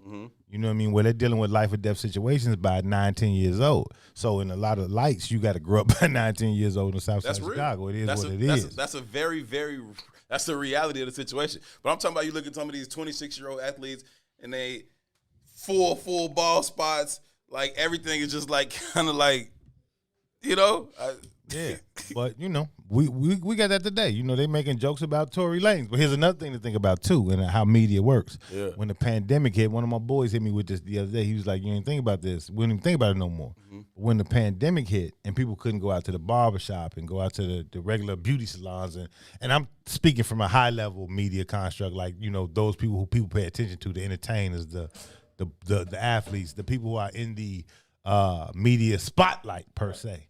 Right, when the pandemic hit, DJ Khaled looked like he was 87 years old. His whole face and hair was gray. You know what I mean? Puffy was all the way gray. Puffy has a gray birthmark from birth that nobody's never seen because he's been dyeing his hair so long. You know what I mean? So when the pandemic hit, he couldn't do those kind of right here. He used to wear it out. He used to let it be out in like the 90s or something. But now, when the pandemic hit and they couldn't make those kind of beauty adjustments, and they had to really be who they are. Right, they look like old men. You know what I mean? But think about that. We don't even value the elders no more. I wonder how many people saw their partners for the first time during the pandemic. I mean, the partner you've been with for a decent amount of time, a year or two. You saw them for the first time in the pandemic. Like physically, like how they look? Yeah, like saw them. Like not like, okay, every week she's nails this, hair that, makeup this, eyelash that. But like, I have no clue. First time you saw her for real was the pandemic. Or the dude too. You know what I'm saying? Every week he at the barbershop, he getting this dyed, he getting this trimmed, he getting this done, this, you know what I mean? Yeah, I have. First time you saw him was in the middle of the pandemic, like, ooh. Yeah, I had no clue, man. But you know, I'm proud of every grade of sprouts in my beard. Yeah, I was looking at mine this morning and I was like, yo, I am all my grades. I'm getting more and more gray in my hair every day. I just wish it would happen all at once instead of sporadically. No, I'm cool with it coming in the process. I'm cool with it coming in the process. You know what I'm saying? At the natural process of how it goes and develops. I'm cool with it. Just come in as it comes. I'm beginning to look more distinguished. I'm beginning to look more eligible to. You finna get a point. Yes, I am. I'm beginning. You finna get a point and a half instead of a half a point. You finna get a point and a half. I'm finna get my point and a half. Of course, May's walking the production studio hating from behind the glass. What's up, man? You know he's 77. He got all the grades. He got all the grades he can handle in there, 78 man. and a half over there. Ain't Carrie is alone in the line for who thinks Mays is attractive. Carrie is dolo in that line. Okay, now the president sits alone. But truth be told, look, you know, just genetically, this is the first year I got grays in my life. Now they coming in aggressively, but this is the first year I've ever noticed a gray hair on my face or anywhere on my body. Yeah, all mine came in like the last, 12, 16 months, something like that. It just kind of started coming. I always had like one, but then now they just kind of like all over the place. But it's cool. I think it's making me more eligible to the Cougars. You know, so I think the Cougars operate in reverse though, don't they? Isn't that why they call Cougars? Yeah, but they don't want the old dude. They want the young dude. Yeah, but they want the young dude with some old dude characteristics. See, I don't know what they call the young girls who want the old dude, but that's how that works. It works in reverse. Opposites attract. Yeah, but they don't want like Lil Ron. You know what I mean? They want like an old soul. That's what it was. They want an old soul, few little characteristics. You know what I'm saying? Lil Ron getting there though, man. He gonna grow. He's got to mature a little bit. He ain't got no choice. He'd be around us every day. He gonna get there eventually. What did he say yesterday when we said the Sealy pot? That Mox, Jesus. Like how you 30 years old? You ain't even seen a Sealy commercial. You ain't seen the Serta mattress. You ain't seen the Sleep Number commercial. You ain't seen nothing. Hey, Mimi Michelle said gray hair is so disrespectful. That I will agree with. That's one thing for sure, right? Oh, they boom, I'm in here, fam. It ain't even just about popping up. They don't lay down with the rest of my hair. They they grow in the direction they want to grow. They do That's what they the only thing. Like even when I had like the longer beard, I had like maybe like 6 grays here in the middle, and they would always just like do whatever they wanted to do. Like I could brush the hair all day long. It was never gonna go the way I wanted it to go. Yeah, and then like when you cut them, they come like 2 come back. You know what I mean? But I like the slow process because I want my salt and pepper look. I want my salt and pepper phase. Like I ain't there. I don't got that. See, you got more melanin than me. I just prefer to go all the way. You prefer to go all the way. Because when it hits me, it's just gonna be all salt. I'm trying to get the salt and pepper. No, it ain't the skin, it's the hair. You know what I mean? It goes with it plays in But the it plays skin, in the homie. skin? Trust me. Okay. It I can changes feel the that. look of a person. I can You feel know what that. I mean? I can feel Even that. like people make jokes like, "Oh, too Hispanic," but that's because I'm so light and my hair is so dark. That's the only reference point that is. You know what I mean? Hispanics do got dark hair. Latinos be hair Yeah, dark. I don't like that joke at all. It's not funny to me at all. Yeah, you don't like anything when anybody call you don't like people call you light skinned. I don't like the jokes. It's not funny to me at all. You don't like it at all. What happens? Is it 5 o'clock yet? It's 5 o'clock. What happens when you get like gray hairs in undesirable areas? You embrace it. Not me, Jack. Not such thing as an undesirable area. Yes, it is, Jack. This area is desirable.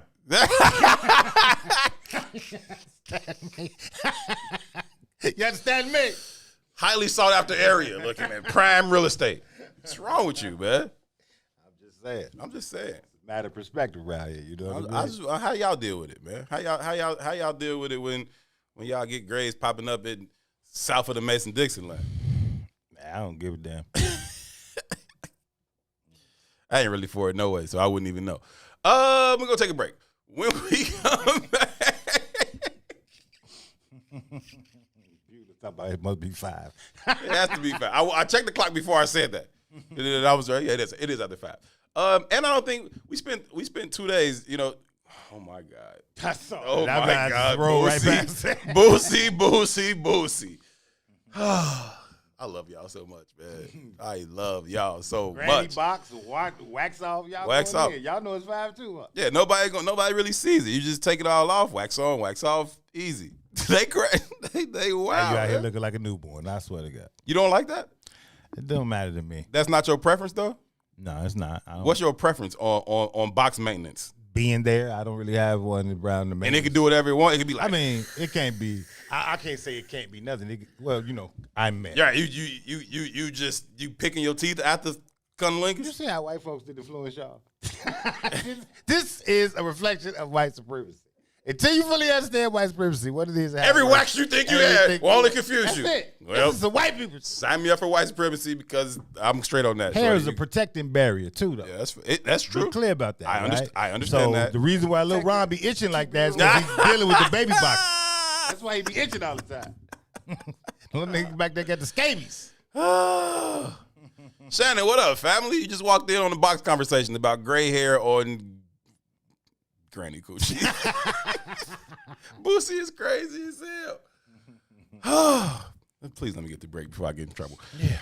We're going to take a break. When we come back from break, we're going to test some work, and then we're going to have some more conversations for you on the other side. This is I Said What I Said. Herb and 2 for another hour. We will be right back. WIFTBPM. The Chicago Legal Network is the collaboration of attorneys that concentrate in many areas of the law most needed in Chicago neighborhoods. The CLN lawyers focus on personal injury, criminal defense, and other issues. The CLN lawyers all average over 20 years of legal experience and are dedicated to helping the Chicago community. The Chicago Legal Network is committed to developing black lawyers through mentorship and co-representation. So if you were injured in a car accident, slip and fall, or injured on the job, or you need assistance with criminal defense, including driving violations and DUI, check out ChicagoLegalNetwork.com for more information or call 773-912-3545. 773-912-3545.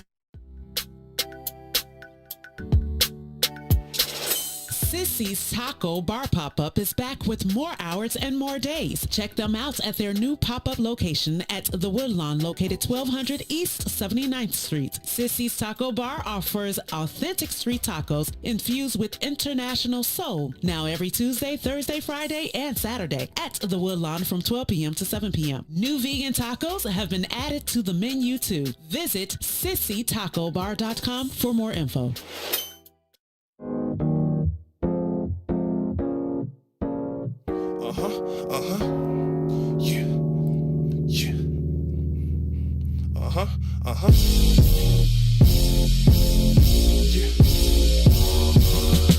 Look, feel me whether you like it. My talent disrupts the balance of malice, cause I'm a titan when writing thunder and lightning. I'm Adrian with the Vikings, I'm Reggie Bush in New Orleans, a future lion, fuck who compliant. Niggas complacent, they place in places they hate, cause the chance of a clean escape was as small as a wheel on skates, but I'm focused. Cause I done got some real blessings. Remember, I'm from the hood, so I done learned some real lessons about bitches and how they fake, niggas and how they bitches consume with their own emotions, confusing friends with the soldiers. I'm human, so Lord forgive them. They know not what they doing. My original sin to give them 4 shots till they ruined. Then I'm back to my family, back to chasing this Grammy. I'm back to the old E, yeah, back to the old me. Don't get it conflicted. My sense of minutes elicits a balance of time restrictions. So balance the time is given, not given. So don't abuse it. I take it back and you lose it. Cause giving these cool acoustics, I give you more than you used to. So my job's completed. Cause once I spit, I'm depleted. Perfection's a large cost. Imagine what I've deleted. I'm great. Niggas ain't used to lyrics and spirit. It drive me cuckoo. Cause all I hear is the boo-boo. How they rockin' designer, driving whips that was foreign, ignoring the real fact. Them raps is real whack. They lack sensible knowledge. They like a shoe, never polished. Attention was 3 dimensions and only 2 for a novice. Wasn't shit without the 3. You niggas is Craig Hodges, collages, or garbage rappers. They stuck, but they hardly trappers. I'm back.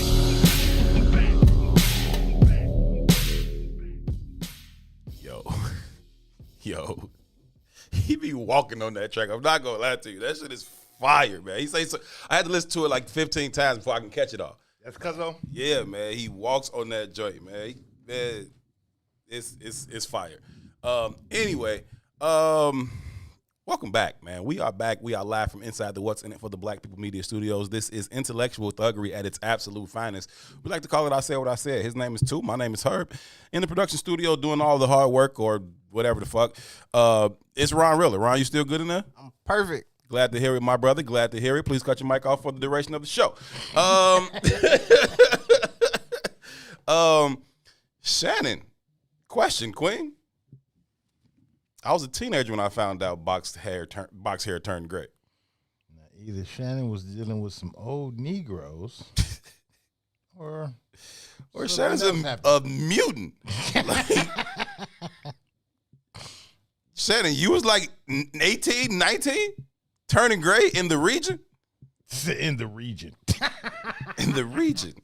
That's funny. I know somebody who had like lower back surgery, right? A woman had lower back surgery, and she was describing how the position they had to put her in to do the surgery, and pretty much it was face down, ass up, and it was just like, and every time they referred to where they would be, they would say her saddle region. Like, yeah, you know, we're gonna be up, and your saddle region may be exposed a little bit, and we're gonna, and so she kept telling me this term about saddle region, and so it's just a running joke about saddle regions. But yeah, Shannon, like, okay. He was a mutant. Shannon. That's funny. Shannon was an anomaly. That's all. She's just special, not a mutant. You know? Oh, I make myself laugh sometimes. I gotta cut it out. I'm just being serious. Yeah, too. Back to you in this 70s porn box you into. Like, Raymond said, gray pubic is some intellectual box. So we grew up in different eras too, right? Now, and y'all saddle laughing. up, ready, run. Y'all laughing, but that does speak to the era. Like when I was a shorty, like Revenge of the Nerds, yeah, was like a movie series. You know what I mean? And it was the closest you was getting to porn at maybe like 10 years old or something like that. You know what I mean? And it was a historic scene in the film where they sneak into a sorority house, put cameras in the girls' locker room, and they all are trying to watch the girls take showers. And there's a scene in the movie where they was like, "We've got Bush." That's not my thing, man. That's not my thing. You know, like. But it's just interesting how like the culture shifts. Like Bush was the norm. Yeah, you know what I'm saying. Yeah. Like, it was a saying, and you know what I mean? And things are starting to cycles kind of repeat themselves, and so you're kind of coming back into that where some women are like choosing that natural thing too, where they just kind of let their bush be and they let their armpit hair be, and it's like, okay, do your thing, love, but like I'm good. Like, no, I don't want a whole afro coming from under your arms. Like, oh, it's just natural. You want me to? Yep, I do. Like, but I'm not having a conversation with those women because Hey, well, ladies, do what makes you feel comfortable. I support Absolutely, do your thing. I'm talking about about my personal preference for judgment from me. Zero judgment. It's not my place. Zero judgment. I'm sure I have lots of preferences for how I groom or behave myself that other people are like, hell no.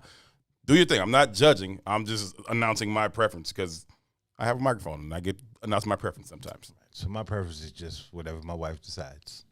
That's all my preference. No, we gotta talk about this, man. No, we gonna have to talk about this. Hey, no, we don't. Sweetheart, anything you want to tell me?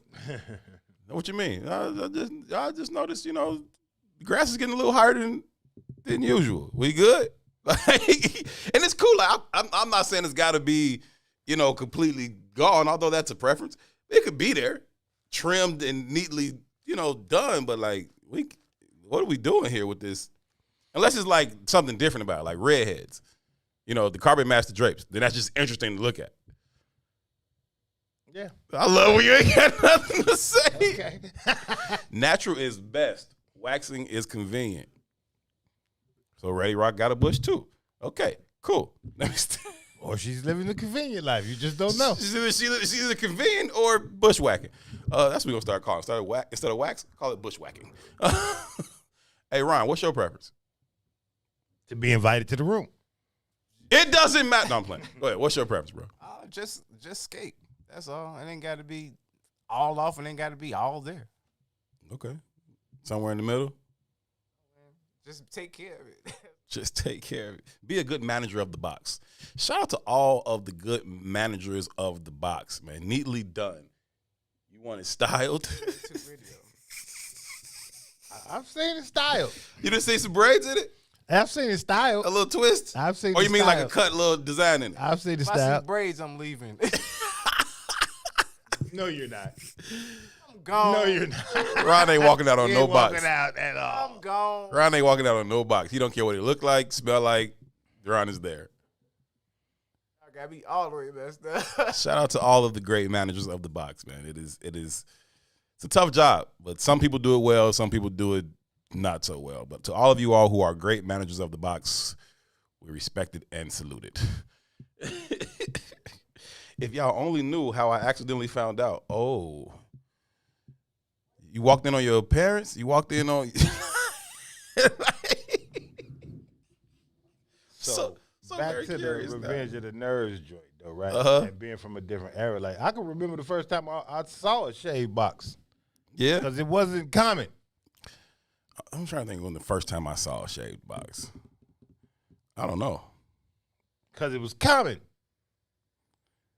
Yeah, also, I started early. Me too.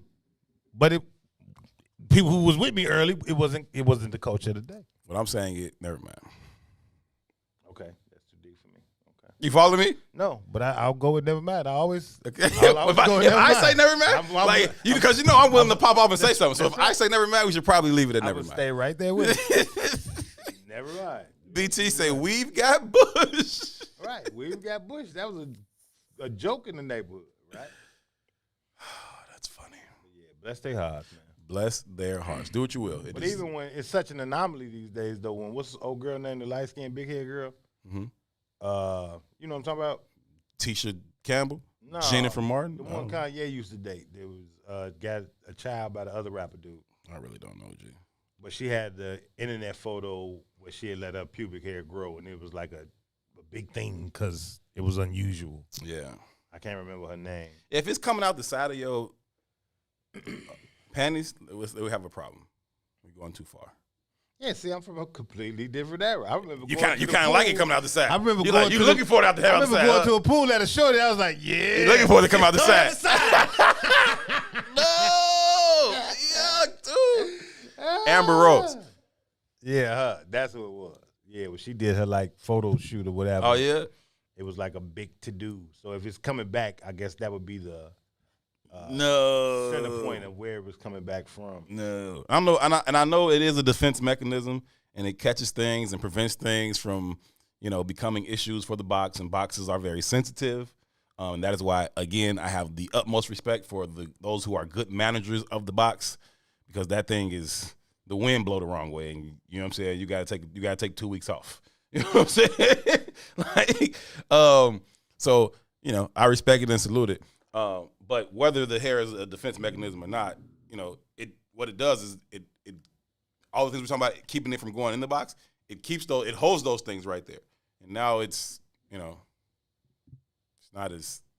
doesn't smell quite like water anymore. Are you looking for me to respond to this? Because I do this on purpose just to mess with you. Yeah, I'm not gonna respond to this. Boosie is on one.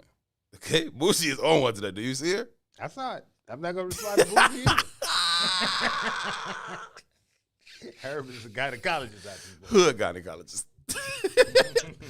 Hey, I've seen one or two, and you know, yeah, you know, I've shared a box or two in my life, and I've appreciated the managers of the boxes that I've shared. You know, that's all I'm saying. Boosie says, but who defines management? Who defines it? Mm-hmm. I think just is Herb standards conform to white supremacy? Absolutely. Perhaps, and if they are, I'm fully admitting it, and I'm not turning back. You know what I'm saying? If that's the case, I admit it, I accept it. I'm not turning back. But who defines the management? I'm just saying, like, are you properly maintaining the box? You know, does it smell like water? Does it taste like water? Does it, you know, is the box well managed? That's all I'm saying. You know what I'm saying? That is all I'm saying. You know, whatever that looks like for you, fine. You know, manage the box as you see fit. People used to think douching was a thing to do. Now it's widely understood and accepted that douching is not a thing you should do. The box is self-cleaning. The box cleans itself.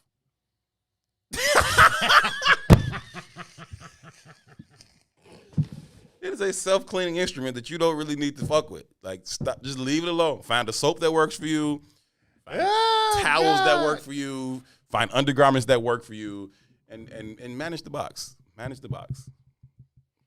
I'm glad we don't have it. You know, it's funny to me though, right? We just got to shower every day. We shower every day. Cool. You know what I'm saying? Like, we don't like. I'm laughing at this. Unless you live around, you just throwing your package around everywhere, uncovered. Then you got another problem. But I'm just talking about general maintenance. All behind the green door. Yeah, you all behind the green door, unprotected with your package. Then you're gonna have another problem. But I just mean just general maintenance. But it's always interesting to think about who creates these status of what's valuable and what's not. Because I live in this kind of dynamic of walking both lines. I know, Boosie, but I like to mess with him. It's so fun. No, he ain't messing with me. I'm fine. I definitely know how to say I'm not interested in having that conversation. Trust me, I will stand down. You understand me? But it's just interesting to see like how beauty standards are defined and who defines them. And being born in the era that I was born in and watching the transition take place. You know what I mean? Because it's a transition, right? Mm-hmm. Even thinking about it from the standpoint of like the viability of, let's say, social media and an Instagram where everybody can have an Instagram page or everybody can have a TikTok page. My kid got a phone, so he got an Instagram page. You know what I mean? So, you know, one swipe of women in bathing suits, or one swipe of IE pulling this up, you see all of that, right? Your introduction to porn is different because you got it at your disposal 24 hours a day. Like when I was a shorty, you had to sneak and wait till your parents went to sleep and you found their porn tape. So when they wasn't at the crib and you could sneak in and had to rewind the tape right to the exact same spot Daddy left it at. So, you know, he wouldn't know you was in his stuff. And it was more difficult to engage. You know what I mean? Lorianne, it's not about to appreciate this. Yeah, I know. Don't tell on her. Don't do it. Don't do it. Because she'll call me later. Don't do it. It's done. Don't do it. It's done. Yeah. But my point is... No, I'm saying it's done. I've already decided in my head I'm going to tell you. Yeah, you're finna mess this up. Go ahead. Way. Finish your point, though. But my point is it made the access different. Uh-huh. Right? Uh-huh. And I think it also made the value different, too. You know what I mean? And I think when we start looking at even the conversations we had last Friday with the difference between being, let's say, a hoe, when we're using it for the context of the show, mm-hmm. or being sexually liberated, mm-hmm. you know what I mean? And how self-esteem is attached to that. It's not, the same value doesn't exist on sex as it did when I was a shorty. It's not the same thing, right? You was like, I started early. I think most of my neighborhood, I know most of the guys in my neighborhood started early, even in comparison to most of the guys just in the city. Yeah. Right? And I thought it was normal because it was how my neighborhood rocked. It was very normal. But then I get to college and I was meeting virgins and I was just like, how you get this far? You know what I mean? Blew my mind. But again, though, because of that access that I had a different approach at 18 than, let's say, I had at 14. But then you saw with those other cats who hadn't had those experiences, that approach was still at kind of 14-year-old level maturity, approaching this new 18-year-old college world, because now you got access. You getting boxed for the first time. And it changes. But then you all's generation, because it's so available, and the generation below, even my son, like I watch him around girls, and he nervous for, a 15-year-old, but he ain't as nervous, let's say, as I was. Right. It's a different kind of energy. Like, I've been here, I know what this is. It's a different energy. It's just interesting to see it play out. Yeah, ROW, you walk back in on some stuff. We have gone down a deep, dark, tight, wet hole. Anyhow. Say she got the college being a virgin. Bless your heart. Who said that? 1 to 1. Okay, so I see you. I don't know why that was like a badge of honor, though. I would have been depressed. You know what I've never understood? I've never understood the appeal of having sex with the virgin. Me either. I've never understood that. Oh, you're a virgin. I'm trying, I don't, I've had that experience a couple of times. I've never thought it was fun. I don't, go learn something. Go learn something. Come back and show me what you learned. Yeah, I only had the experience one time in life, and I was like, I'm good. It's not fun. It's not fun. I'm like, nah, this is, Yeah, I'm cool. I mean, I guess that could be a thing if both of y'all are virgins, then cool. Nobody knows what's happening here. But, if I got a little bit of experience, I've never understood why people get excited about that. Who a virgin? Not me. But it's about purity, though. Like good sex. And patriarchy. You know what I mean? That's what it is. That's really what it is. Yeah, this is going to sound so horrible. I popped a cherry. This is horrible. That kind of stupid shit. But I really wasn't interested in the virgin as a person. So why would I be interested in virgin box? You know what I mean? It is what it is. No, I feel you on that piece. And as far as starting early, I was in 7th grade. I was in 7th grade, so I was either shout out to ROW, 12 or man. 13. Our son just got it accepted to Morgan State. Super dope. Hey, that's super dope. Somebody, hey BT, tell your brother, man. T too, because T went to. That's what I said. Yeah. BT, tell him, man. I think Brandon's still in here. Tell Terrence. That's definitely what's up. ROW, my friend, one of my good friends, Antonio James, is a football coach at Morgan State. So we get down there, he gets settled in. I'll definitely make that connection. At least have him, show him around and keep an eye on him. You know what I mean? Check in on him. That's what's up. Congratulations, job. Very, very well done. ROW, yay. Super dope. Super salute to that. HBCU's in the crib. I can rock with it. Okay, that's good. That's a great way to change the subject, because two of you was wilding for a minute there, sir. I was wilding. You should really be cool sometimes, what man. What you say about your mama?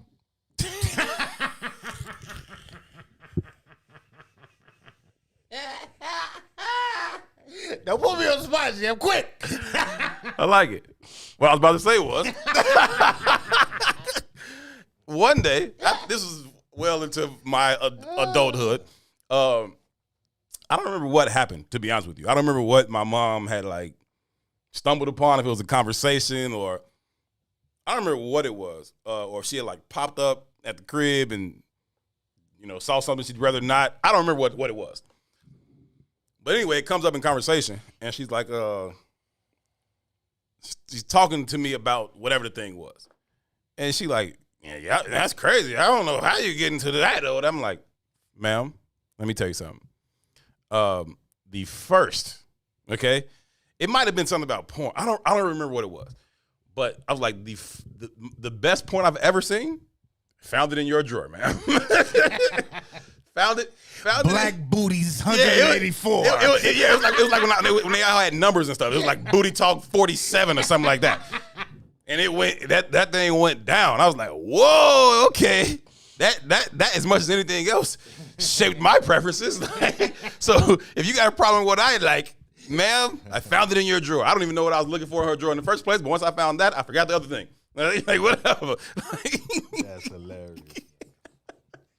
I told her that. She's like, you found what? You ain't found that in my drawer. Ma'am, I'm telling you, I found it. You're still trying to hold on to your lie about it. No, you didn't. Yes, I did. Yes, I absolutely did, man. I remember one time I lived in Champaign. Do I want to tell this story? Whatever. I'm already telling it. Yeah, you did. And I lived in Champaign. We were having an alternative experience. And, we're having an alternative experience.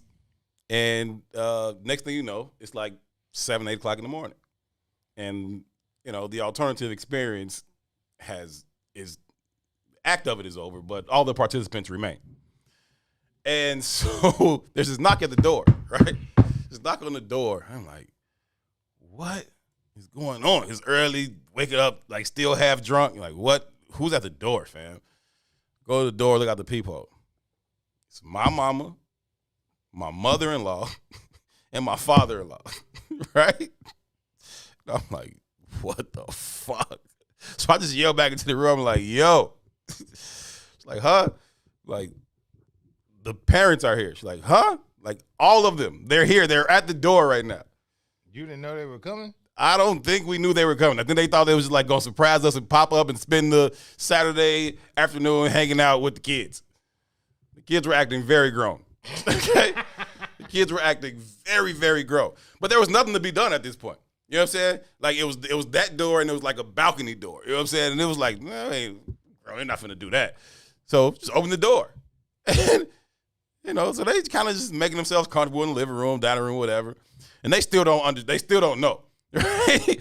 But at some point, after we all get decent, 3 people emerge from this bedroom. And they like, hey, what? You know what? My father-in-law just busts up. He walk outside, start smoking. I just go outside with him. Like,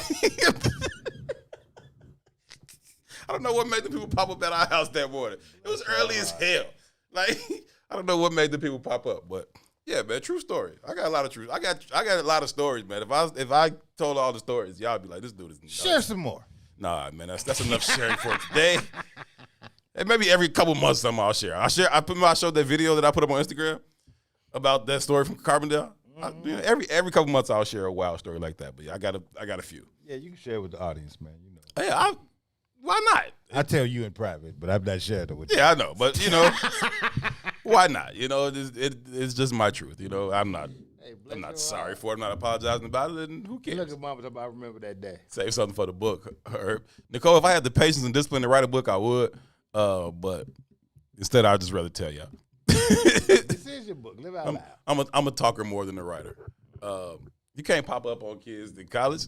We weren't even in college, bro. We were grown as hell. Like, we went to school in Carbondale. We was living in Champaign when this happened. They just popped up. We had to be like 25. No, let's see. Yeah, we was probably like 25. We was about 25 years old when they decided to pop up. Yeah, you gotta let them know. Call first. Well, hey, only they regretted their decision that morning. So did they know this beforehand? No. No what? No. I mean, I wonder how Mama Howard and the old man reacted, because I would have felt some kind of way if I'd have walked in on that with my daughter. I ain't gonna lie to you. I wonder how that would have played out for me. You should ask your mama that. You asked my mother how she felt? Yeah. You ask her. She right there. I don't want her to comment in the comments. I would just, you know what I'm saying? I know everybody. You want to know how my like father-in-law felt about it? Yeah, I would be like, wait, what? It'd been some different shit going on today. It'd been some first. He kind of was like, he just laughed. He was like, "Yo, like what the fuck?" It just walked out. She had to say, "Herb, you can share 2 stories." No, you can't. I don't do that. This is the locked vault. I'm happy to share all of my stories. I'm not sharing anybody else's story. That's Herb's role here. I believe in keeping people's business, man. If you feel confident enough to tell me your secret, it is safe here. I can guarantee you that. Double say I've never been caught, but Herb wasn't caught per se. He was grown. At weren't caught. Right. They just walked in on something that you haven't been caught. Like as a shorty in some awkward situation? Huh? That's how you gonna respond, huh? I almost got caught. And because I've almost got caught, I can't tell you the story. Because the person who almost caught me is still here. She know you crazy, so you might well No. We aren't telling this story. I'll tell you that one offline. That's never gonna come out. People could die. That one is locked vault. Okay? That one ain't coming out at all. Let's just say that. That's funny. Let's just say that. It's one of them. I get it. Some of my mama friends was fine. Okay. Well, there it is. There it is. Okay. I got caught by the police one time. I'm not gonna tell the story, but I got caught by the police. In a It's car? a bad situation. In a car? Mm-hmm. It's a very bad situation. You understand me? Was you mid-stroke? It was a bad situation. Or mid-chin? I tell you offline, but it was a bad situation. What'd they do? They make y'all get out naked? Nah, it was a bad situation. Bad situation. Whew. What But, she say? you know, it is what Take it another is. sip of your cup and tell a story. There's water in this cup. I'm just proud to be sipping out of my I Said What I Said cup. There's water in this cup, I swear to Right, God. and we got those I Said What I Said on sale. Still I on the Said What I Said website. mugs. If y'all want I Said What I Said mug, y'all can have one for At sure. the I Said What I Said.com, .shopify. No, Yeah. I Said What I Said, .shopify.com. You can always purchase your I Said What I Said personalized mug on sale today for the hot number of, what was it? $15. Mm-hmm. Support the cause. You know. But yeah, I think, it's the It's cool it's the ratchet hour, so those stories are always intriguing. I like it. I will be drinking almost as soon as the show's over. I'll start drinking because I'll be here all night and I'll be drinking here on Wednesday nights. Mace be like, "Hey, who was drinking in the studio?" I'd be like, Me. "Me, Me. That's who. me." It was definitely me. Except one day, it was like some red wine spilled. He knew that wasn't you. That ain't me, fam. That wasn't me. I wasn't drinking the red wine. I was drinking the yak or the vodka. You just got to blame that on Brian Foster, though. You know, he got the red wine crowd. Yeah, Brian Foster be having the red wine crowd and all his ladies being here, and that's a red wine type of crowd there. Me, nah. I'm a whiskey, yak, vodka person. Yeah, kind of joint. I can't do Hennessy, man. I can't. It's something me and Hennessy we just don't make. Although says I'm tipsy right now. I'm celebrating like I got accepted to school. That's As you dope, should. though. You did. That is dope, G. You I got was it. thinking about that earlier today. Like I should bring Eric and my nephew in here for an interview one day because I need help because they got problems. I don't know what to do anymore as a father. I'm getting to my breaking point. Candace say, "Stop talking." My mama say, "No, I need answers now." My mama's not gonna comment anymore in the show. Oh, she about to text you. No, she's texting all of her friends. Which one of you bitches? She texts all the ones that she think that I think is cute. She finna text them, and it's only like 4 since I was born. Yeah, that's She crazy. finna text man. all 4 of them. That's really wild, bro. She a fighter too. I swear to God, she a fighter. She a fighter. Nah, I get it. That's what black mamas do. She a fighter. Mm-hmm. She called my brother though. She called your brother? Oh yeah. I won't say which brother. In the crib? I can't really tell the story without incriminating more people than I want to incriminate. Mm-hmm. So I'll leave the story alone. So But she even caught my that brother. dynamic is different. Uh-huh. So I ain't gonna say my sister ever got caught, but my sister, I remember Above the crib. I remember She caught my brother above the crib. I remember my sister, you know how you graduated, you go to prom or something, then you go to Great America. She the said next I day. have 2 in mind. Yeah, she own them. She own them. Oh, she owed him. She I'm telling you. She own them. You know how you go to like Great America, something at the prom or whatever. Uh-huh. I remember my sister went to prom and didn't come home the next day and was supposed to be going to Great America. And for some reason, my father called her supposedly friend that she was going to Great America house with. Oh. And the mom was like, Saray ain't over here. Oh. My old man went through a thing. You understand me? His baby girl, man, look, it is pre-cell phones, right? Be clear about this. This is my older sister.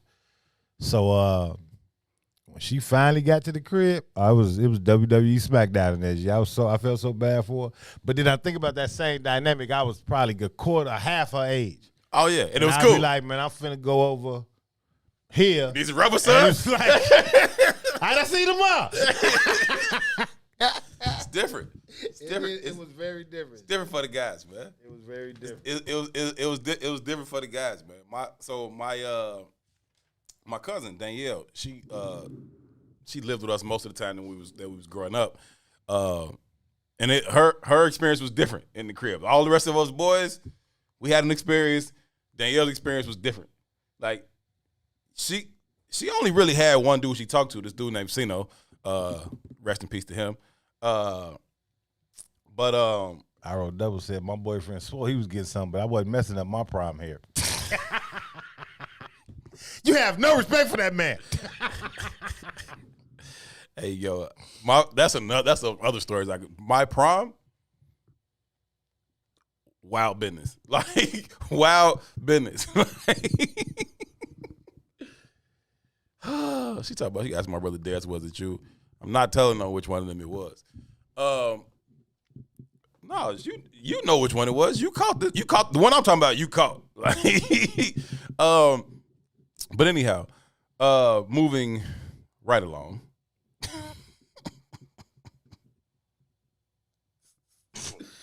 Always clowning in these comments for real. Mimi, do not gas her up. She don't need no help. She's gonna go down this rabbit hole until she thinks she's figured it out. But I'll never tell. Anyhow, two. Herb. There was one pop culture thing I wanted to get into today. I don't remember what it was though. So I'll say this instead. Okay. Oh, that's what I was saying. Oh no, I want to be done with that. I want to be done with it. It's gone too far. It's gone too far. You're giving up too much at this point. And Ron is in there watching porn on his phone right now, like he in there excited as hell, rubbing one out. Yeah. Right. The Marriage at First Sight show something else. Where's the off ramp to this conversation? I can't find it, Beulah. I keep looking for it. I'm looking for exit B75 and I can't find it. But anyhow, we'll move on. We'll get off of it. Mom, I'm the good son. Darius, that is cap, bro. Like, please do not cap like that. G. You tried to poke Angel on the couch that night. Now you just snitching. You just flat out snitching on everybody. Now everybody knows this already, including my mama. That's cap. Like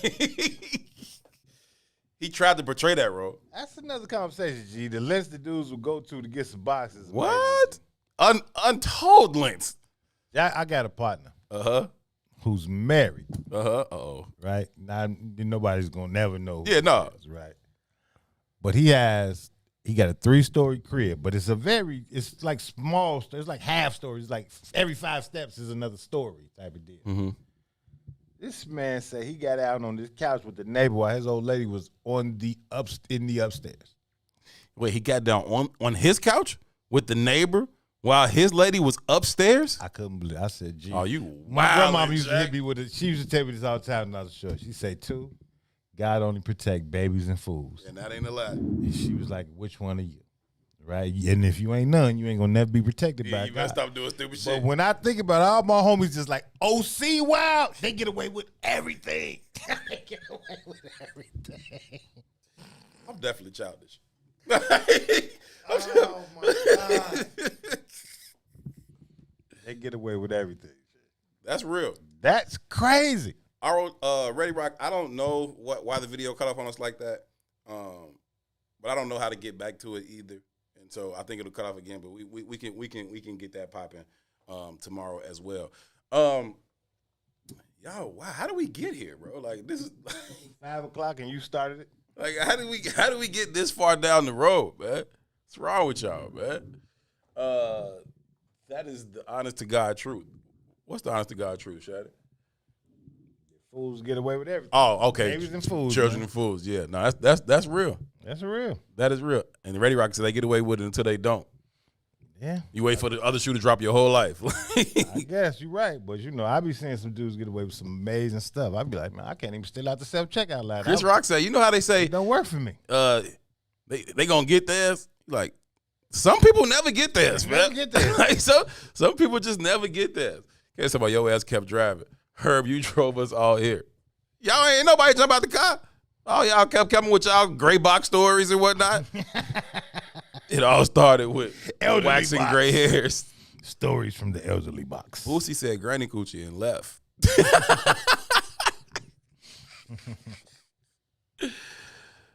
You ever? Let me stop. What? You ever seen that? What? A gray box? Yeah, I'm not in that conversation. Ron, you ever seen that? Too young to have seen it. How you too young to have seen it? He's not seen very many boxes anyway. Right? This man is obsessed. Mine is on like 3. How you too young to have seen it though? Like, I'm not saying she got to be your age. Fully gray? Act like you've seen one partially gray. Shut up. Wild show kept me entertained while driving home. Steve, I'm just glad that you were driving, so you couldn't partake in this conversation, because this would have been right up your little alley. Okay, you would have been here doing backflips in the conversation, going crazy. At least we ain't talking about anal bleach. Wait a minute, who had that conversation? Ron, who had that conversation? I don't know. Oh, okay, I thought Nobody's had that conversation. I thought maybe you and TT was in here going wild earlier. So I don't know where Sherry going. Ain't no bleach. Why do people do that? White supremacy. Yeah, it's too dark. What? Same reason why they shade the box. No. You think it's a different reason? Yeah, I think it looks better. Per who's definitive? Me, fool. I said I think it looks better. See, this is where you contradict yourself, right? Mm-hmm. Because you believe in invisible sky daddy, mythical sky daddy. Everything you think you understand. Mythical sky daddy said this is the perfect creation. Uh-huh. Then you said, no, mythical sky daddy, we got to get rid of this. Uh-huh. How do you defy mythical sky daddy? Mythical Sky Daddy ain't got to put his face in that box, fam. Oh, I just want to be clear. And if he do, whatever. You know what I'm saying? Like, that's his issue, man. It's not really my issue. Wow, this is I can't. I saw a show, Wags, and the non-black girls were on that.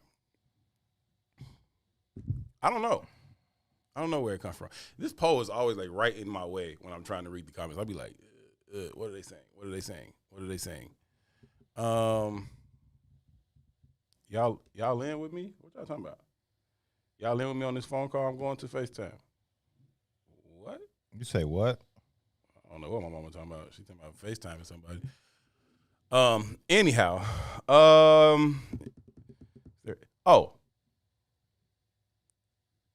I think winter's over.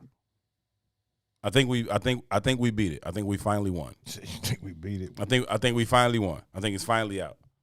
What are y'all talking about? In on what? Somebody enlighten me about what y'all talking about on these FaceTime calls. Y'all starting like a group club or something? Y'all starting like a Iswiz girls club? Hey man, you got a birthday coming up, right? Yeah, man, April 11th. So what's the plan around that? I don't know. I'm still trying to put it together. I have some assistance on that. And I'm trying to put it together. Actually, Beulah is using all of her connections to try and have me a 35th thinking but jiggy bob. Now me, I'm a real simple dude. Few peoples, get, some music, some drinks, we can chill. I'm just trying to chill. But, she of the $20,000 handbag. Okay? She of the $20,000 handbags, like, well, you can't do it in your basement. I'm like, why not? That is literally what I built my basement for. It's like, no, but you can't do it in the basement. I was like, but can I? Can't I? Like, oh, what about this place and that place and this place and that place and that place and this place? And I can call this person and I can call that person. And I think she just likes putting stuff together more so than anything about this, the Iswiz Debs. Hey, Salim is hilarious, man. So yeah, I don't know. I really think I'm gonna do like a 20-25 person thing or something in my basement, bro. For real. Steve, if I say that it's a party, that means there will be adult entertainment there. If I say we're just hanging out, you're just kicking it, then probably not. But if I use the term party, everybody that knows my events knows that there's going to be strippers. If I say party, everybody who comes to my events like, oh, he said it's a party, that means it's gonna be some strippers later on. So we'll probably do a regular party. We'll probably do like a, start it off at like 9:00. Bring him because it's gonna be Saturday, April 10th, and wherever it is. Beulah's already like organizing the COVID test of these 20-25 people and all of that. Jay Illa said he'll DJ it. And so, it's going to be a thing. you know, if I can get my party planner to accept my venue. But anyway, yeah, we'll see about that. But yeah, we'll do like 9 o'clock to like 1 o'clock. I'll say 9 to 1. At midnight, we'll bring my birthday in because my birthday will be at midnight. So we'll bring my birthday in at midnight, hang out for another hour if you want, and then at 1 o'clock, like, yo, everybody's welcome to stay. We're about when the real party. We're about to go to another level though. So if this ain't the level you're trying to go to, thank y'all for coming out. God bless and good night. How do you define the other level? Like what turns it up to the next level? Boxes and boobs. Oh, okay. Okay, so I got to be out of there by 12:30.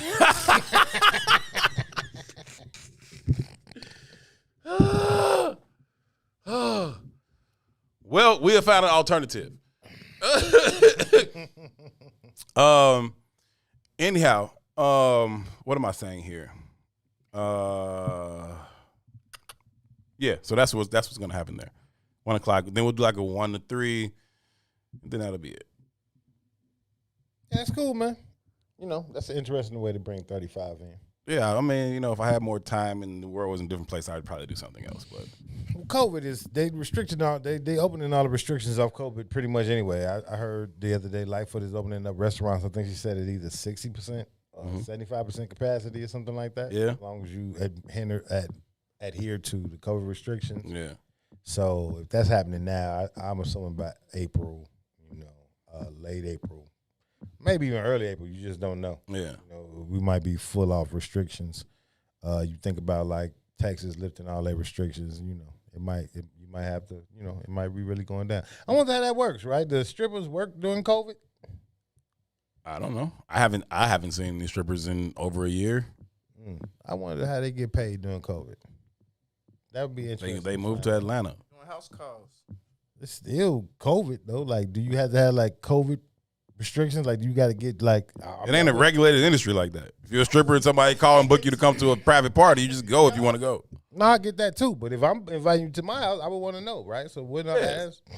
But I'm saying if you're gonna bring strippers to your crib, then you probably don't really care like probably that. Don't give a shit. You know what I'm saying? Yeah, Like right. if you go bring strippers to your crib in the middle of an international pandemic, then you probably don't care like that. I wrote those. Say I want all the smoke on all the levels. Yeah, 12:30 for me. ROW, you can stay till 3. Yeah, set the camera up, put it on OnlyFans. Let's get some money. I help you get some. Help you monetize. You understand what I'm saying? Find ways to help her monetize. What is wrong with y'all, man? The whole movie says y'all need help, man. For real, y'all really need help. I couldn't do the stripper thing in the middle. Like that's just crazy. Y'all was at somebody else's party with 50 niggas last night. Now y'all at this party with 50 niggas tonight. That's not gonna work. Strippers don't appeal to me. I never. Not have. your thing. Not my thing, G.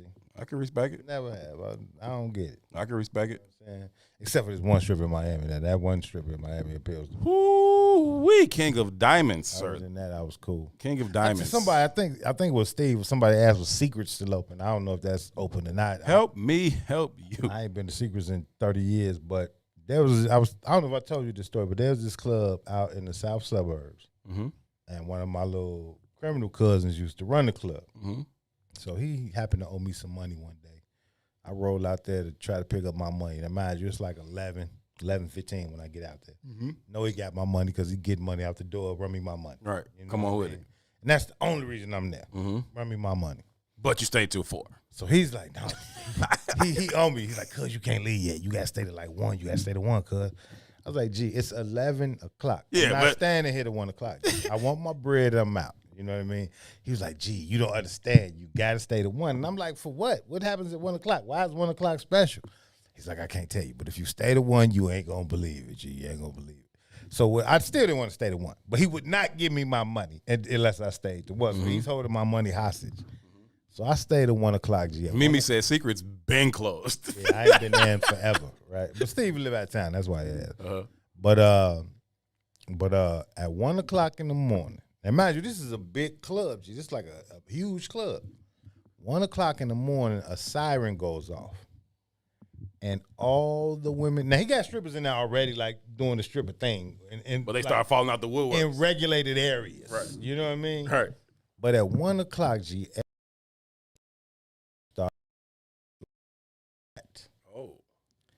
And I was like, man, what?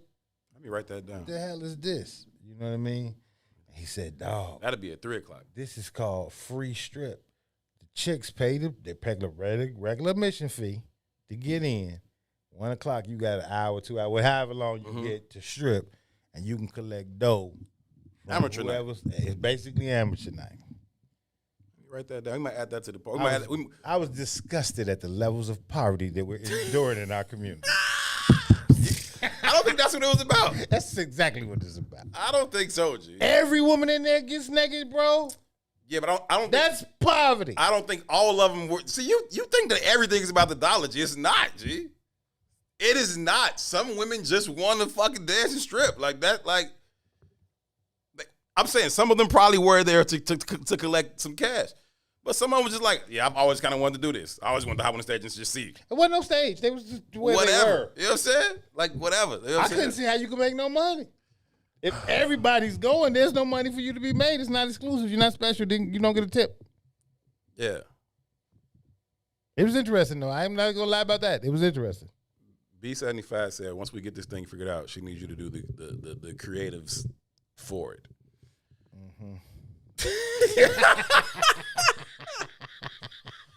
As a birthday present. Anyhow, Shannon, I saw you. Once we figure this thing out, I'll invite y'all. I'll tell y'all where it's at. We'll make sure the COVID shit is taken care of, and we'll get it done. I saw you, Shannon. I ain't leaving none of y'all out. Michelle say, no, some of them may just like be an exhibitionist. I get that, but yeah, when you thinking about a club, what's the name of that club? G? It was one of them popular suburban project clubs. Don't give me the line. G. But it was a lot. They change names every other year anyhow. It was big. It was like a lot of people. You know what I mean? It was Jaguar or something. It was a lot of people in that joint. You know what I mean?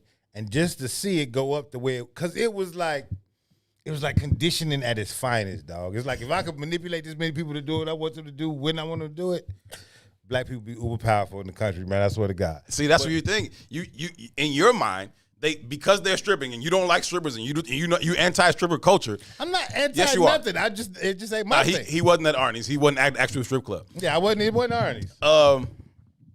Because you anti-strip culture, then you think for everybody that's stripping, they had to be manipulated and they being abused and they've been hoodwinked and bamboozled. No, they just want to strip, bro. That's like it's not that deep all the time. Some of them, I'm sure, got daddy issues and financial issues and everything else. Some of them just want to shake their ass and they'll get naked doing it.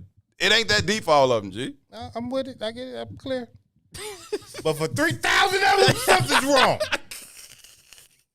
Hey, I'm telling you, if it was 6,000 water people, meets its level. If it was 6,000 people, hey, you know how clubs are, right? Like it'd be more dudes than chicks, right? No. It was way more chicks than dudes. Understand me? So if it was 6,000 people, 4,000 of them got naked. I said, man, this is crazy. That's why they came. That's what they understood what night it was, and so they all came. All 4,000 women in the city who are willing to do that came. My cousin, I said, this is crazy. Give me my money. I must leave. But first, let me throw a couple of dollars. Nitro. Nah, it's not Club Premier. Nitro was out west. What's the name of this? It's an A joint. It starts with an A. Adriana's? Maybe that's what it is. Adriana's got it upstairs and, yes, and big like that? Yeah, that's what it was. Yeah.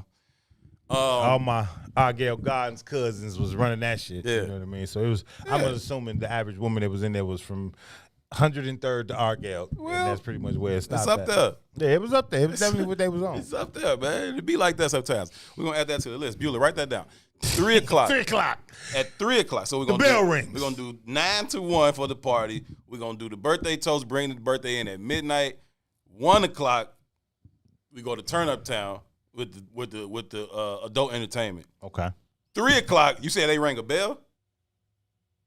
Is that what you said? They rang a bell at that time? It wasn't at 3 though. It was early. I know, but you I'm gotta saying, have it earlier than that so they still have energy and not all the way drunk. They peeled out. Yeah, no, this got to be like the after. So if we got the party, then the after party's from 1 to 3. This is like the after party. You know what I'm saying? This is you know what I'm saying? Either way, I won't be there. You stay. I'm just listening to your story. You stay for this part of it. Well, Ron, like I'm not coming until 2:30. About 2:30. 3 o'clock, we're gonna ring a bell. We're gonna hit the red light, and everyone who remains All right. Just get out of here. Bless your heart. Let's go. Let's go. Y'all cut up. Y'all cut up, man. I don't know why y'all act like this. I'll take responsibility for it. Usually it's y'all. It's you. Usually it's y'all. Look at you. Today it was me. I ain't gonna cap. Today it was me. I own it. I accept it. With the game plan. I ain't got no game plan. I'm just listening to his game plan. I'm not even in this. I'm out the door at 11:59 now. 11:59. I got the exit. Oh, you got to kick. You got to bring the birthday. Strippers ain't starting until 1. Okay, so 12:59. No, that's too close. 12:30. 12:30. I'm out of there. Before you even see him start to go in the other room and change. Go in the other rooms. Yeah, I'm out. I'm out. I want to be caught up in this web of stories that's gonna come out of here. I've had some great New Year's parties, boy. I've tried to tell you, Jack. Bringing the New Year, party for another hour, 1 o'clock, cracking, going down, huh? Going down like a plane crash. You hear me? I've been in them spaces and places before. Yes, indeed. Anyway, y'all, we finna get up out of here, man. Thank y'all so much for hanging out with Tucson and his foolishness today. Can't believe he behaved the way he did in the 5 o'clock hour. It does not make sense. You need to get a grip on yourself, sir. Okay. Clearly, I have a grip on myself. Clearly. Ron he got his coat on. He can't wait to go home and get a grip on himself. Okay. He's going to the green door. He was texting back there. He finna go to his car and get a grip on himself. Okay. Sounds like you're about to have a T.I. Tiny party. They had Coke and pills though. That's the only difference. Yeah, no drugs. Coke and pills. There will be liquor and maybe a little weed, but I can't drink and smoke. So no, you smoke outside. It'll be warm enough. No, just liquor. You know, you do something before you get there. That's on you. I have no way of knowing, but it won't be done. It won't be done at my party. The strippers be on the Coke and pills. Hey, they do it whatever they want. Because of the trauma they try to because of the trauma the trauma they're trying to erase and all the daddy issues, and they don't want to feel nothing. The next day, the next show, all it is women gonna be like, Herb offered us a pill. And he said, false. We can't stay unless we do this. False. So we took the pill. Right. So after we took the pill. So we took the pill. Nah, man. I would never be chopped. Never mind. Shannon is blasphemous. To bring your wife and let's have some fun. Hey, I think you just got proposition, you and Nick. Yeah, proposition Joe over there. I'm cool. Shannon, did you just proposition to it, Nick? Clean foot. Yeah, right. Clean foot. Clearly, that's not going to happen. All right, man, we up out of here. We are a minute past our time. Y'all hang out on the network tonight. Brian Foster will be here in the zone at 7 o'clock, and then Reese and Toy at 8:30, Week Ho Wednesday. Y'all hang out on the network this evening. We'll be back here tomorrow at 3 p.m. But before then, y'all make sure y'all get up early, 6 a.m. Hang out with the Maze Jackson Show, then stick around for the Book of Dawn before Parenting in a Pandemic with Tennille Jackson, and then hop on the green side of things with Sadiq and Cassie before me and two are back here. Thank y'all so much for tuning in to this Wednesday edition of I Said What I Said. For Ron Rilla and Tucson Warner, my name is Herb Howard. Y'all be good to each other. Peace. WIIFTBPM.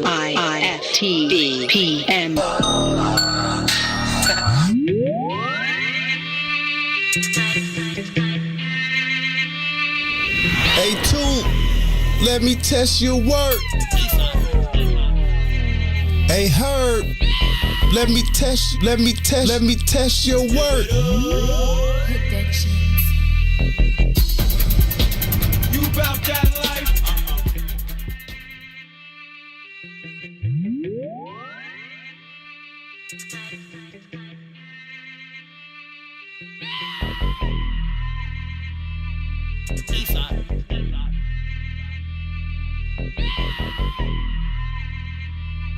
Live it up. You about that life? I'm about that life. You ain't really about that life. If you really about that life, JC, spit a key. Let me test your work. Boss, you the boss? Let me test your work. Jeezy, you talking breezy? Let me test your work. Cam, you the man? Let me test your work. Dre and Snoop, like that chronic, I need something stronger. Molly cute, that's like an aspirin for my daughter. Big time, in the club, with a case of Ace. And I stiff that whole table. Scarface, another court case. I'm a frequent offender. Where Wyclef was hot, I was gone to November, 6 years. Hard time, Bobby was fucking up, Whitney could have been mine. We would have been so high and so in love. When Amy Winehouse died, I could have saved her. I could have smoked like half of that. She wouldn't have had to.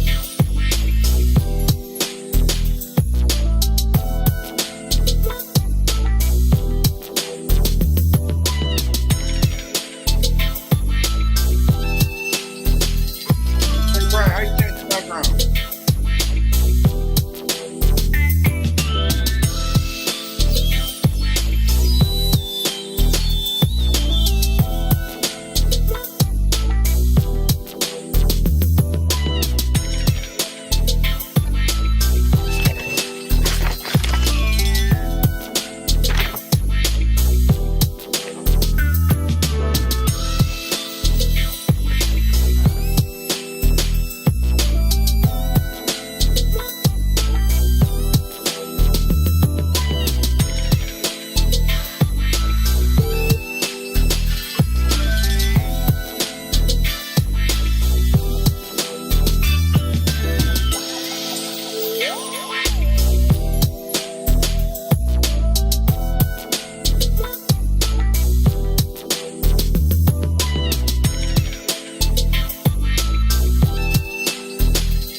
Yo, what's going on, y'all? Welcome to another episode of the In the Zone podcast. It's your man, B False. Brian Foster's in the building.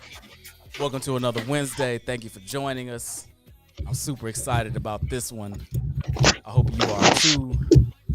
If you joined us a couple of weeks ago, the ladies came in here and laid it down on what they like and do not like about men, dating, sex.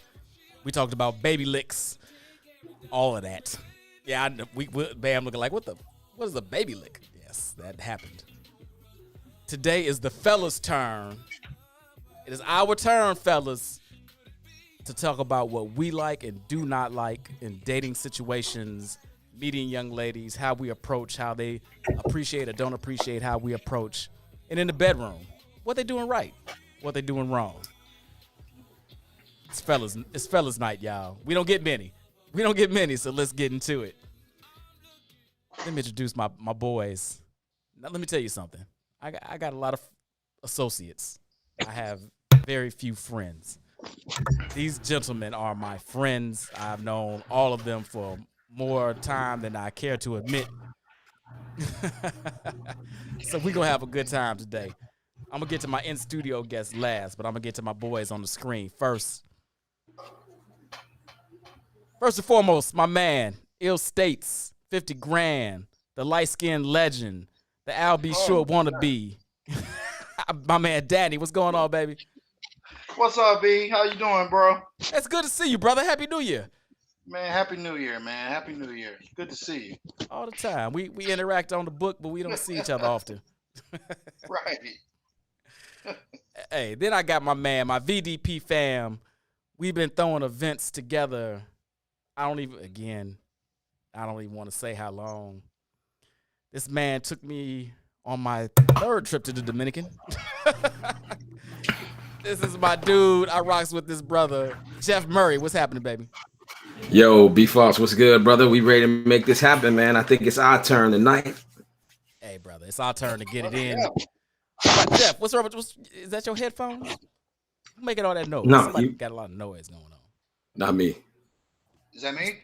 Everybody sit still. Sit still. I know you excited. Sit still. And then I got my man. You know what? This is potentially my oldest and closest and dearest. He's up there. He's in the running. I've known this man since freshman year in high school. We lived together 3 years in college. I have been holding him back for almost a year. I've been scared to put this man on the podcast for fear of the shit he will say. And I am unafraid tonight.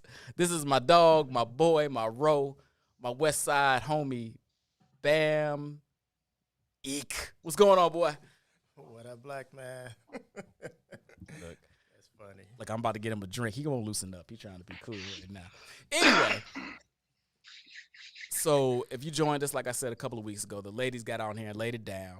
They told the truth. Nothing but. Hold on. My bartender is passing drinks. That's about to get loose in the studio. The ladies come here. They tell nothing but the truth, the whole truth, and only the truth about what they enjoyed and didn't enjoy about dating us, particularly as black men. They were right. They had some valid points. I won't even get into all of them. But don't you misunderstand. We have our own opinions, our own feelings, our own joys, our own pleasures, our own pains of dating women, but particularly the sisters.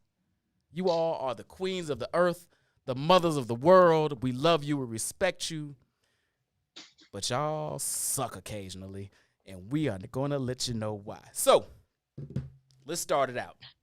Brothers, give me your backgrounds.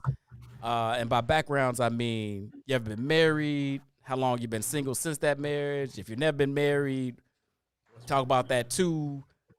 I'm not saying disrespect your exes. I'm just telling you, give me your background. Bam, you're here, so start us off, brother. Okay.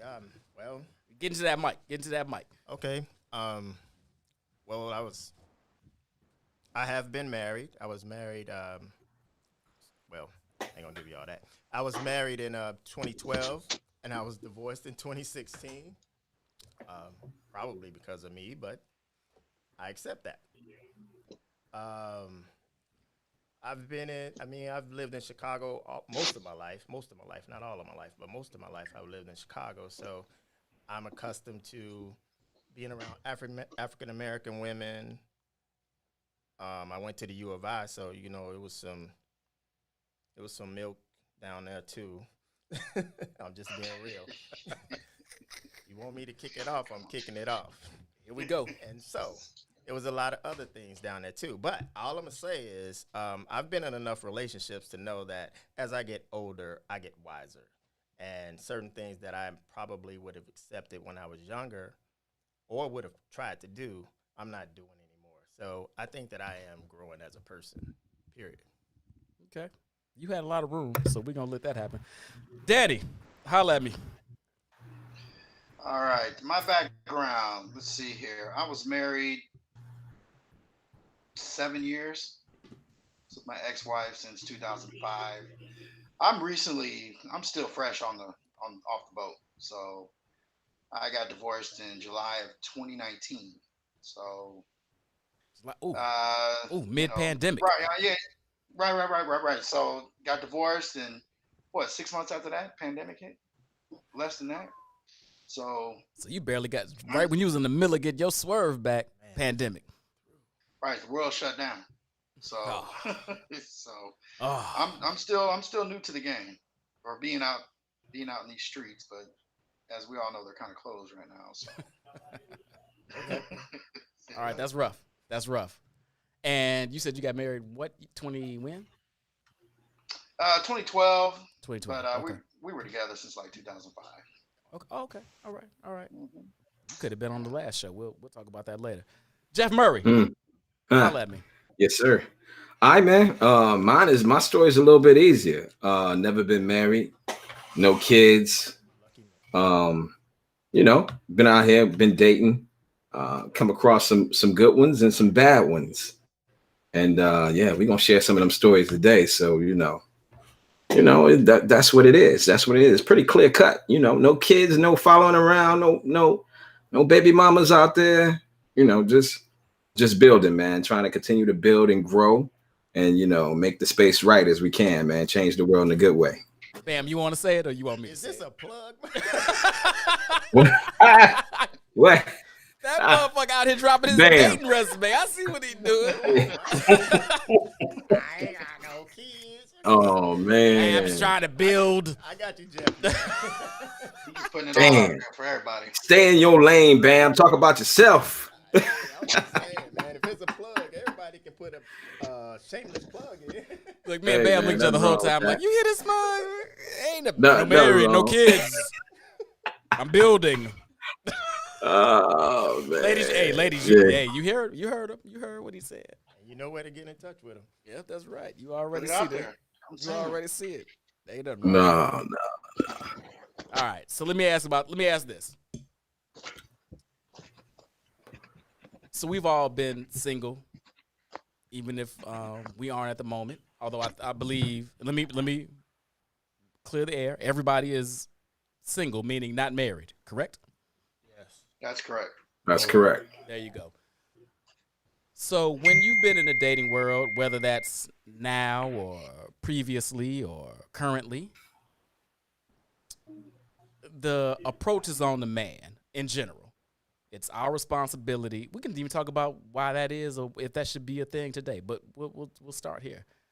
The approach is in general on us, right? We got to swipe right. I ain't never done that shit. I don't even know how it works, but you got to make the approach. You got to start the conversation and so on and so forth, right? What the hell is swiping right? This is this dating app stuff. You not on the dating apps, man? That's right. You got to get in the mic, bro. I can't hear you. I'm a grown-ass man. Okay, West Side. So, so when you do approach a young lady in whatever venue you approach, what is it about their reactions that turn you off? Now, they don't necessarily have to be into you, right? We get it, that if I approach you, you might not be into me. But there's a way to handle it. There's a way to handle the conversation. And women often handle it wrong. Danny, when they handle it wrong, how do they handle it wrong? Man, that's a good question, Foss. I think mostly when they handle it wrong is when, I mean, if you come to them respectful, and just like, hello, how are you doing? And, they kind of give you that look like, what are you doing? That's probably, that's not a good thing. But I mean, honestly, I'm gonna be honest with you. I haven't had a lot of those situations, where they've been disrespectful. I mean, if we're going way back in the day, yeah, your college and all that stuff. But as a grown man, I usually go with approaching somebody with total respect. So say, hey, listen, you know what, I get it. If in the situation, whatever it may be, I was checking you out. If you ain't feeling it, it's cool. It's totally respectful. I haven't had a lot of situations where someone was just disrespectful, as I've gotten older, and maybe that's because I know how to approach them. It's like, listen, I'm interested, but it's all good. If you're not interested, cool. We shake hands, go about your day. I don't know if that really answers your question, but I really just haven't had a lot of situations where it's been disrespectful. I haven't ran into that, in a very long time, to be honest with you. No, that's cool. Hey, Dan, move that mic away from your mouth just a touch. I think that might be a little bit. I think it's your flush beard that's making the static happen. Let me switch off. Let me just go to speaker. It's all good. All right, so Danny's been lucky. I know I haven't been as lucky in my single life. Jeff, what? And it doesn't even have to be disrespect, but just how do they handle the approach wrong? Even when they're interested, sometimes they handle your approach wrong. So what rubs you the wrong way? That's so true. That's so true, Foss. My biggest issue with when we approach women, sometimes when I approach women, and there's certain situations I just don't like. Hate is a strong word, but I may not enjoy it at all, right? So my issue is what I may call the aggressive grocery shopper, right? I come to them already. I come to them with showing interest. I start the convo, and then immediately there's a virtual list that pops out that they're starting to go down like it's a shopping list, and they're asking this question, and then there's the next question after that. And then there's the next question, not even taking into account what my answers or responses are. It's on to the next question, right? So I think, that I got a list I got to cover while I'm with you. And it comes with that interview face. It's just like, I'm just absorbing the information right now. Tell me more. All right, enough with that answer. I got another question. So my concern, my issue is the ones that just come with the grocery list, Foss. They have a list that they got to go through, and they just checking off the box. Instead of engaging with you, having that normal, cool conversation, it seems so structured. It seems so encyclopedia-ish. They going through these things and trying to gain all this information with you in a 5-minute convo versus sitting down and hollering about you and meeting over time. So they just the aggressive grocery shopper is my issue. That's come across it plenty of times, and it's definitely a big turnoff in the beginning. Oh, that's what's up, and that's an apropos way to situate it. Like, that's so. Anyway, I'm gonna let Jeff on the money. B.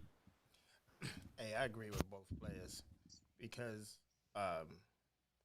initially, I mean, if you approach a woman correctly, i.e., hello, and she gets rude, that's just wrong. There is no way around that. I just said hello, and you already think I'm trying to get in your drawers. I don't even like your drawers yet because I don't know what they look like. That's first and foremost. Right. Secondly, but I also agree with Jeff because, he's like, they have a grocery list of things that they want. They're not even listening to the answers. Where you work? The garbage dump. Yeah, okay, so do you have a 401k? Are you listening to my answers? I'm making up stuff on the fly just because I know you're not listening. So, I mean, it gets crazy out here.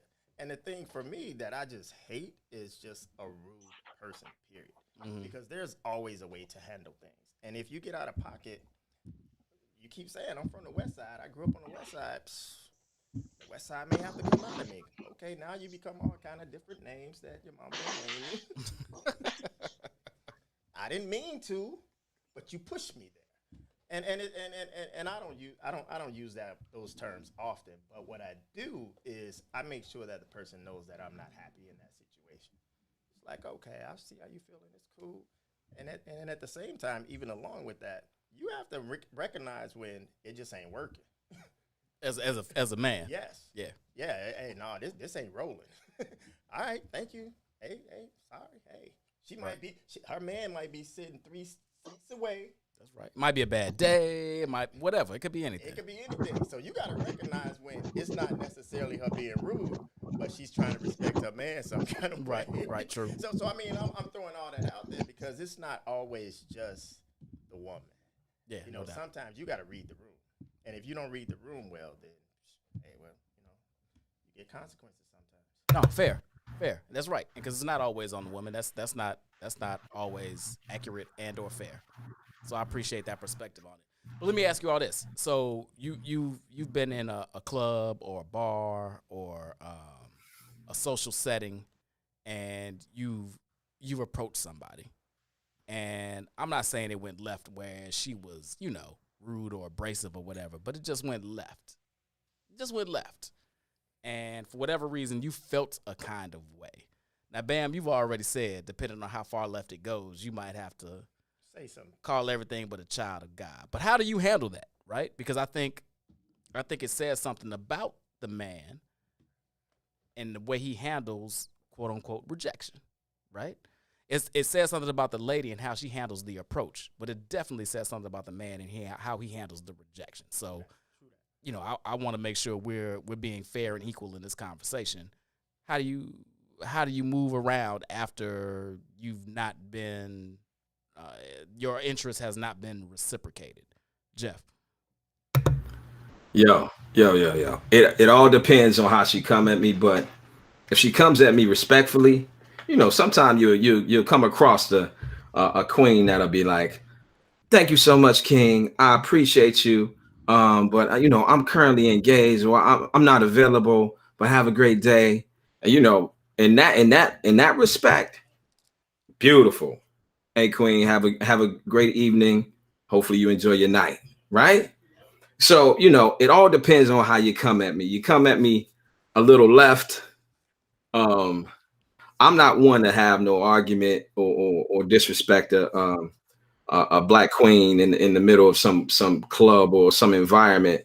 So yeah, at that point, my interest, everything just shuts down. I walk off and it's done. But most of the cases, I will tell you, in most cases I come across, they're very respectful. It's not crazy. It's like, I'm busy, or I'm with my girls, or whatever it may be. I acknowledge it. I accept it. May not like it, may not be happy with we guys, we're the approachers. Like you started off in the beginning, we're going to get more rejection than anything versus whatever gender you're working with, right? The men's going to get the most rejections because we initiate most of the convos. So as long as she comes off respectful, I come back respectful. Thank you, Queen.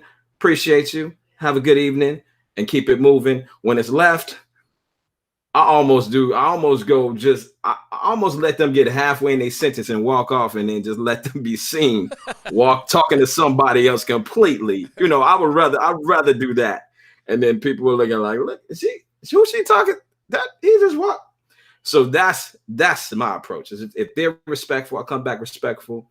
If they start getting disrespectful, and you could tell right away, be false, the head goes back, they take a deep breath, their hand goes up, like they about to start doing the joint right here. When that happens, I just simply walk away. I don't even let it get to that level. It starts up and I'm off, halfway through the first 2 words. I like that. I like that in you. So, I mean, I've never personally been rejected, so I don't know how this works. Danny, tell me how this works. Okay. Honestly, I mean, I haven't been in those situations in a long time either. Maybe it's just because of where we go, the crowd we hang out with. It's usually more people are more respectful of each other. Like if you're not interested, I'm just like, hey, let's shake hands, part ways. It's nice to meet you, anyways. Um, damn, I haven't had that in a long time. Where a chick just went off on me. I mean, because this is Well, like, even if she didn't go off, even if it wasn't a disrespectful, like I'm not interested, but even just I mean, I guess if we're at a GCI party or somewhere, I mean, I don't know. GCI party. Why are you at a GCI party anyway? Yeah, I'm sorry. I'm just saying. Most of the chicks I meet, man, they're usually, I don't know, man. It's the crowd we're around, man. I mean, I think if you come at them wrong or just really out of pocket, then you might get that response. I've had it before, but I guess when I was younger, but I haven't had it anywhere. It was just like, yeah. I haven't had that in a long time. I'm just like, look, I get it. If you're not interested, cool.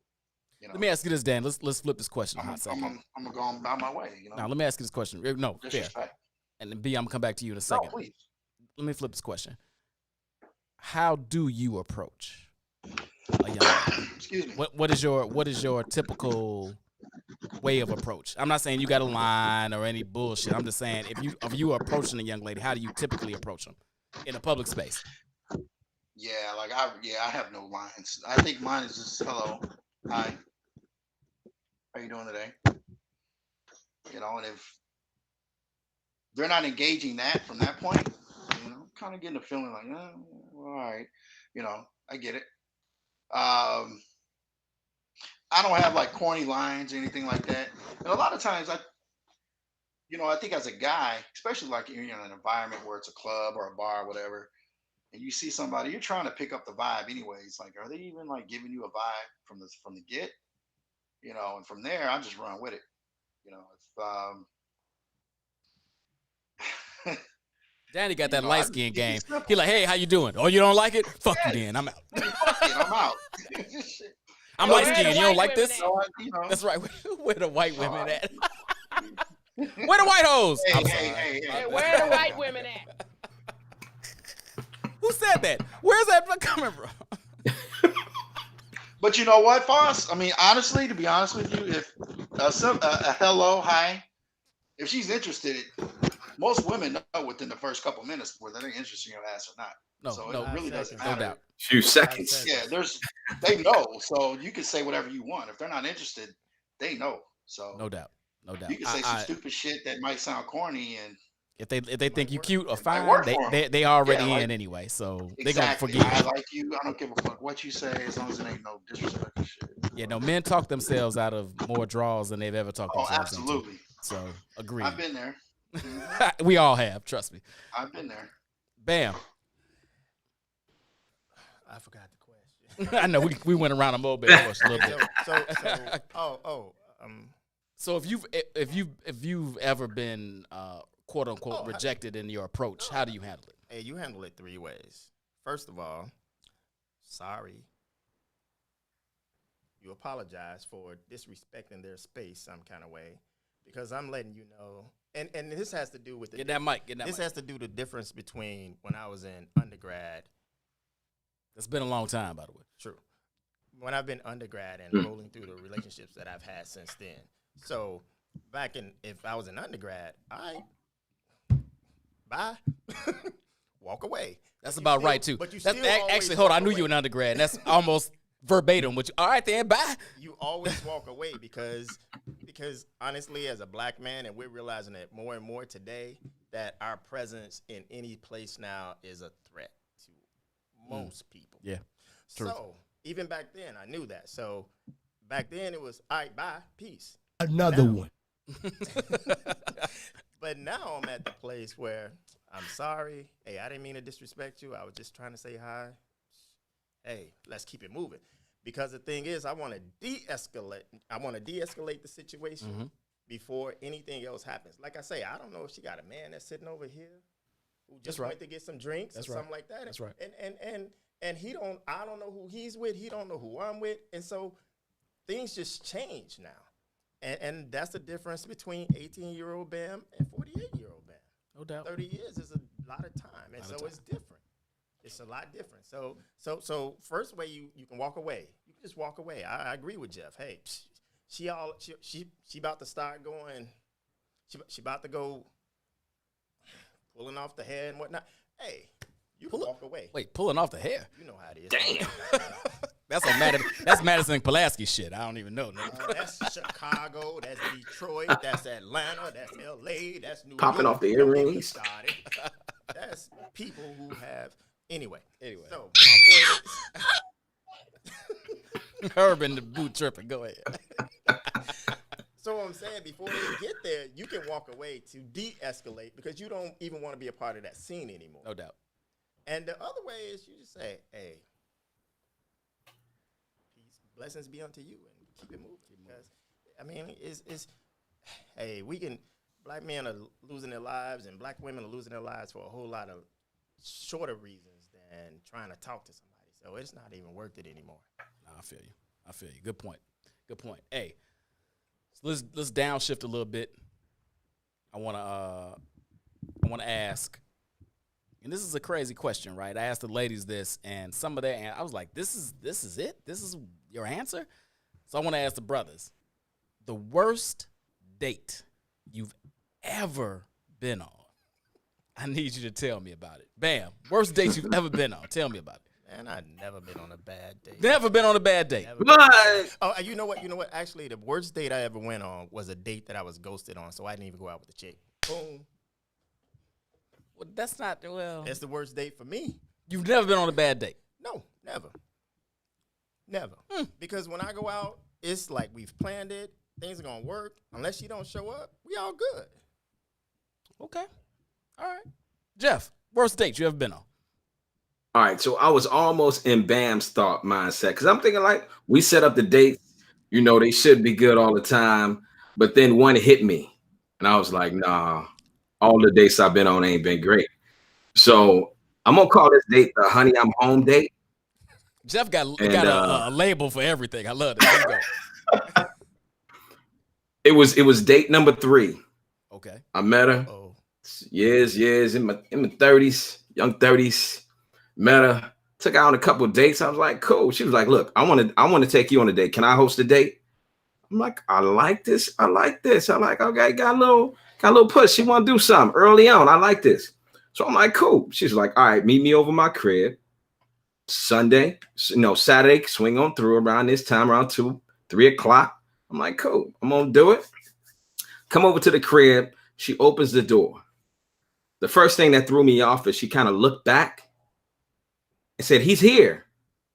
Everybody, he's here. Oh. I never been over a crib before. This threw me for a loop.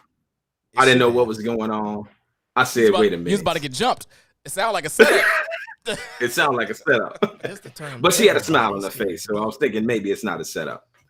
So I come into the crib. It's a cool crib. Brick home, nice little crib. I said, okay, she must be doing well. Nice little crib. It's a bi-level. Come up the second set of stairs. And then you know how most bi-levels up. You get up there and there's the dining area, the dining space. Right. Nice table. Seats 6. My concern was there were 6 place settings. I'm like, dinner party? Maybe she just didn't clean off the table. Maybe, I smell food. What's going on?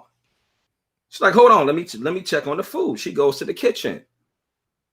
She comes back with her mom, who has on a nice little drape thing, like, what they had them gowns on so food won't get on them. Mom comes out the kitchen. Hey, how you doing? I heard a lot about you. This is date number 3. You mean an apron? Yeah, the apron. What did I call it? A gown? You said a drape thing or a gown. What are those things called? Aprons. Came out with an apron on. I'm like, okay. So I'm always trying to find a better way for this. All right, mom, maybe she don't know how to cook really well. Maybe she want this favorite meal and wanted mom to cook the meal. And then mom gonna bounce, right? Like maybe mom came over. So I'm like, all right, cool. Mom screams out a few minutes later. Like she was like, yo, sit right here. Wants me to sit in the middle of the table. Sit right here. I'm like, this is your seat. All right, cool. Mom goes back to the kitchen, brings out some food. I'm like, that's a lot of food. You're doing some family style for just me and her? Or is she going to grab a plate and go? She screams out, dinner's ready. The brother and sister comes from the basement. The dad comes from upstairs. Wow. All 6 of us are sitting down at the dinner table, date number 3, eating some baked chicken, some veggies, and some mashed potatoes. Wow. It was I didn't expect it. Come to find out she was still living at home. So I basically came over my mom's and pop's house. I'm looking around, there's family pictures on the wall. I'm getting interviewed by the pops, the mom, the brothers. The only one who gave me some slack was the little brother. And I think he was because he was about 8. And he ain't really say nothing to me. He was just eating his chicken. You know, everybody else was asking me questions. What do you do? What's going on? I barely had a chance to eat. And it was the worst date ever. All right, hold on. I got friend's house to eat, and the food, and the food was. All right, let me hold on. 2 questions. Mm. How'd you get Had you hit it before this date? No, not at all. Did you hit it? So after I this thought. date?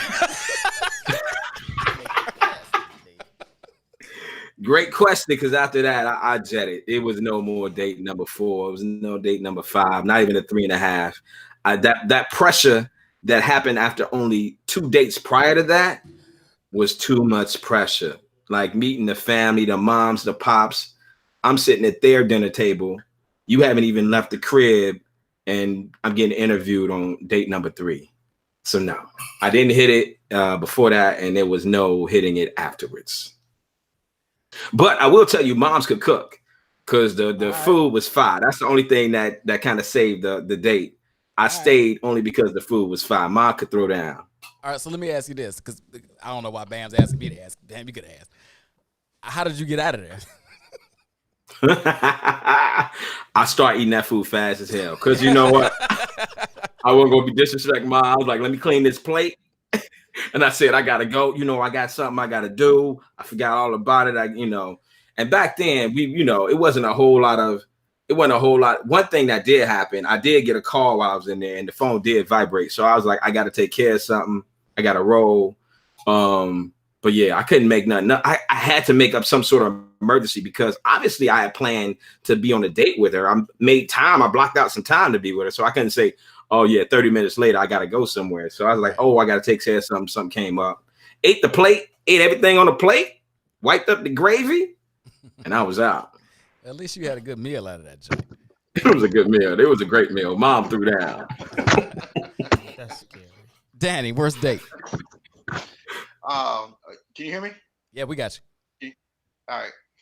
I'd say my worst dates have been post-divorce over the last year or whatever. Wow. Okay. God, man. I went out with one lady, and we went to eat, and after we ate. That's how old we are, by the way, fellas. We can't even say girl no more. We got to say lady and shit. Go ahead. Ladies, girl, whatever.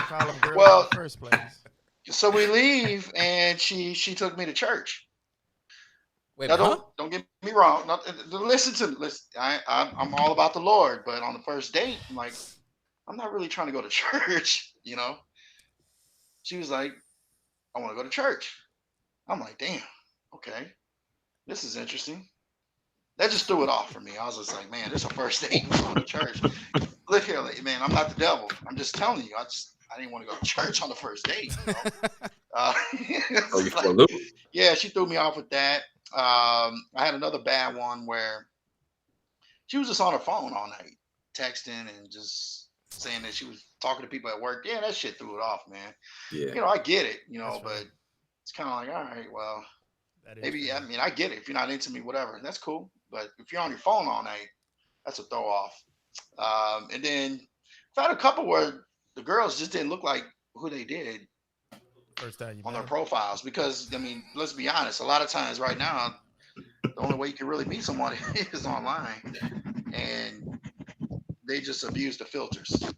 And when I met them, I was just like, dude, this chick don't look shit like what her picture looked like. And I zoned out. I was just like, man, I just want to get this over with.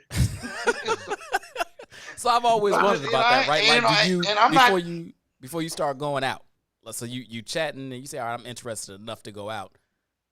And then do you ask for a real, like, can I get a set of pictures before we hook up? Or you just take the profile picture for what it is and roll the dice? Bro, they got pictures lined up for you. You say this? They got them lined up for you. They know what they're doing. They know what they're doing. They already know. You know, and there's nothing wrong with filters, but you know, yes, there is. Some ladies abuse that shit. No, there's everything. Really there's everything like wrong with filters. It's like, wow. It's misrepresentation, man. That's right. There's everything wrong with filters. Fuck you. I totally disagree. I agree. Fuck filters. I agree.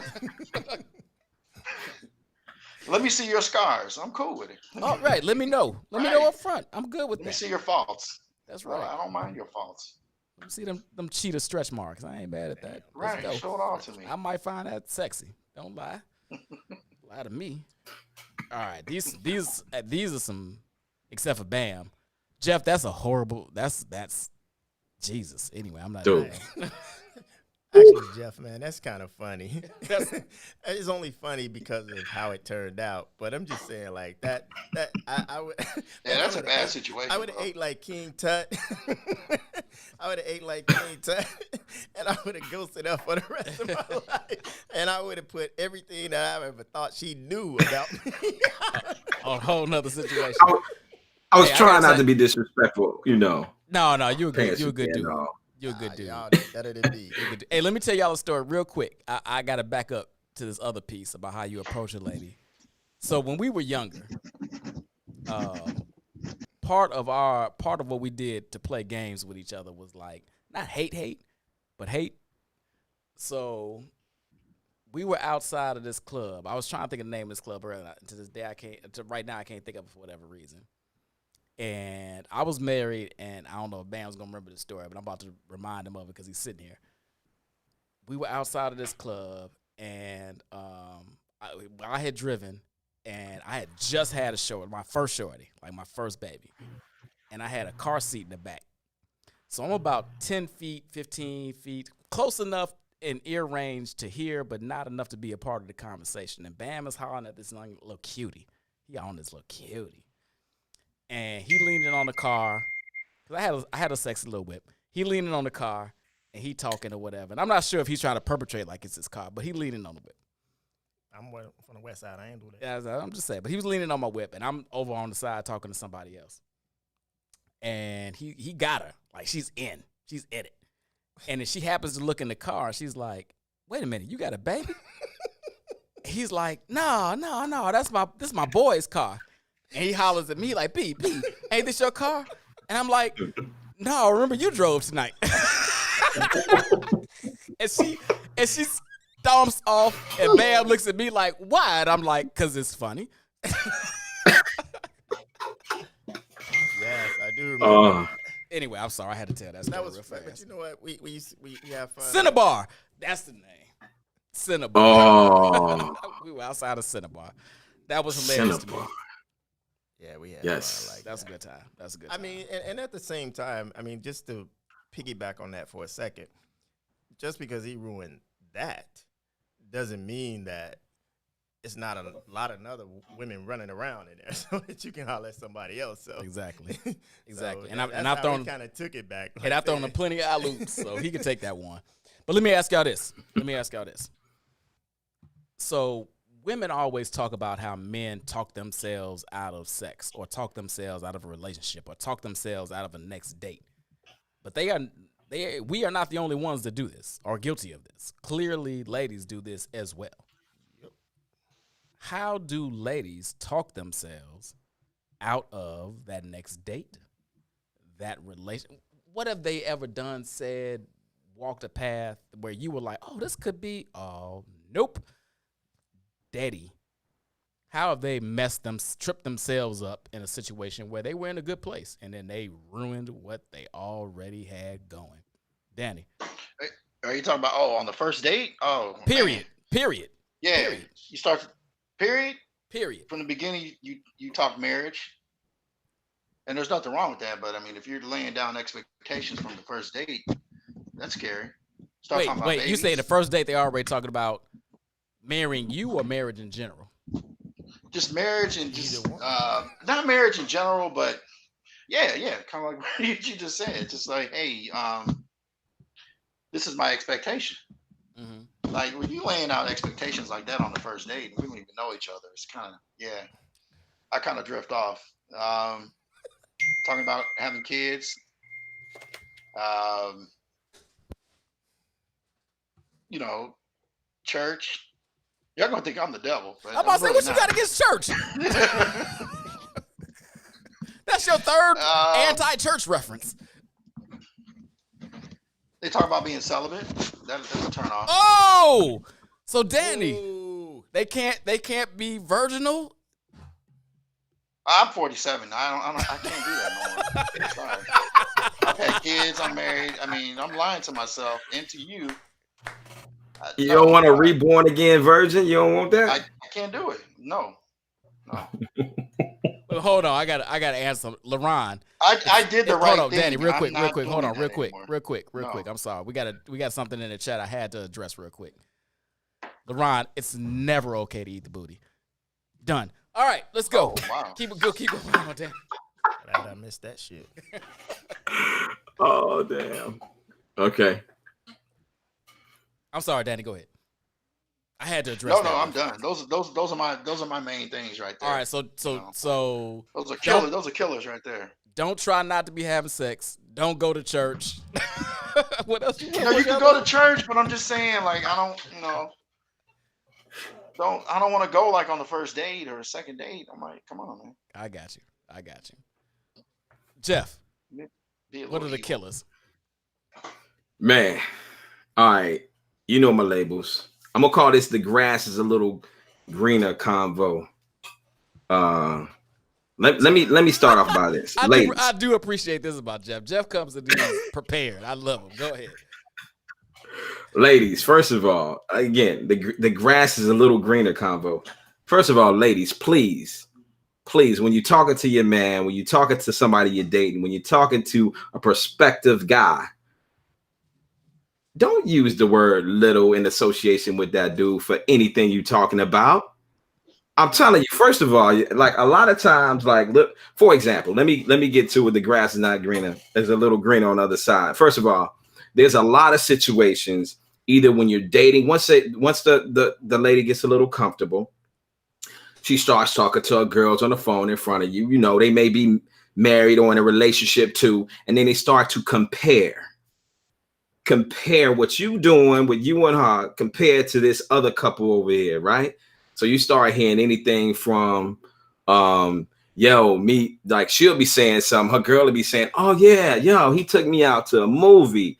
Oh, it was the matinee was so great. Oh, that's so sweet. Yeah, and he took me over to Chili's and he gave me my favorite margarita. He know I love them margaritas. Oh, girl, he just loves you. He's so thoughtful. And she'll switch it around. So what'd you do, girl? All right, well, he took me out to a little movie. And he took me out to grab a little something to eat. And you're like, wait a minute. I took you to the movie where they sit down and we place our order at our seats for food and liquor before we kick it off. I took you to Steak 48 where the food was like 300 something bucks.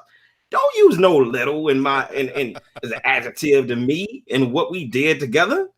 It's those first of all, little. Don't use little when you talking about what we are providing or doing. But the other one is just that comparison. Everything, they're always looking, the grass is green on the other side. Yo, Johnny took my girl out to I Fly Chicago. Yo, they were floating in the air. Oh, my boy over here took it. My cousin did this. The comparison is a lose with me. So if you're going to be comparing me in a negative light to other people that's dating or your friends dating or in the marriage or whatever, it's not going to work. The focus needs to be between me and you and not what's going on out there. Because the other person is always going to make it seem more grander, right? We just talked about she took her husband took her to the movies on 87th and Dan Ryan. I'm over here in the west suburbs next to Naperville buying steak and drinks in aisle 2 and watching something amazing. You know, and I'm getting compared, you know, it's not a good thing to compare people. Please, ladies, don't do that. Don't do that. That's not a cool look. So that's my biggest thing is the comparisons always making it seem like the grass is green on the other side when they with you, trying to lead you to the water, right? But I'm looking like, yo, I know where the water is. I can get there on my own. I don't need any subtle hints. I don't need you to kind of compare me and show, ooh, my girl is, that guy over there is doing so much better. You got to catch up. No, that's not cool. That don't work for me. That's when they will definitely talk themselves out of a relationship with me. Yeah. Cheers. Amen. Cheers. Salute, brother. Amen. Amen. Bam. Yes, sir. Bring it on. How do women talk themselves out of it? Yep. They open their mouths. Uh-oh. First of all, how has he been drinking already? They do it three ways. They say too damn much. Okay. Wait. Elaborate. They say too much. They say too much. Like, they let you know who they are. And if you know who you are, certain shit I'm not going to take. So, all right. You are, yeah, okay, yeah. I'm like, for me, personally, I don't want to talk to me every day. So ain't nobody going to talk to me every day. So if you think you're going to talk to me every day, you got a problem. So when she say, yeah, you know, I need to at least talk to my man at least once. No, you don't. Not me. Cool. You out. Wait, hold on, Bam. Hold on. Talk too much. So you saying if you in a relationship, you don't want to talk to him every day? No. This is what I'm saying. How after they get the dick, how do they talk themselves out? Because I didn't say the dick. I don't want to say that. I don't. I didn't say that. That was later. But go ahead. I don't want to talk about that. I'm not talking to you all the time. So if I know who I am, I know who I am. Mm-hmm. And if you want to talk to me every day, that's not going to happen. Okay, that's so your personal. Talking. I got you. That's me. Okay, I got you. It's not going to happen. So you done already told me too much about you because you're talking too much. Or they don't talk enough, which means that lies by omission. They don't say it, but, well, I didn't say nothing. So, I really, it really wasn't germane to the conversation. Okay, now look. Who was Jermaine? No, Jermaine, G-E-R. Oh, I'm sorry. My bad. It wasn't. So I got this degree in English where I can tell her, like, okay, it was Jermaine because it was relevant. Who's for Jermaine? So I'm saying they'll say too much or they'll say too little, or because they way slicker than us. Women are way slicker than us. Don't act like, hey, no matter how slick you are, a woman is way slicker. I would disagree with this, but go ahead. Okay, we'll talk. I already know. We already had this conversation. Right. But I'm saying and I'm talking about generally. I'm not talking about one or two men. I'm talking about generally, but go ahead. Women know how to skirt around the issues and change shit and start rubbing on your ass and ears and play with you and change the subject, and you done forgot about that shit because you got some ass that night. Because we easy. Yeah, we are. They not slicker. We're just easier. No, that's slick, dog. That's part of slick. That's easy to be slick when we stupid. That's all my point. But anyway, go ahead. Okay. So my point is they always going to get the benefit of the doubt when it comes down to it. Because, see, we have to be more cerebral about that shit, and sometimes, don't work. Because we got it. We got it. And then we start lying, and then all shit go to hell. So I'm saying, like, they either talk too much, they talk too little, or they're not saying things that are relevant to the conversation that we really want to have. And when they don't say those things and stuff comes out later, then it's a problem. Because men are very physical creatures, and women are more emotional. Okay. And so once you have, okay, well, you didn't talk to me. Now you want to be emotional. See, I can't deal with all these tears now. I'm going out. This explains a lot, man. This is not that I didn't know this already, but this tells the tale. I'm divorced for a reason. she if she saw this, she would be like, finally admitted it. She might be watching. Don't. Hey, girl. By the way, I always loved you. So moving on. Yes. Oh, let me make sure we on track for time. Oh, we good. We're good. So these are some excellent points about how women talk to themselves. Let me throw something else in here. By the way, women aren't honest. Thank you And for saying it out loud. And let me elaborate. I need a woman to say it. let me elaborate. I'm not talking about filters. I'm not talking about fake eyelashes. I'm not talking about push-up bras or whatever. Women in general do not come to you in honesty about what they really want. Now, they will say that's what men do. I will say that's accurate, but you play into that game. You often, as ladies, play into the game the man puts out in front. So if he says, I just want to be in some sexual thing, me too, I'm good with that too, knowing you are not. Or on the flip side, yeah, I'm really looking for something, and I'm together, and I think you look together, and your resume is tight, and we look together, and we could be and you are scarred and bitter and have daddy issues, and you have not addressed them, and you are nowhere near being ready for a relationship. You all are not honest with us, and more importantly, you are not honest with yourselves. So, take a deep dive. Really think about where you are and where you want to be and who you want to be with. And don't play this game with dudes where you're just morphing into this thing they want you to be. Be who you really want to be.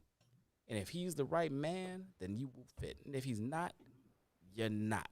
But do not play this game of trying to make yourself into whatever this man wants, needs, thinks, wants, so you can have a man. A man is not the end game in this equation. I'm just going to be honest with it. Fellas don't want to hear that because I might mess up your dude. chase. Honestly, real talk. No, that's true. That's the truth. That's real talk, my brother. Real talk is not necessarily. That's why I said 18-year-old Bam is a different person than 48-year-old Bam. Like, there are things that I know about myself now that I didn't know then. And when you know stuff about yourself, there are things that you just do not accept. Even when I was married, there are things that I'm not going to accept from another woman. And that comes with knowing who you are. So when you say you have to do that deep dive into yourself, that's everybody. Agreed. Because a lot of people don't even think about it. Oh, I'm good. I got this, you know. Yeah. But it's serious. And people have to do the deep dive because if you don't look into yourself, man, when I was in seminary, one of the things, one of the real problems. Bam does have a master's in theology, by the way. You wouldn't tell us to look at it. Wait a minute. Was this the Bam that went to DR with me back in the day? This the same Bam? Yes. Okay, all right, go ahead. My bad. One of the same Bam we couldn't find for 3 days? Yes. Yes. One of the things that most of my classmates had a problem with was looking in the mirror and recognizing who the person was there. And if you can't accept the person who's in that mirror, you cannot ever have a healthy relationship. Agreed. Agreed. Yeah. No doubt. Facts, brother. Facts. Sorry, I didn't mean to go there, but no, that's facts. That's facts. Let's take this a little gutter. Okay, just a little bit. We got 20 minutes left. I want to make sure we did not miss this. When the ladies finally have earned the privilege of getting the D. Okay. And it is a privilege, ladies. Don't think for a second that the D is not a privilege. You have earned a rite of passage. How do they mess up return appearances? By talking. Bam, I will start with you. How do they mess up not getting the return guest starring appearance from the D? Man, like I said, when I was 18, I was a different cat. And now that I'm 48, things are totally different. And what I mean by that is I know more about myself now than I did then. And I didn't go to seminary until I was in my late 20s. You were still a heathen, even then. So let's not even do that. True. But what I'm getting to is, I went to seminary, and then I got out of seminary, and then I got married, and then I keep learning about myself. So the more I learn about myself, the older I get. The thing is, the more I know about myself, there are things that I'm just not going to take And so when I think that You're not gonna take the D? oh hell no. Sorry, my bad. Correct answer. No, I'm not. No, but what it is like when I see red flags. If I see a red flag for me, there are things that I know that I cannot deal with. I'm out. But what are those? What is that when it comes sexually? What are the red flags? The red flag sexually? Yeah. Is I need to know where you are. Excuse me, my mama don't even know where I am. I need to know what you're doing. Shit, I barely know what I'm doing. I mean, like people. I mean, like honestly, like if you get a chance to actually be in that situation where, hey, we got together and something happened, and then all of a sudden you want to be in a different state where you want to change the rules and say, oh, now I need to do this and that. No, that shit ain't gonna work because I already told you up front, I don't roll like that. And I'm real honest about that shit. I tell them up front, you can't hang with me like that. If you want to see me every day, shit ain't gonna happen. I got a mother who I go see all the time who is a high risk. We in COVID area. I'm not doing that. I'm not gonna hang around you. I don't know who you hanging around. Shit, you gotta go to work. But you might hit every now and again. I'm being honest. I can be honest. COVID don't stop sexual needs. Jeff, what you got, brother? Hey man, look, you said when they get the D, how do they ruin a return performance? Pretty much, right? Yep. Because the ladies always say, I gave him a entryway into the my love highway, and then he messed it up, and he don't get it again. That's done. They think they are the only ones that make these determinations. No, you're not. Oh, she got a chance. Oh no, it goes both ways, It goes both ways. Both ways. How do they jack it up? Absolutely. Look. There's a few ways they jack it up. I'm gonna call this. I'm gonna label this response the chalk line performance. Jeff really put some thought and effort into these responses. By the way, ladies, I want you to take note that Jeff put so much effort into this podcast. Think about how much effort he'll put into you. Anyway, go ahead. He hasn't been married, no kids. He's never been married, no kids, and he's building. This is the thing, man. The chalk line performance is a serious thing, right? So they get the D. It's the first experience you having with them, the first experience they having with you. The chalk line performance comes like this. When you getting it in, you're getting it from the back. There's no arch in the back.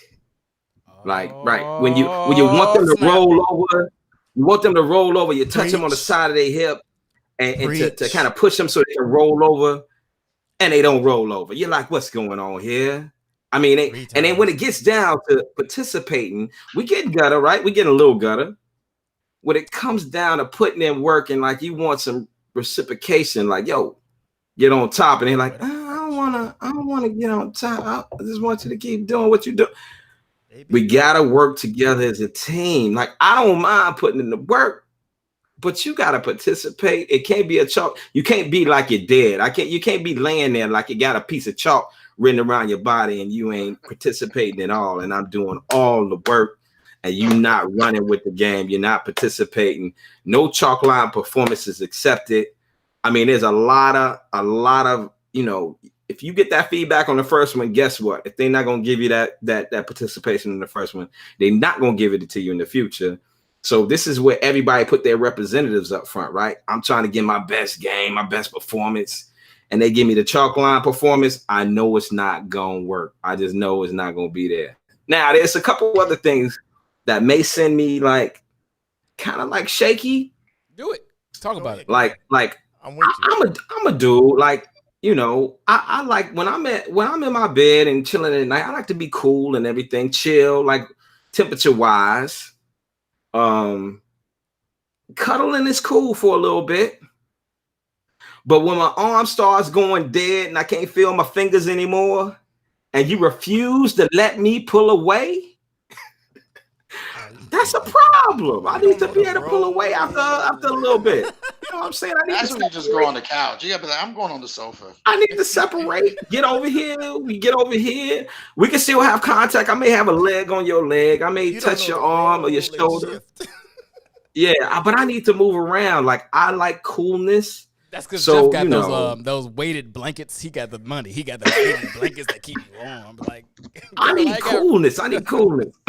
Like I feel like in most cases, I think guys our temperature a little bit cooler and females' temperature is a little bit hotter, or maybe it's just their body heat is just regular body. We heat. are the. I'm gonna tell you what. My wife is watching, so I'm gonna say this right now. We are the exact. What, you the heat one? Opposite. I pump out heat, and she wants to suck that heat up. Oh my gosh, I can't like. So I'm always the cool body. Know that. Yeah, I'm telling you, I'm the cool body, and then there's hot bodies out there, which is why I'm cool with hanging out and being in contact for a while. But after a while, I have to like turn the air up. You know what I'm saying? Take the main sheet off the bed and put at least one leg out. And if my arm and my fingertips, please, this is the thing. If I'm starting to twiggle my fingertips and I ain't getting no blood flow because you laying on my shoulder and my arm 4 hours in afterwards, please just let me pull it away. Just let me pull it away. Chef, I want to snuggle. Just let me pull it away. Why don't you want to be close to me? Snuggle my ass. I want to live, and you cutting off blood from my heart. That's all. I need blood flow. I need coolness. I need you to participate when the activities are going on. And then that's all I'm asking. So, I mean, that's my thing. If you're giving me all those negatives, if you're not participating in the party, if you're not giving like a little space when my arm is going dead when it's going to sleep, I mean, it ain't gonna work out. I need some space. I'm gonna chill with you afterwards for a couple hours probably. But I'm at some point I'm gonna separate and I'll let you know I'm still there. I'll touch your shoulder. I'll put my leg on your ankle or something like that to give you that physical contact. But I need certain things in my life. And if you do those things and you have no exception, those are no-brainers for me. Hey ladies, so it's a chalk line performance, man. You can't have the chalk line performance be false. I like it, brother. So Jeff is giving you a lot tonight that you probably like, but let me tell you what you're not gonna like. You're gonna wake up and there's gonna be 3 pillows on your booty, and you're gonna think it was Jeff. He done left because you made him too hot. Danny, what you got, brother? Damn it, B false. Listen, all right. When you're with somebody and it's not an established relationship yet, and they start giving you ultimatums, that will make you not come back. Oh, elaborate. Okay, no, yeah, I'll elaborate. All right, so it's not established. You guys hook up, do whatever, and they give you the text, the call, say, "Hey, you coming over tonight?" No, I got my kid's game or something like that. Okay, Danny, you're not being very consistent. Ooh. You're not. It seems like you're only coming over when it's convenient to you. That shit runs me off right there. But wait. But is that accurate, Danny? Listen, we have lives. I got kids, and we have things going on. But when you throw it out there so early in the game, like, wait a second, we haven't established anything. I have things in my life outside of you. Truth. And you're laying down a game plan. You're giving me an ultimatum. Yeah, and you're talking about early on too, right? Yeah, that's early on for me, right? Because you're saying what is going to run me away from going back to the ass. That will make me like, yeah, no, I think I'm gonna stay at home. Yeah. Nah. And that's true. If you get that early, best believe it's gonna get more intense later on. It's gonna get worse. Yeah. You're laying down a game plan, and nah. And she the coach, and I'm not trying to be disrespectful. I'm not trying to be disrespectful, but do women really game plan? I mean, I know men. You're giving me an ultimatum, like, hey, I got stuff going on. I can't. It's not that I'm not being consistent. It's just I have other shit to do. So when you lay it out so early in the game, I'm like, man, this she tripping. I'm gone. Wait, Bam, you said do women have a game plan? Earlier you said women are the Of course they have a game plan. I say they slick because they do what they do. They slick because they have a game plan. No, that's not their game plan. Yeah. No. They do have a game plan. Don't fall for Yes, that. of course they do have a not game have plan. They have the ultimate game plan. Okay. They've been planning that shit out for weeks. When they saw you, they had the game plan. When they saw you. Let me say this. What I think of a game plan is, you know what? I'm gonna go up in here. I'm gonna do this. Boom, boom, boom. I'm gonna move around here. I'm gonna swerve. Hey, when she turned me down, I already see her over here. Boom. That's a game plan. Walking into this place. Women walk in. It's like, look, I'm gonna see what happened and run my plan. It's not a game plan. It's my plan. Yeah, when they initially meet you, So it's a after, game plan. after they've got you, or after you're in their sphere, they've got a game. No, they don't. Plan. So you They say already they know. are emotionally reacting off what you give them? Still working on everything else that that's come before them. We physical creatures, dog. They know if they give us some ass, we gonna be. So you saying that they are emotionally reacting to whatever happens? No, I'm not saying that. What are you because saying? I'm not gonna say that ever on air. I was talking to somebody individually. I may be able to prove this, but I'm just saying, like, a game plan for us is I think about like a real game plan. You have contingencies. I'm in this situation. This is what I do. This is how.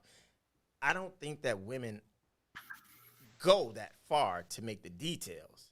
Whereas us, we going in physically. So we like, hey, I see you. Hey, you okay? All right, baby. I'm sorry. I'm gonna go over here. But at the same time, once we get them in our sights and we start talking to them, yeah, the game it changes. So you saying women don't have maybe a game plan strategy, at Bam? all? Can she have a strategy? No, I'm not saying they don't have a game plan at all. They don't have a real plan. So they just base it off emotional reactions? Is that what you're saying? No, I'm not saying So if you don't that. have a game plan, what's your plan? I know what you like. Which is what, booty? Jeff, what were you gonna say?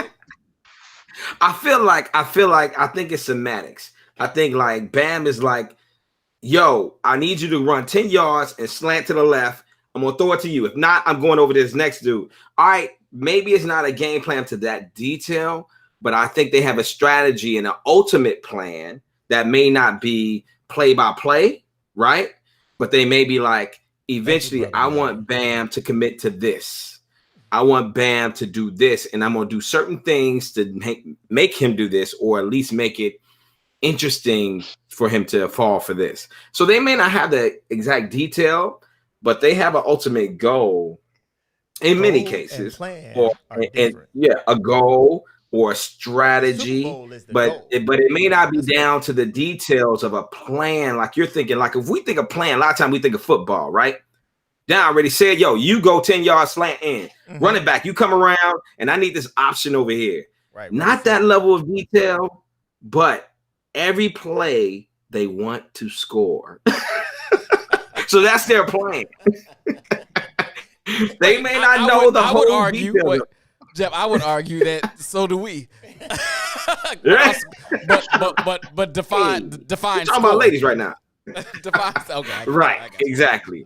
So their score may be 10 yards and getting the first down, and then we may be sitting back like I want a touchdown every time I throw the ball, right? So it changes. It changes a little bit. Let me ask you this, Danny. Here, I agree. I agree with everything Bam and Jeff just said. I would argue that there is a plan for both of us, but the plans are different. I agree. The man's plan is to get the booty, and we'll figure it out from there.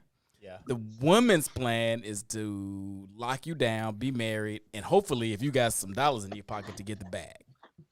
I would argue, though, that those are both plans. Danny, what do you think? That's fair. I think that's fair. Those are both plans. I think it's fair. But here's the difference. I can't argue there. What's the difference? The difference is men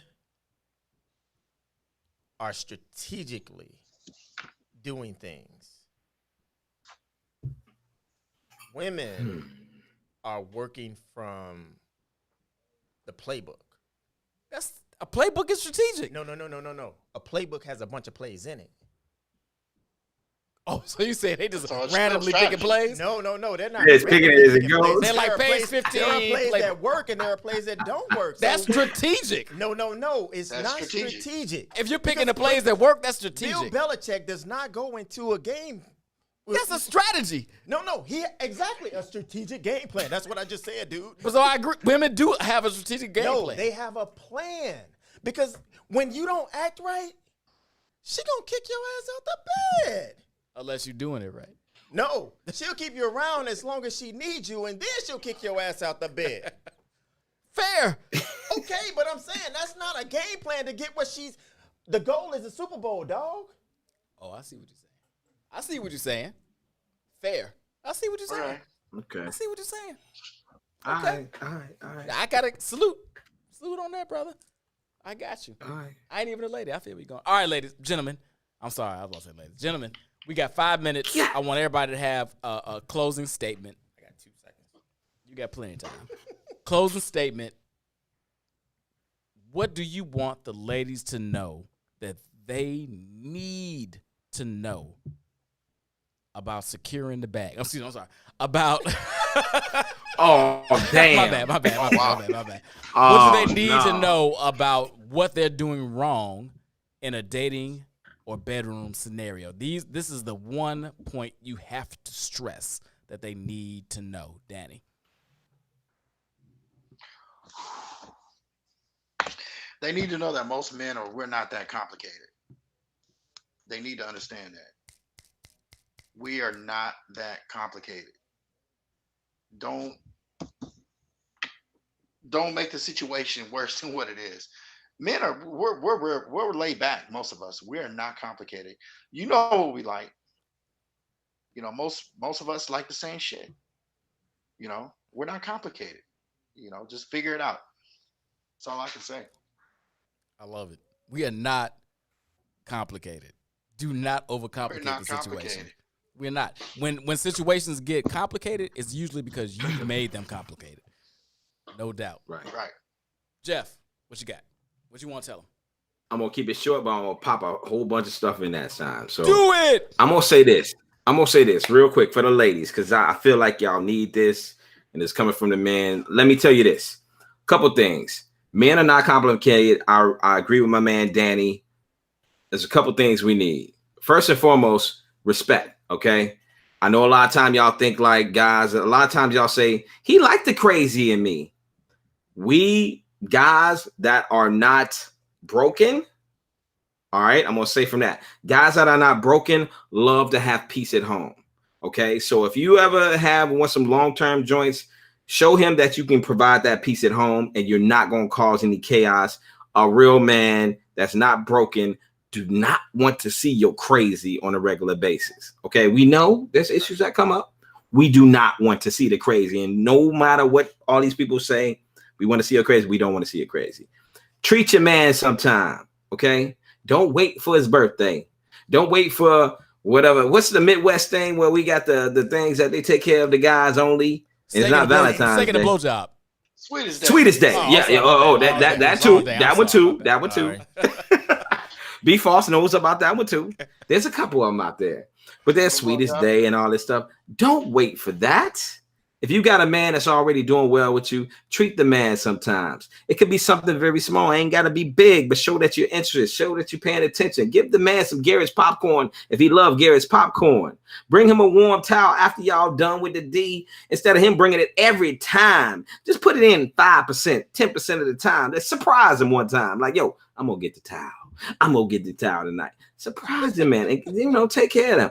And like Tupac said, yo, you go out, hang out with your boys, you come back and love you better. I mean, some of that you got to encourage for your guys to hang with like guys. Like if you got his guys, you can't discourage that.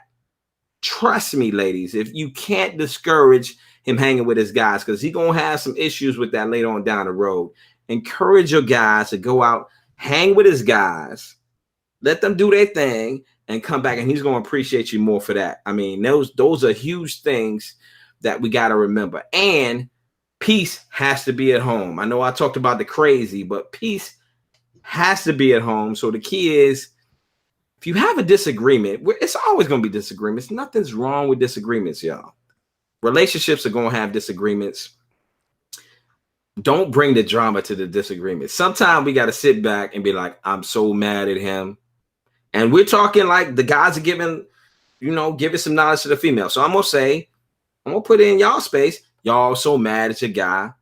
Give it a few minutes, give it a few hours, give it a day or two sometime before you bring it to your guy and have that conversation with him. Not fueled up and mad and like coming at him hard. First of all, I told you, disrespect is the first thing. Guys want respect first. If you holler at him, calling him all type of names, out his name and all that stuff, you already lost the conversation because we're going to come back defensive. So take your time. Think about what you want to talk about. Bring it up to him, have that discussion, and build from there. So a few things, man. I'm just saying, disrespect, like respect, guys want most. And y'all want security, y'all want protection. Everybody has what they want. But I'm just telling y'all, from the guy's perspective, we want respect. We're definitely interested and we're driven by physical, right? So that's a no-brainer. But just work with your guy. And make sure you allow them. Don't feel like you trapping them in a scenario. Let them build with their guys. Let them roll out, do their things, and come back. And like Tupac said, we come back and we love you better. So y'all gotta listen to a couple Tupac songs if you ain't heard it already. So that's all I got, B-False. I just had to make sure I shared some of that. No, I love it. That's what's up. That's what's up. B. I'm gonna start laughing because I already know that most of y'all ain't gonna listen to what I'm about to say. See, you starting out wrong. I am. I'm starting out wrong. Starting out wrong. Because if I say no, they might listen. The man in your life is not the man of your past. Ooh. I didn't do it to you. Ooh. Don't blame me like for it. somebody else. Ooh. Mm-hmm. So when you get into a relationship with somebody new who's telling you something new, do not take it out on me. Because when you do that, I'm going to deal with you the way I deal with most niggas. Damn. Damn. All right. Okay. All right. I'm not playing. I'm serious. I've had, I said before, I've had a lot of relationships and I've had a lot of women tell me stuff that has gone on in the past. But I wasn't that person who was doing that. And at the same time, you can't blame me for that. But when you blame me for that or you put it on me, then you have me in a bind. And so I'm just telling you, treat every relationship that you have, the next relationship or the relationship that you have now, as it's brand new and give them the benefit of the doubt. Dimes on dimes on dimes. Hey, listen, I gotta say, I had some shit to say, and I'm gonna let that go because my man just said it. Appreciate you, brothers, ladies. I hope you were listening. We love you. We love you. We do. We love the ladies. We love the ladies. Oh my God, definitely. We love you. Just make sure that you love you as much as we love you. And if you don't, love yourself more. That's right. We'll sniff it out and we'll take advantage. I ain't say that. I did. So, hey, happy Wednesday. Appreciate you, Jeff. Appreciate you, Danny. Appreciate you, Bam. Thank you, B. Thank you for being here. I do appreciate you so much. Happy Wednesday. Another episode of In the Zone Podcast. What's in it for the Black People Network? Next week, we will be right back here, 7 o'clock on Wednesday. Y'all stay tuned. Do not cut out. Do not cut out. It's Week Ho Wednesday that's coming up behind me. And let me tell you something. This is my guy and this is my girl. And they talk about, they get wild with it. If you like this is that on steroids. Holla back at me. Talk to you next time. Peace. The first day we met, a Thursday night.